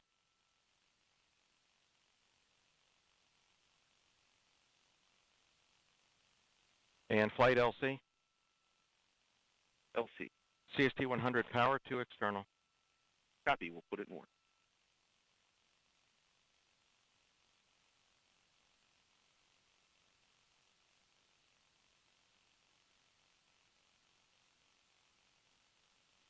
LC Lux 1. Go ahead. Subset Bravo, Outlet Pilot 2, continuing topping. Roger. LC Lux 2. Go ahead. Substep Golf, Centaur LO2, continuing topic. Roger. LC Field 2. Go ahead. Centaur LH2, continuing topping. Roger. LC LC. Peony 1. Go ahead, Peony 1. Atlas Pneumatics, pressure stable. Roger. LC Peony 2. Go ahead. Substep Echo CEC active. Roger. And substep Foxtrot sensor pneumatic system stable. Roger. LC Prop 1. Go ahead. Substep Charlie and substep Delta, Atlas propulsion and hydraulic system stable. Roger.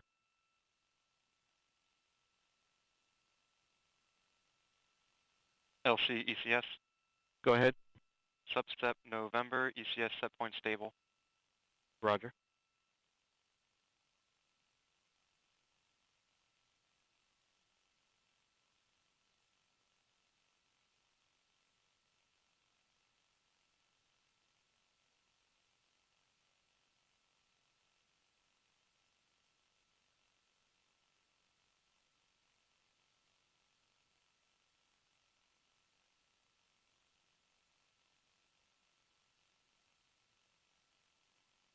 LC, this flight control.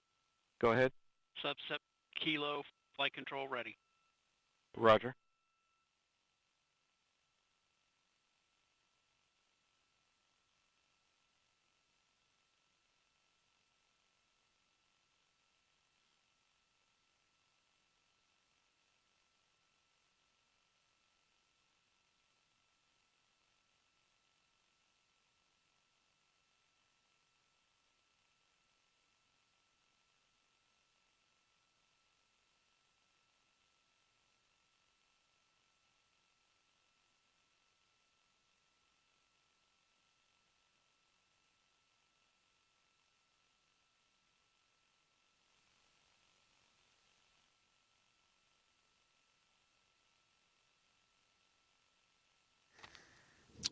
If you're just joining us here at Cape Canaveral Space Force Station, Go ahead. Crew access arm is deployed. Roger. we did have a automatic hold of our ground launch sequencer shortly after we began our terminal count for today's launch attempt. No indication yet as to what caused that hold of the automatic ground launch sequencer. The team is still evaluating data. In the meantime, the team is active recycling the vehicle to a good holding state so that we can prepare for our next steps. But for now, Roger. We are holding at T-minus 4 minutes, recycling the vehicle after a hold of our ground launch sequencer shortly after picking up terminal count for today's launch opportunity.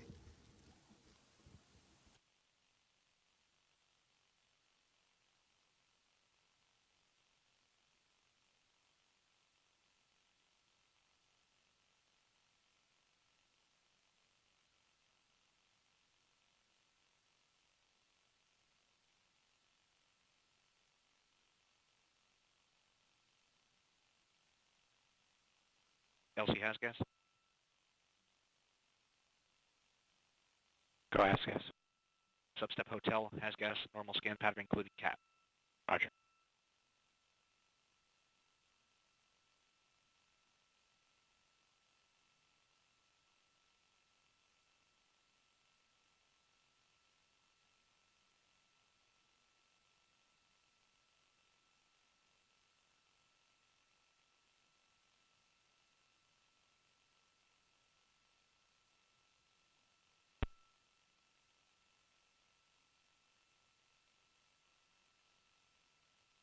And flight LC. Channel 1. Flight. Yes. Roger.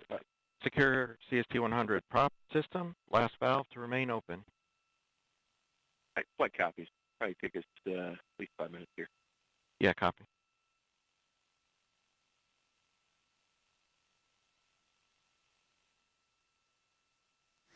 We're going to send it over to NASA's Daryl Nail over at Hangar AE for some continuing coverage of our current FTS status. LC.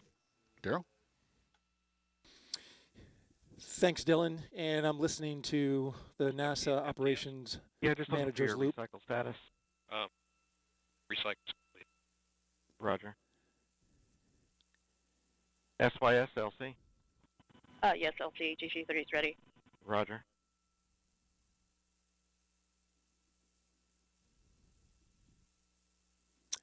As you mentioned, the ULA team now safing the vehicle, making sure all the high energy systems that were prepared to launch are now put into a safe configuration.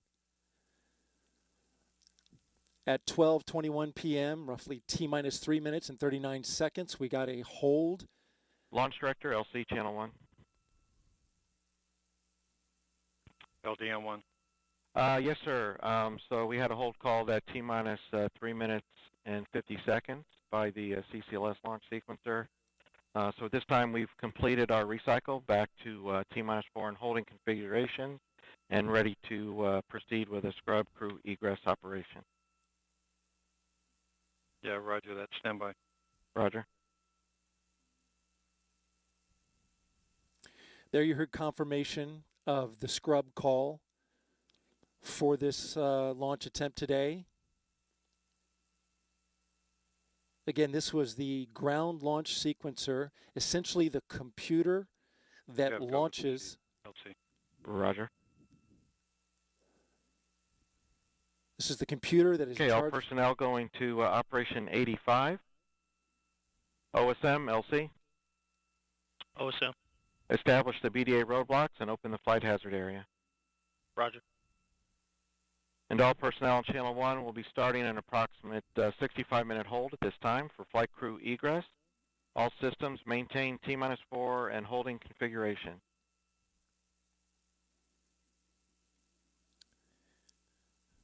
The hold time is not relevant at this point. The fact is they're getting it into a state where they can go through and get the crew out of the spacecraft. But I was mentioning the computer. This is the computer that when we go into terminal count, launches the rocket, brings a number of systems and a huge number of operations all at a rapid pace. Something with the GLS, it's not understood at this time what it is, caused the GLS to throw an automatic hold out at T-minus 3 minutes and 50 seconds. Arm control. Yeah, per step 40, can you give me that call out on the status of the crew access arm? Crew access arm deployed and latched. Arm control is terminated, ready for personnel access. Roger. And FELC? Go ahead.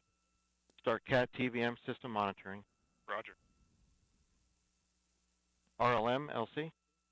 RLM on 1. Disable RLM line items for crew egress per red line report. Roger. LCFE. Go ahead. CAT TVM system enabled. Readings nominal. Roger.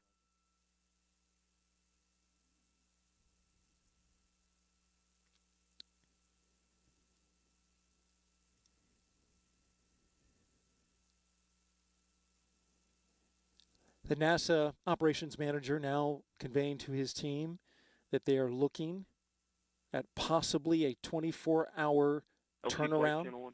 Go ahead, flight. Yeah, CST 100's on ground power.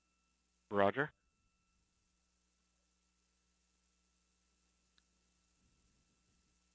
Of course, there'll be a lot of data to look at, but and flight LC.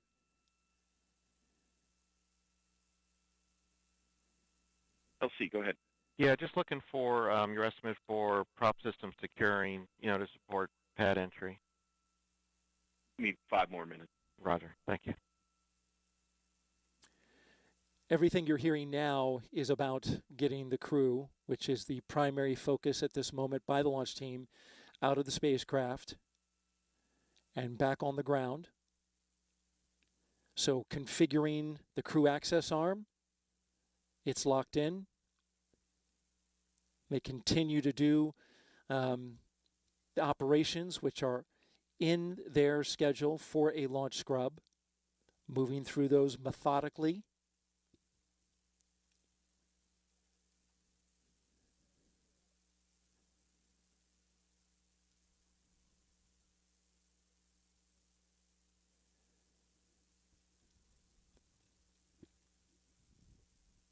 The report out that we heard by the CGLS was that at the time of the scrub, when the hold was listed, it didn't appear to load into the proper configuration. ULA will work to try to understand the cause behind that. They don't know that at this time. They'll be studying the data. NASA's commercial crew team will be right there with them, helping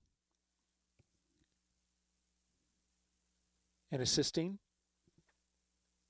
throughout this process.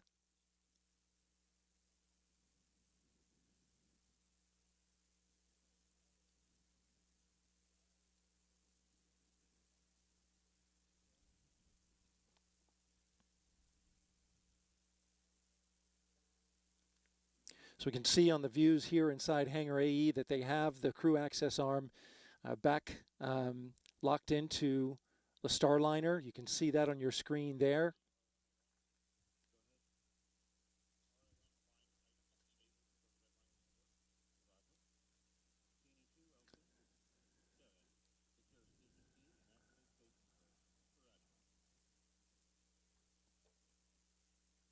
Essentially the team now working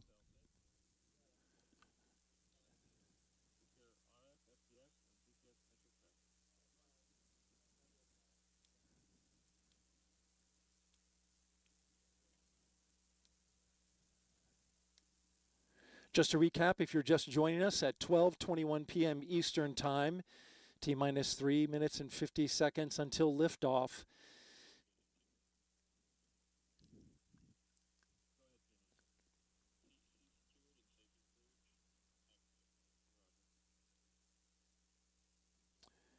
A hold was given by the ULA launch team, an automatic hold that was issued by the ground launch sequencer, the computer that takes over terminal count.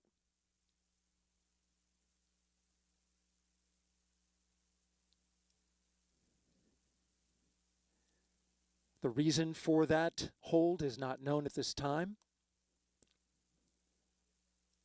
The focus now by the launch team is to make sure the rocket is in a good and safe configuration. That's many of the calls that you're hearing out. And also that they, once it is safe enough, that they get the crew of Butch Wilmore and Sonny Williams, have them exit the spacecraft, come back down the elevators,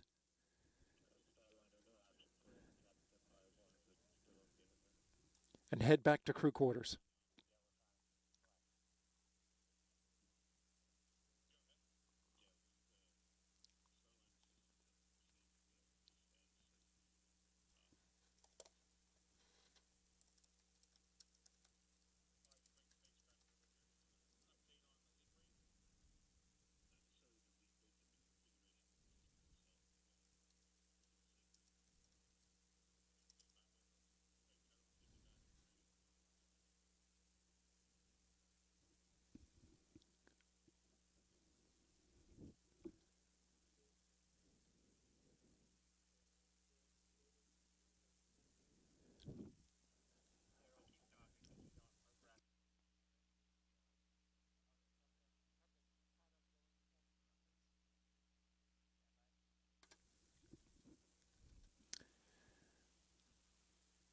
I want to bring in United Launch Alliance commentator Dylan Rice.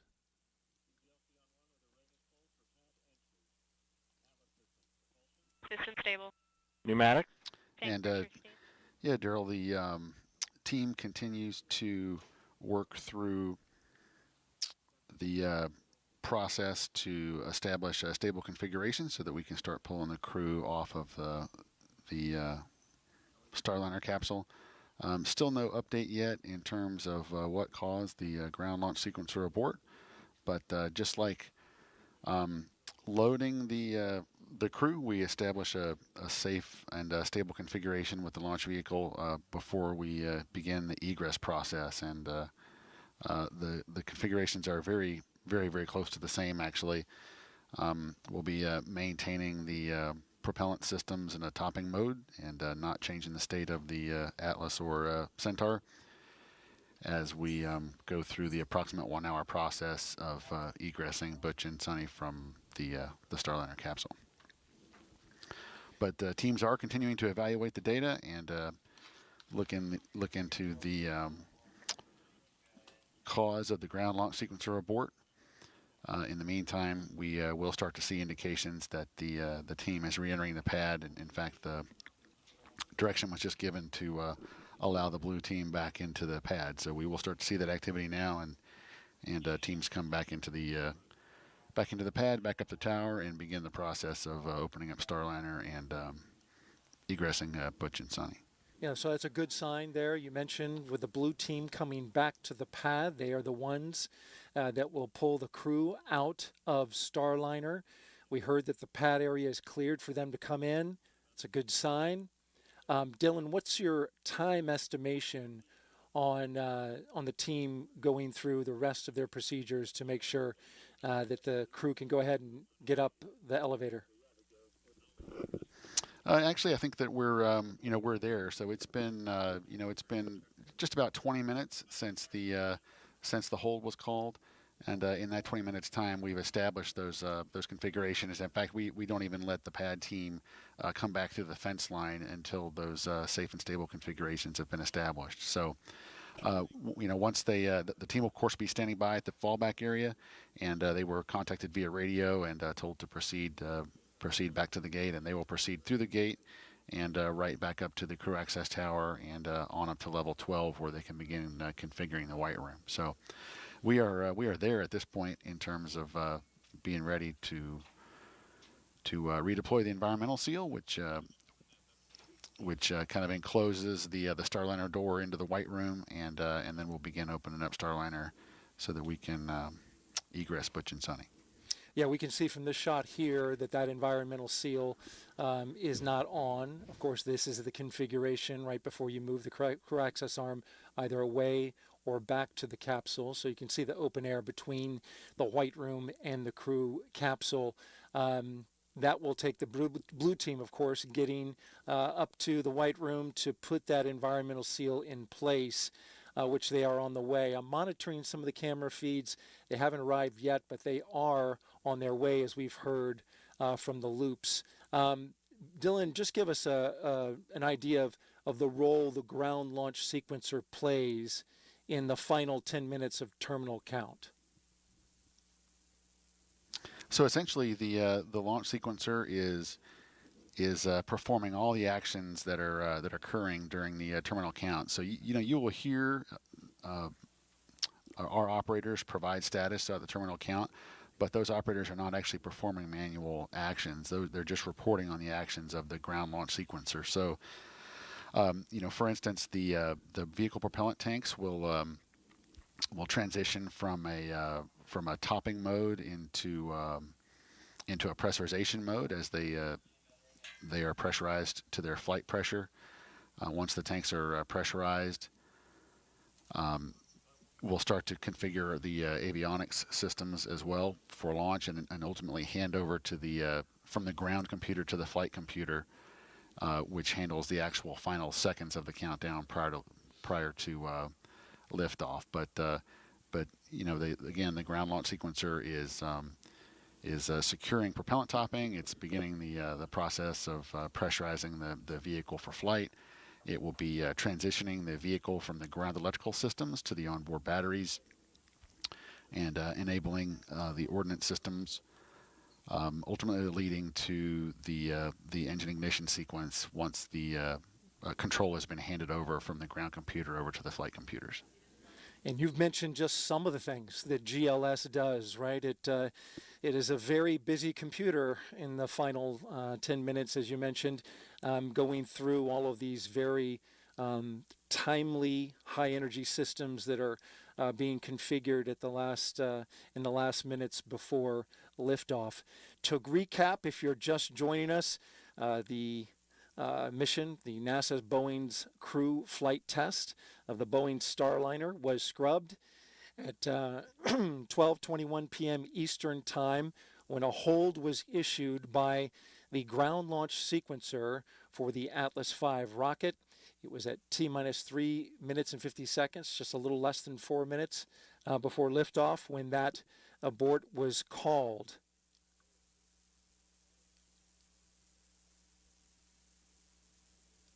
The crew of Butch Wilmore and Sonny Williams, who are inside the capsule at the top of this rocket, as you can see here, are safe and are awaiting. There you see a shot of them. There's Sonny on the left and Butch on the right. They are awaiting the arrival of the blue team to come out to the launch pad and help them egress, which essentially means get out of the Starliner capsule and head back to crew quarters. It's a process that requires that team to do some manual work to lock in the crew access arm to the Starliner capsule. And so they will wait for those moments to arrive.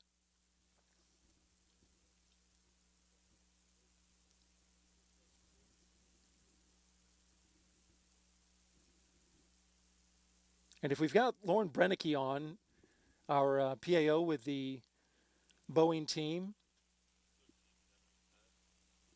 Okay, we just heard a call that the blue team is entering the pad, and I can see them on the closed circuit television. They are in their van, as you can see there, the shot there, arriving back. This is the team that will head back up the launch tower and up into the white room. They will secure the crew access arm to Boeing Starliner, open up the hatch, and get the astronauts out. Just prior to this, 20, 30 minutes or so, we've been listening to the ULA team safe the Atlas V vehicle, basically going through a number of steps to make sure that the tanks for the liquid oxygen, liquid hydrogen, the RP-1 propellant, make sure everything is in a safe configuration before they allowed this crew to get on the pad. And you see the van there with the 321 backing up to the launch tower.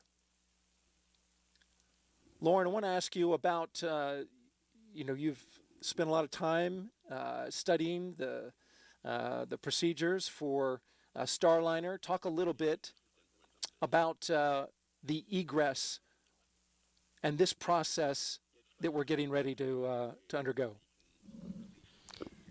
Yeah, Daryl, a lot of what they'll be doing is really what we've watched during this countdown, just in reverse. I'm listening on some of the side channels to the teams talking about going through their checklist, and this is something that we've practiced many, many times in the simulator, and the teams follow along during those sims where a scrub is often the case in some of the different sim scenarios they put together. And so they will go through this checklist that they know very well, where they will go through the everything that it takes to basically get the spacecraft back in the shape that it needs to be in so that we can turn around and do this again and go for it again. Of course, we have launch windows tomorrow, as well as the 5th and the 6th. We don't yet know how quickly the turnaround would be for this, if it's something we can get back in order for tomorrow, or if we need to wait until the 5th or 6th. But, you know, Butch and Sunny are veteran astronauts who are very used to the world of scrubs. During the last scrub, we even talked about how Sunny says that sometimes the scrub just knocks the pressure off a little bit, and you know, they're used to it. So if you've heard Butch's voice on the loops in the last 20 minutes or so, you can tell that his spirits still seem high. Of course, it's disappointing, but it is part of the business, and the ultimate goal is just to make sure that our precious cargo, Butch and Sunny, are safe. Absolutely. Well said, Lauren. And there you see the blue team at the base of the launch tower, getting ready to head up the elevator to make their way to the crew access arm and then into the white room. We did hear, of course, they wouldn't be there if this weren't the case, but Starliner is also safed. We talked about the rocket, the Atlas V, and the procedures they had to go through to make sure it was safe for people to go back to the pad and to pull the crew out. Starliner, as you know, was also safed. And they are headed in the elevator, getting ready to go up.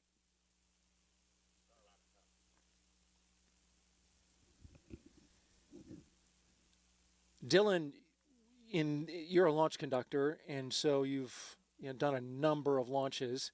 In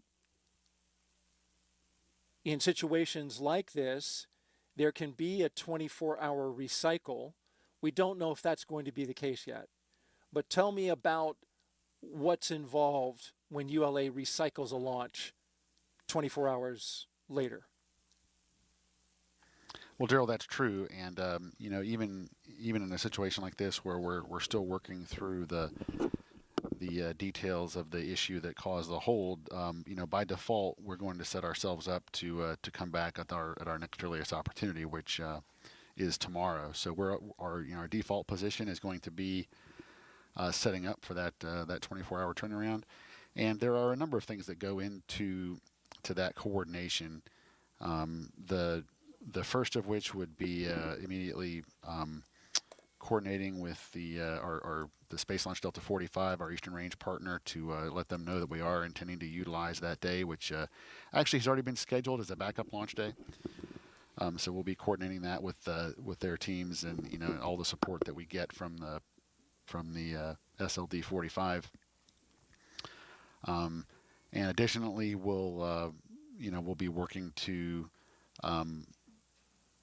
establish our systems on Launchpad 41 in a state that is ready for another launch attempt tomorrow. So even though we do still have some work to do this afternoon, which will include detanking Atlas and Centaur, at the end of the day, you know, probably approximately 4 hours from now, we'll have the vehicle fully detanked, and we'll have the systems turned around and ready for another countdown opportunity tomorrow. So that could take a little bit longer if the anomaly team comes up with some troubleshooting steps that we need to run through, but have not heard anything like that just yet. For now, I think our team is still looking at data, but we're going to proceed as if we're going to make an attempt tomorrow until such time as we learn that wouldn't be possible. But for now, we are proceeding for a launch attempt tomorrow. Yeah, that great point about the launch attempt is already there and available tomorrow if the NASA, ULA, and Boeing teams decide to take it. It's worth noting that T0 is already set for June 2nd, and it's 12:03 and roughly 07 seconds p.m. Eastern Time. Again, 12:03:05 p.m. Eastern Time, as you're looking at the blue team configuring the crew access arm around the Starliner capsule, where inside astronauts Butch Wilmore and Sunny Williams are inside awaiting to be egressed or pulled out of the capsule. You can see the tethers that the blue team are attached to for safety reasons. They're 212 feet up in the air on level 12. And you see they've got their, make sure their tethers are attached well. As they work to bring that environmental seal down, we'll see them doing that.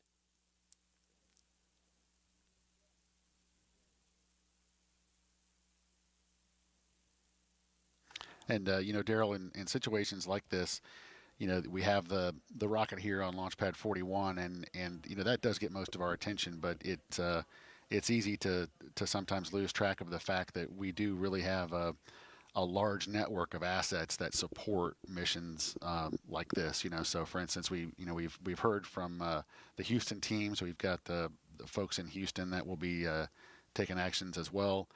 We have support from the TDRS satellite network, and we'll be coordinating that for support for tomorrow. So it really is a large team that supports these missions that is beyond the launch site and beyond what you can see, you know, as the rocket lifts off the pad that supports all these missions. And so it does. There's a little bit of effort that goes into coordinating all those assets and making sure that everyone is ready for a launch attempt the following day. Absolutely, Dylan. The number of teams involved, as you mentioned, Space Force, just one of them with responsibility for the range. Of course, your team, United Launch Alliance, with a great effort there with the United Launch Alliance Atlas V rocket, Boeing with the Starliner spacecraft, NASA with a commercial crew program, and the engineers and managers who oversee that program to make sure that America has access to one of its most cherished resources, orbiting laboratory 250 miles above the surface of the Earth, the International Space Station, where astronauts there were hoping to get an arrival 24 hours later of this particular capsule. But as Sonny Williams has said, at more than a couple of meetings that I've listened to, there's nothing magical about this time or date to launch. You want to launch when everything is ready, and that is not today, but the teams will study whether or not that opportunity is tomorrow. As you can see there now, the blue team, one member on his stomach, making sure to seal up that environmental enclosure there in the white room. And Lauren, taking this hatch off is a process as well. We saw them secure it, and now they're getting ready to remove it. Yep, exactly. Like I said earlier, really it's just doing everything in reverse. And, you know, they had practice doing this just a little under a month ago. So they are going through those procedures right now. It's something they know very well. And it just takes a little bit of time to make sure that this is completely closed in. You know, it is obviously very important that we don't get anything from the outside into the spacecraft, keep that a very clean environment. So they'll have that sealed up here shortly, and then we'll start to see them open the hatch to Starliner. One of the benefits, you know, one of the silver, because we can call it silver lining from the previous launch scrub, is that all the teams are able to take a moment now and study the data from what was essentially a wet dress that got down to just under 4 minutes. The launch team will do this. They'll look at the data. They'll study and see how everything responded. Starliner and the Boeing team will do the same thing. And of course, on the May 6th attempt, that's when they discovered the helium leak and then studied that issue for a number of days and came up with a plan to make sure that was accounted for should the Boeing Starliner go to the International Space Station and then need to deorbit.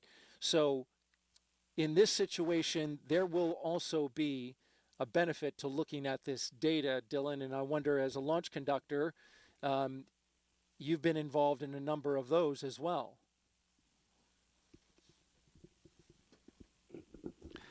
That's true. And, you know, really we're just going to keep the team focused on the tasks ahead of us. And, you know, right now that is the most important thing. So we're focused on supporting the blue team, the team on the pad, as they get the white room configured and prepare to egress Sonny and Butch, and then we'll move on to the next step, and we'll proceed methodically until we're we have the vehicle detanked, and in parallel to that, the engineering teams will continue to pore over that data that we collected today and come up with a troubleshooting and plan for resolution, as we always do. Like you said, even with a successful launch, there's an extensive data review that goes into every bit of data that was collected during that flight.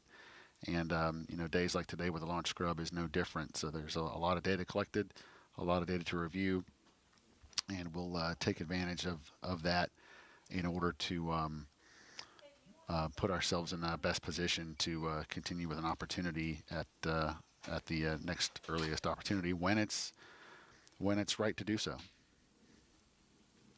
We just heard on the nets, I just heard our team here of commentators, Dylan Rice with United Launch Alliance, Lauren Brennicke with Boeing Starliner, and myself, Daryl Nell, here with NASA, that the White Room is now configured to begin hatch open operations. Again, the White Room is now configured for the team that you see in front of you to begin opening the hatch.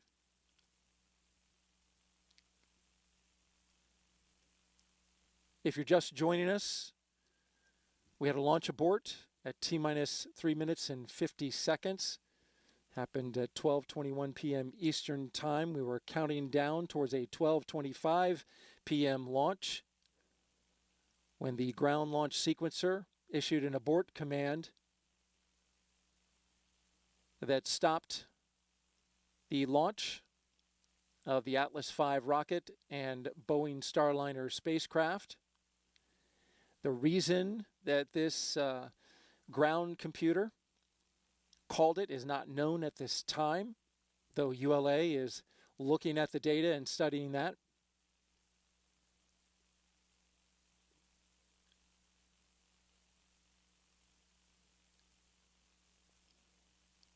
Immediately afterwards, the ULA team began to what's called safe the rocket, essentially making sure that all of those high energy systems are put into a configuration that is safe for people to be out there on the pad and for the astronauts, Butch Wilmore and Sonny Williams, to come out of the capsule and head back to astronaut crew quarters. It also signals a time where this team right here was able to re-enter what's called a blast danger area, or BDA, and that's the area around the pad, because when this rocket is fully tanked, should something happen to it, there's an area in which it is considered dangerous. That rocket has to be put into a safe configuration before they allowed the blue team to come on board. That took about 20 or 30 minutes, the ULA team working through their procedures. And successfully so, as you can see now. And now we are just watching them as they work, providing you with the transparency on this operation.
You're watching NASA's coverage of the scrub of the Boeing Starliner and Atlas V rocket launch scheduled for today at 12:25 p.m. Eastern Time. It was scrubbed just 4 minutes before.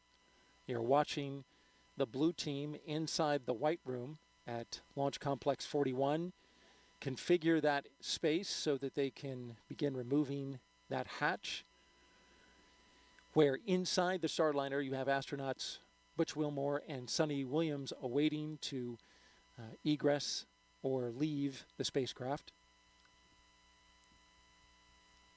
ULA teams are studying an issue that popped up during the countdown. The ground launch sequencer issued an abort call and the countdown was halted just 4 minutes before liftoff. Cause for that is unknown, but teams are discussing.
Boeing's blue team now working on the hatch to the Starliner spacecraft. Got one of the panels open. We'll start working to loosen up the bolts, so to speak, and get the hatch opened up and get Sonny and Butch on their way out.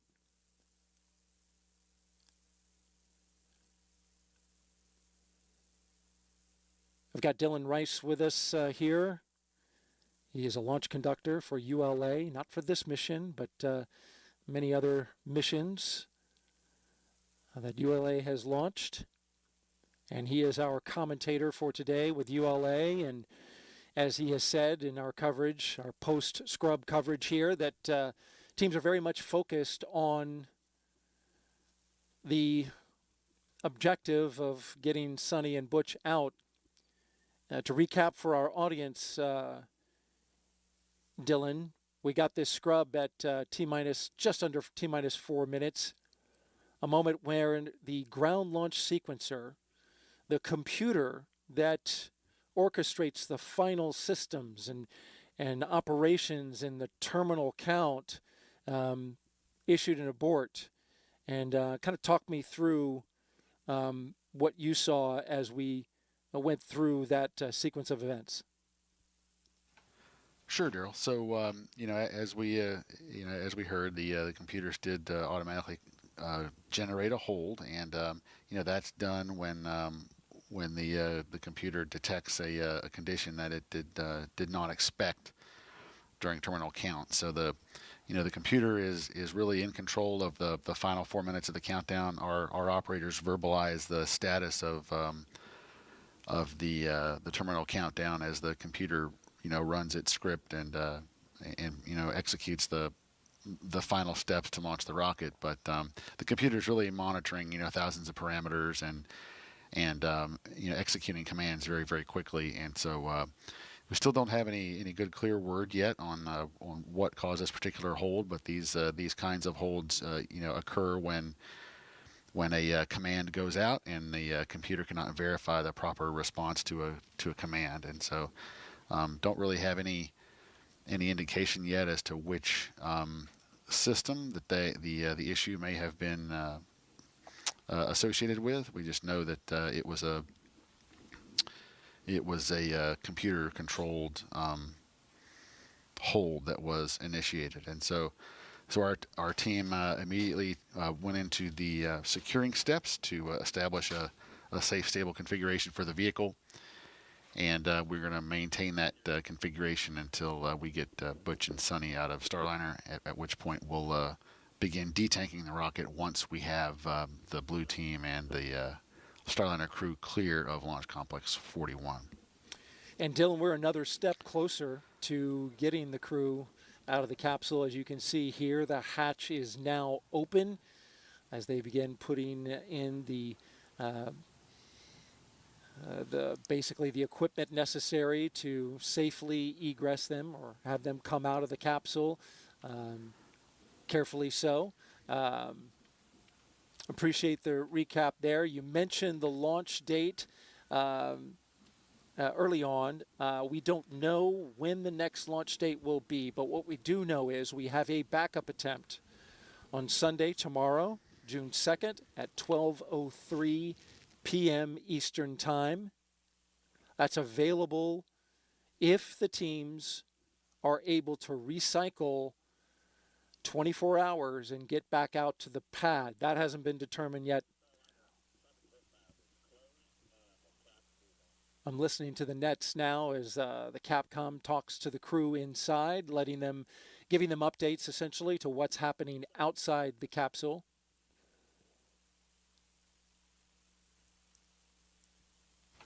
Yeah, Daryl, and one other thing that I'll add is that we have our primary launch control team, which is executing our countdown procedures in the launch control center, as was visible on some of the cameras, and that team is really focused on maintaining the configuration of the vehicle.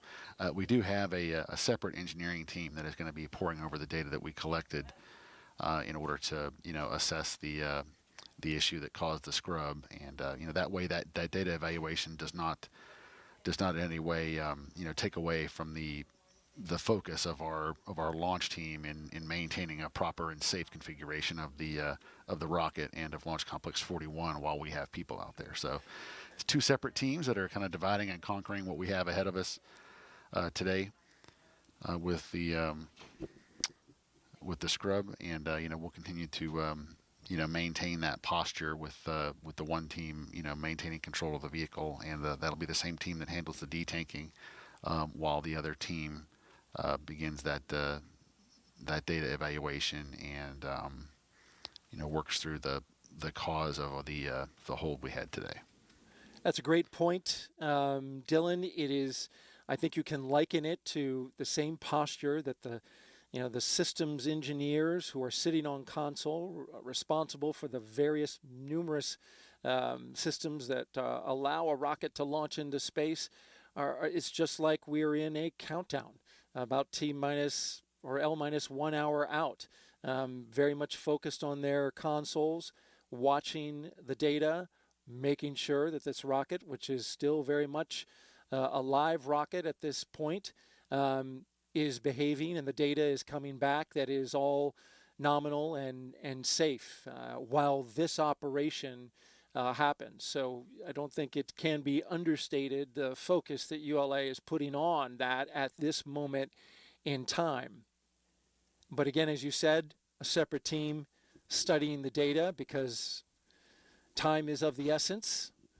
So reviewing that data to understand what happened with the ground launch sequencer, and whether or not that's something that can be remedied in the next 24 hours. I want to just recap briefly what Sunny Williams said during a recent flight readiness review, which seems applicable here. She said that spaceflight is complicated. Every step of the way we're realizing this. It makes us rethink how we do business. She said, we have a capable spacecraft and we have people that can find solutions. We expect to find things that'll help us make the spacecraft safer to fly and the launch vehicle. These launch dates are not magical. They are an opportunity to do our job, she went on to say, and that her and Butch are armed and ready to handle any contingencies. She said there will be more issues, and we'll be ready to handle them. How else can we be ready to do our job? That's astronaut Sonny Williams, who you can see on the left-hand side of your screen, is getting ready to come out of the spacecraft. All right, we're going to send it back to the hostess now with Megan, Mike, and Dee. Yeah, thank you so much, Daryl, Dylan, and Lauren for providing commentary about the hold that was called around T-minus 3 minutes and 50 seconds to launch. We here at the hostess, obviously, visibly and audibly disappointed. And Mike, I just wanted to ask you again, you know Butch and Sonny so well, you know, what might be going through their minds right now? Well, of course, this is emotionally disappointing. And I know that you know, Butch and Sonny didn't sound disappointed when we heard them on the loops, and it's because you know, again, it comes back to professionalism. I think everybody on the working console is probably a little disappointed today, and that comes with flight tests. That comes with space flights. I remember back in the shuttle days, we would play this game, you know, of getting ready for launch, and then scrubbing, and then coming back and getting the mission done. And I think over time, we won't remember today as or May 6th so much, because we're going to have a great launch in our future. So I know, you know, there's some disappointment there, but like we mentioned before, it's the team is focused on getting the launch vehicle, you know, the rocket safed, so that the crew could come out, and that the spacecraft itself, the prop system, was safed, and that everything is good, so that everybody can come out safely. And then they'll work with the 24-hour turn that ULA is good at, so to see if they can find when the next launch opportunity is. But yeah, we're going to continue being professional and safe and looking at what's in front of us. Yeah, I think that's a perfect way to put it. You know, it's okay to be disappointed. It's perfectly understandable, but at the same time, you could absolutely hear the professionalism and how quickly folks are responding to this and moving forward to the next opportunity. Dee, what are your thoughts, again, from Boeing's perspective as we wait for Butch and Sonny to come out of the Starliner spacecraft? You know, of course, I think it echoes what we've all heard. You know, this is disappointing. We really wanted to see a liftoff today, but, you know, a reminder today, even during this attempt, you know, it takes dozens, if not hundreds of things to go right for us to get to T-minus 0. You know, that wasn't today, but the good news is we get to try again. So, you know, teams, I'm sure at this point, are focused on the scrubbing sequence and the, you know, all the things we have to do to try again tomorrow or whenever that date may be. So we're focused and, you know, just going through the process, simulations, that you know, a process we have gone through many simulations until, again, we get to try to do this again. Looks like Sonny is out of the spacecraft, and she's going to put some protective boot covers on her shoes, and they'll take her some items from her put it back in her helmet bag, and it looks like Butch is about to be heading out also. They're going to go back to crew quarters at this time and get ready to do it again when the time is right. And you were there when they returned to crew quarters on May 6th after the first launch attempt. Can you talk to us about their demeanor then? Yes, they were. You could tell that they had had a long day, but they actually had a little bit of a smile on their face, which I was. I don't say I was surprised, but I was like glad to see. It made me feel a little bit better about things too, because you know, they do bring the whole team with them, and they've had a great attitude during the whole long quarantine period. So hopefully this is a shorter round, and getting ready for the next time. And Dee, you said it right. Practice doesn't make perfect, but it makes us a lot better. And we learned a lot of good things about our rocket and our spacecraft today. So the next launch countdown should be that much more smoother, and we're that much more practiced, which is good because Starliner 1's going to be coming, Starliner 2's going to be coming, Starliner 3's going to be coming, and all these lessons are good lessons to learn, and that's flight test for you. Yeah, one thing that I remember Butch saying at one point was, people might see setbacks and think that they're bad, right? But to him, he always thinks of them as steps forward. And today, that's definitely a step. Today was definitely a step forward in that case. But we'll be ready for the next time, and you can see them right now. They obviously are looking good, and they're smiling a little bit and enjoying. Again, the pad crew is there to help them, and they're just it's a really great team.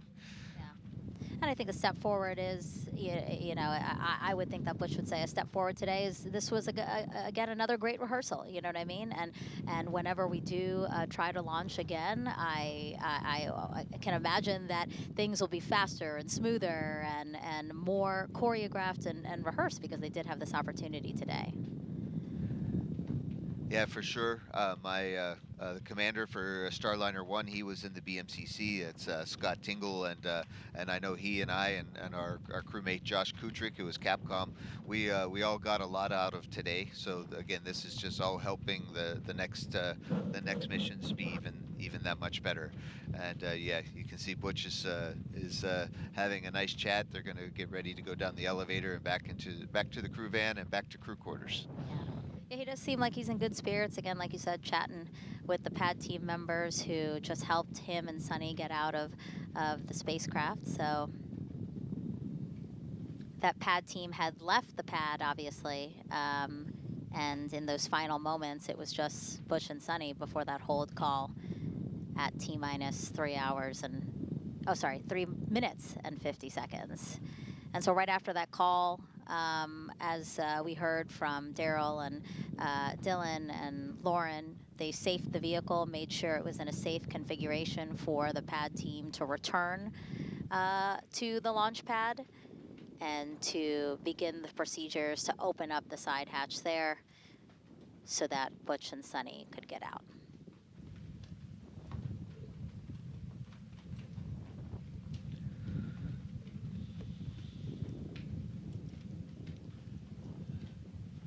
I think one thing that helped this time was we had on May 6th. It was kind of late at night. It was well after dark when they went out to the pad, and when we scrubbed the launch. And this time it's in the middle of the day, so they can go back and have a nice dinner and go to bed at a normal time and get up and see if tomorrow is the magic day. We're still waiting, I think, for official word on when the next launch opportunity might be, or when the next launch opportunity will be chosen. Looks like if tomorrow could be a date. And if that were to happen, it would be at 12:03 p.m. And for folks just joining us, just to recap so far, so there was an automatic hold by the ground launch sequencer at T-minus 3 minutes and 50 seconds to launch, so about 12:21 p.m. Eastern time today. The ground launch sequencer is essentially the computer that launches the rockets. It controls all the systems needed in the final moments of the countdown. And the ULA team will still be looking into why it appears the ground launch sequencer did not enter into the right configuration for launch.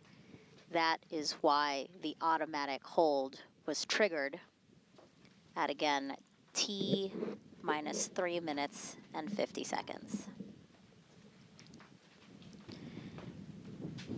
As you can see on your screen, the next launch opportunity tomorrow, June 2nd, 12:03 p.m. Eastern time. Again, that's just an opportunity. Teams will review the data from what happened today to determine whether or not they can make that launch opportunity. You see Sunny walking across the crew access arm now. back into the white room, where a pad team member is helping her to put back on her helmet. Or the cover. The visor cover, yes. Yeah. And that's to make sure it doesn't scratch, nothing scratches. Yes, right? it's very frustrating to have a visor that's scratchy and then it's hard to replace. So we protect them carefully, and so they'll be able to make it back to the suit room where the crew will get unsuited, and the suits will get cleaned and dried and ready for the next time to go launch. And give us some insight as to what happened. So, you know, we ended our coverage last time on May 6th after Butch and Sunny arrived to crew quarters. What happens after that? Yes, so they arrive at crew quarters. It was kind of funny because I met them right at the Astrovan. We said a few joking words, and then I asked Butch if I could carry his helmet bag, and he said nope. And same with Sunny. They're I would say fiercely independent, but you know, they just say, hey, we're professionals, we got this. So we went up to the suit room where the Boeing and David Clark team, the suit team was there, and they helped the crew get out of their suits safely. You can see it's a little windy, and a blue Sunny's helmet cover's a little bit loose. Hopefully somebody sees it and puts it carefully back on, or we'll have a piece of FOD. Oh, there it is. And so then they get out of their suits, and then they go back to their rooms at the astronaut quarantine facility or crew quarters, and they will get out of their undergarments and take a quick shower, get refreshed, and then find out what the plan is for the next time, whether it's tomorrow or not. And so that's what happened last time, and at this point last time we thought the launch might be the next day also. So you know, they're keeping their optimism right now and keeping options open. Sure. And so we just saw Butch and Sunny and the pad team members get inside the elevator at level 12, which is the level that allows them access to the Starliner spacecraft. So now they are making their way down to the base of the crew access tower.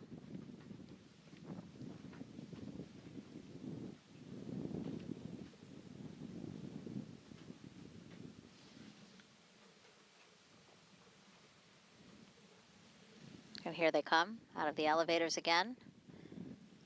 You can see they have their white booties on there. That's to make sure that any gravel or any small little pieces of dirt or rocks don't get into their fancy boots, and it protects the spacecraft, you know, the Calypso for the next opportunity. And so we just saw there that the Astrovan is already at the base of the crew access tower. So they will get on in there. And then it's a short ride over to astronaut crew quarters, which is basically it's like the whole west wing of the third floor of the operations and checkout building here, right? Yes, and not only are the flight crew there, but we have the chief astronaut. We have our vehicle integration and test office folks there. So it's you know, there's many rooms at the astronaut crew quarters for sure, and of course the team that makes the meals. They do a fantastic job on feeding us while we're in quarantine, and I think they probably just got word that they're going to have to come up with a dinner for tonight, and they're scrambling like all the rest of us, and I know they're going to do a great job. And I bet you Butch and Sunny are hungry now. I was going to say, I remember specifically Butch and Sunny both saying that they felt like the food at astronaut crew quarters was excellent. So, you know, there's always these silver linings, right? A good meal tonight would do them good, I would assume. Well, to be honest, Butch and Sunny are my heroes, and I consider them, you know, national heroes too. And at least we can do is feed them nicely. And so there have still been family members who've been quarantining with them. Will they have some family time, you know, after they probably debrief and some of the things that you already mentioned? Yeah, that's a great point. Last time it was kind of late at night, and family time was a little bit hard to come by.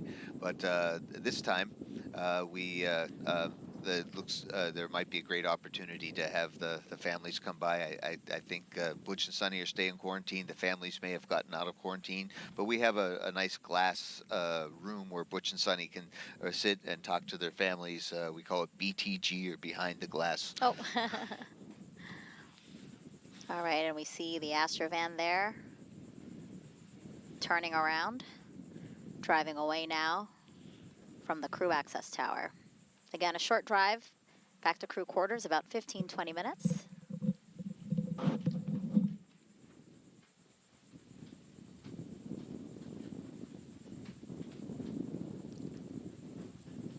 Again, for those just joining us, this was our second attempt at launching NASA's Boeing crew flight test.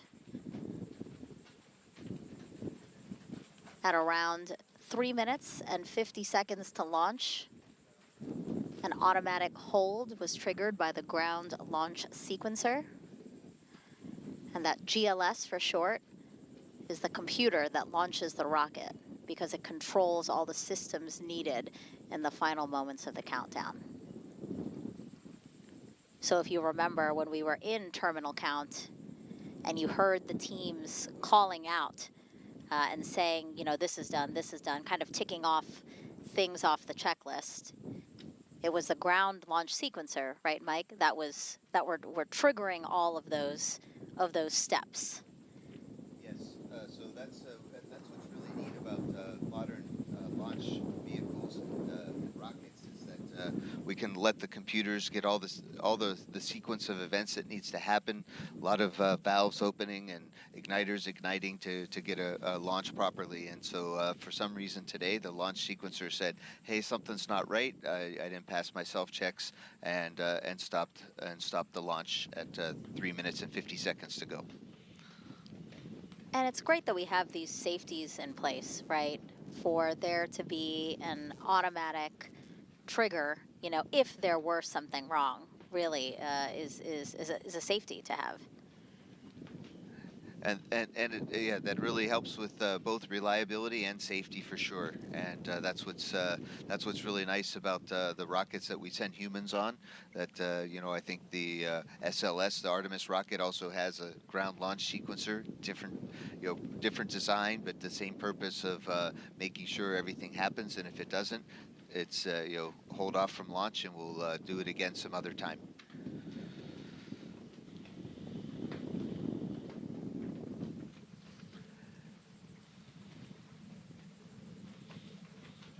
Well, the good news is they can watch the next chapter of Maverick on their way back and get excited again for the next time.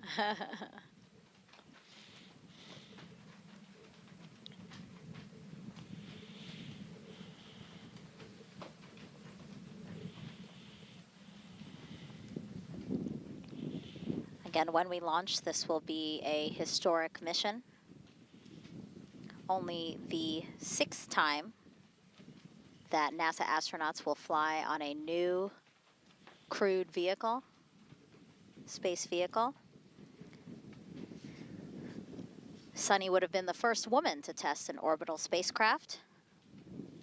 Of course, Butch and Sunny, the first two to fly in space, to fly in Starliner in general.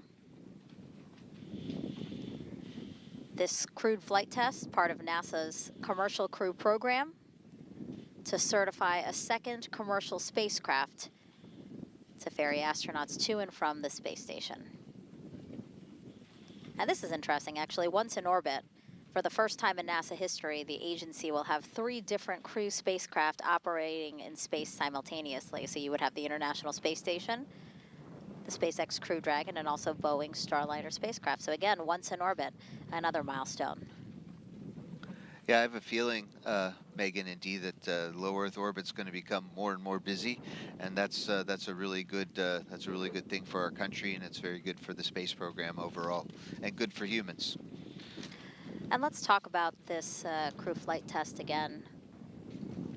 There are 87 test objectives that teams are looking to review, right, in order to certify Starliner. Can you talk us through some of those objectives? Yes, so it's a really neat list that we put together, and I think Boeing was always careful to say the whole flight itself is a test, because a lot of things that you put together, you can test them in small individual units, but this is the first time that we've had the humans and the rocket and the spacecraft all together going to dock to the space station. So that's a big test objective, is to have mission success. And today we got this much closer for that. The actual flight test objectives on the lower level, as well as that we mentioned earlier in the broadcast, called operational checkouts of capability, OCCs, really focus on two main areas. One area is how does the spacecraft fly? In the simulators, it flies a certain way. We know the laws of physics really well, and Boeing really analyzed the orbital flight tests 1 and 2, how well it flew. But this time we're going to put a human in the loop with the hand controllers, and we fully expect it to fly just like it does in the simulators. But now we'll know. If we ever needed to manually dock the spacecraft or to use it for deorbit, we'll have great confidence, and that's part of what certification is. It's saying NASA has confidence that the Starliner will do what it needs to do and keep our crews safe and going back and forth to the space station. So we have a lot of those. I think interview earlier with Chris Ferguson, he talked about, hey, can you point the spacecraft to the sun to charge the solar panels? Can you point it to the tracking and data relay satellites to get communications? So those are all really important flight test objectives. Sure. But we're also looking at Starliner as a place to hold humans on the way to and back from space stations. So how is the ECLIS system working, the environmental control and life support? How is the temperature? All these little things that matter. How is the communication system? A lot of these things that are really important for what you would expect in a spacecraft. And we think that they're all great. We did a lot of ground testing, but you never know till you actually try. And then there's also the Starliner as a lifeboat aboard the space station, because for a 6-month crew, if something happens, they should be able to get into Starliner and wait for 24 hours in a safe haven, or if not, come back. Right. And so does the station portable computer system work in Starliner? Does do we get Wi-Fi inside Starliner or not from the space station side? We don't think so, but we'll check it out. So there's lots of things to check while we're there, and Butch and Sunny will come back with some great data.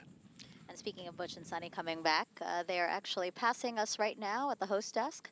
The host desk is at Kennedy Space Center's press site and across the street from the iconic vehicle assembly building.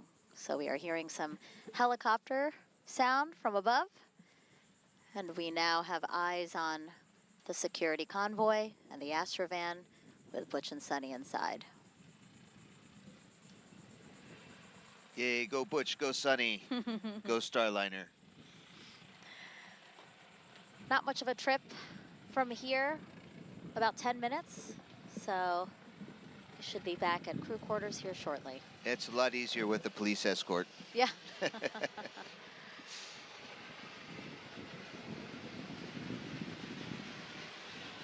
Again, we're talking about Commander Butch Wilmore, NASA astronaut and retired U.S. Navy captain.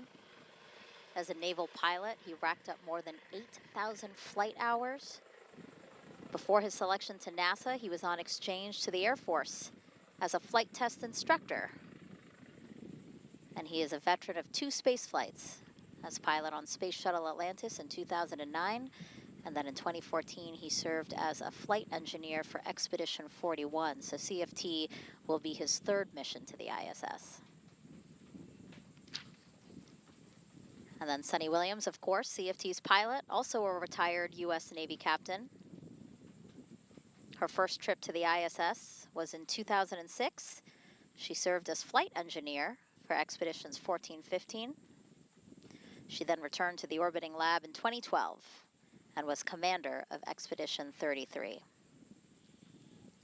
She has more than 50 hours of spacewalk time. It's actually the 2nd most cumulative time by a female astronaut. And so CFT will also be her 3rd trip to space.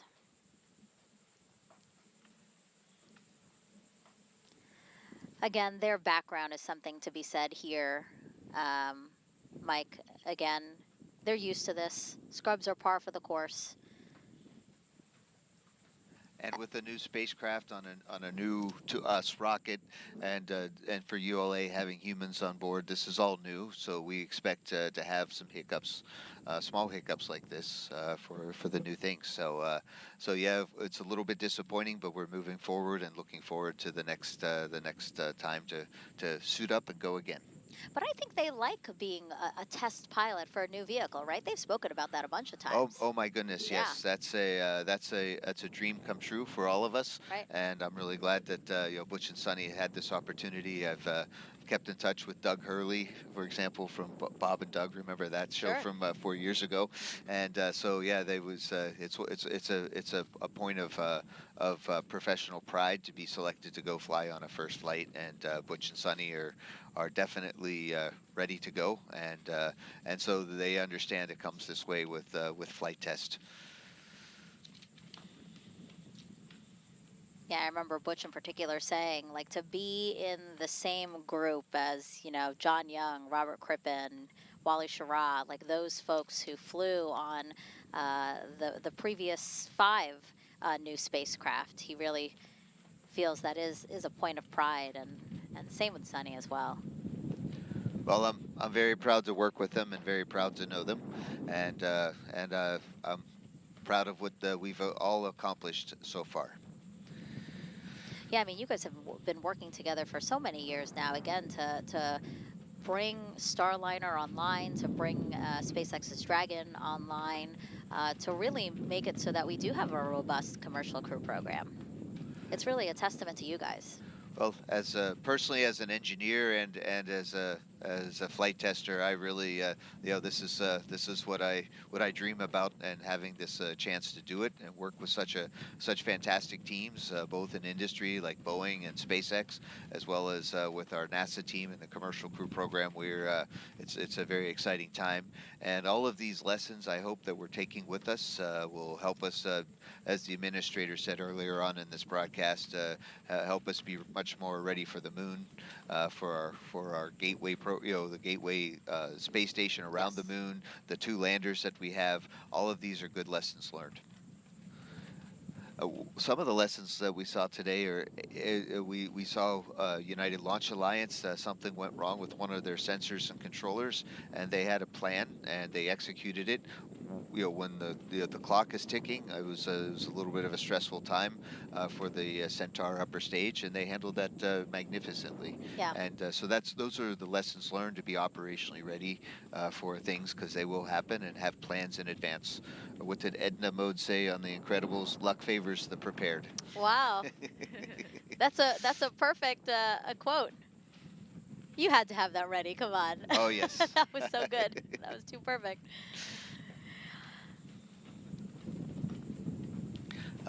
They're making the turn. They're Yep. just very close to the crew quarters and the operations and checkout building, and they'll be getting out of their suits in just a few minutes. Yep. Sometimes it can be hard to distinguish, features of Kennedy Space Center because it is so big, and it's a very operational center. But yes, I did know where we were by that turn in particular.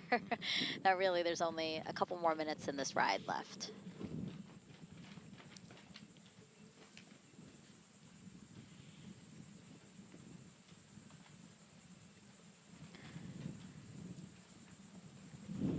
Of course, Mike, knowing so much about this mission, and Butch and Sonny, because you were initially scheduled to fly on CFT, you will instead be pilot for the first operational mission after the certification flight, Starliner 1, but you trained also as their backup pilot for this mission. That is correct. And I hope not to be ever used in that situation. Butch and Sonny are the right team for this mission, and but it's good to know that that we have that preparation and prepared for the case of any contingency, or the ones that we can think of, and that just makes that that much better for Starliner 1 to be ready for its flight 2. I might not be able to be there at the launch broadcast for that one. Oh. Why? But who knows? Maybe we'll call you guys from the White Room. Don't tease me like that. Don't tease me like that, Mike. Oh, it'll go to voicemail. I have a feeling. No, if I knew you'd call, oh no, it'd be on ring.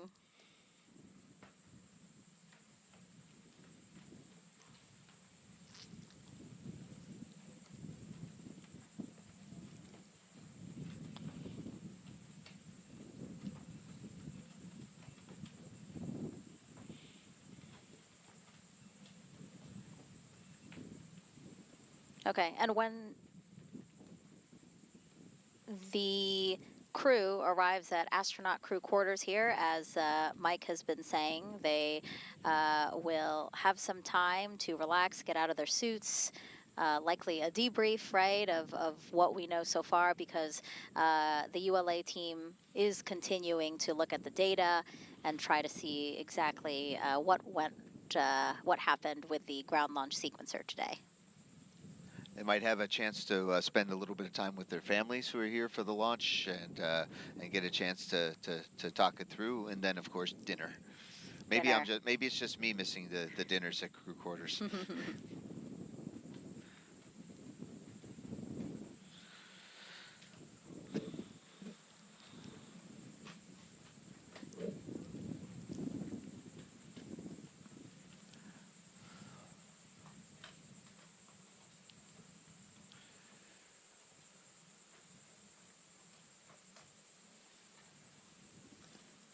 Again, if you are just joining us and you're seeing on the bottom of your screen there, the next launch opportunity is June 2nd, 12:03 p.m. Eastern Time. Again, opportunity. Right now, we don't know if teams will elect to take that opportunity, but we are talking about next opportunities because we had to stand down from today's launch attempt. Teams were trying to launch Butch and Sunny in Starliner atop a ULA Atlas V rocket at 12:25 p.m. Eastern Time today. But just under 4 minutes before launch, an automatic hold was triggered by the ground launch sequencer. And again, Mike, talk to us about what that ground launch sequencer is. It's important. Yes. The old way we used to do rockets before computers, we'd have to make sure all the valves and the telemetry was good, and before we'd hit the launch button. But now with modern technology, we're able to have a computer to make sure everything is correct, and it happens at the right microsecond, so that the valves open, the fuel flows, the igniters ignite, along with the solid rocket boosters on the side, and have it happen with less than second precision to meet that instantaneous launch window. So the ground launch sequencers are normal for all modern rockets, including the Atlas. And for some reason today, when the ground launch sequencer at 3 minutes and 50 seconds to launch said, "Hey, something's not right. I'm gonna stop the sequence," and that's when our opportunity for today went away. But like you mentioned, Megan, indeed, as before, is that that just keeps things safe and keeps us on track for a successful mission in the future. And as you said, as teams review what happened today, NASA, Boeing, and ULA, we are planning a news conference at 3 p.m. Eastern today. An opportunity for us to be as transparent as possible about what happened today. Also gives us a little bit more time for teams to, again, review as much as they can so that they can release the most up-to-date information that they have. So again, you see it on your screen there. News conference scheduled for 3 p.m. Eastern Time here from Kennedy Space Center to give you any new information we can about today's scrub of NASA's Boeing crew flight test. You can watch it on NASA TV, NASA Plus, and our social media channels. Again, 3 p.m. Eastern Time today. And also, as you know, for more information as you follow along with launch and also this entire mission, you can always head to blogs.nasa.gov/Boeing crew flight test. You see that there on your screen. A great resource. It's where we put all of our information so that you can follow along on this exciting journey we have for this flight test. Now, it's hard to see. Did we see Butch and Sunny get out of the Astrovan yet? We didn't, but if it happened like last time, as soon as those doors opened and the steps went down, they were out. And okay. There we go. Yeah, the Astrovan leaving now. So again, if you're just joining us, there was a decision to stand down from today's launch attempt at 12:25 p.m. Eastern of NASA's Boeing crew flight test. We have walked you through the hours leading up to that decision to stand down, and also so that we could watch Butch and Sunny get out of the Starliner spacecraft, and now they are safely back at crew quarters. Before we wrap up, Mike, any final words to wrap up today? I think we're what we saw today was space flight in almost its finest form. There were problems along the way. We solved them. We worked together as a team. Communications happened, and I hope we all take that lesson forward, because that's just a recipe for success anywhere. In the meantime, our crew are safe. Space station is still going, and we'll have another opportunity, hopefully very soon, to have Starliner fly its maiden flight with human beings. Right. And I'm looking forward to that very much. Go Butch, go Sunny, go Atlas, go Centaur, go Starliner. Go D. Any notes from Boeing? No, very similar to what Mike just said. Obviously, this is a team effort, and so we're looking forward to what the findings are and what our next opportunity will be. All right. Again, thank you everyone for watching. We have a press conference planned for 3 p.m. Eastern Time on NASA Plus, NASA TV, our social media channels, where again we will share anything that we can with you about the developing situation we have here at Kennedy Space Center. But for now, thank you again for watching, and we'll see you when we launch.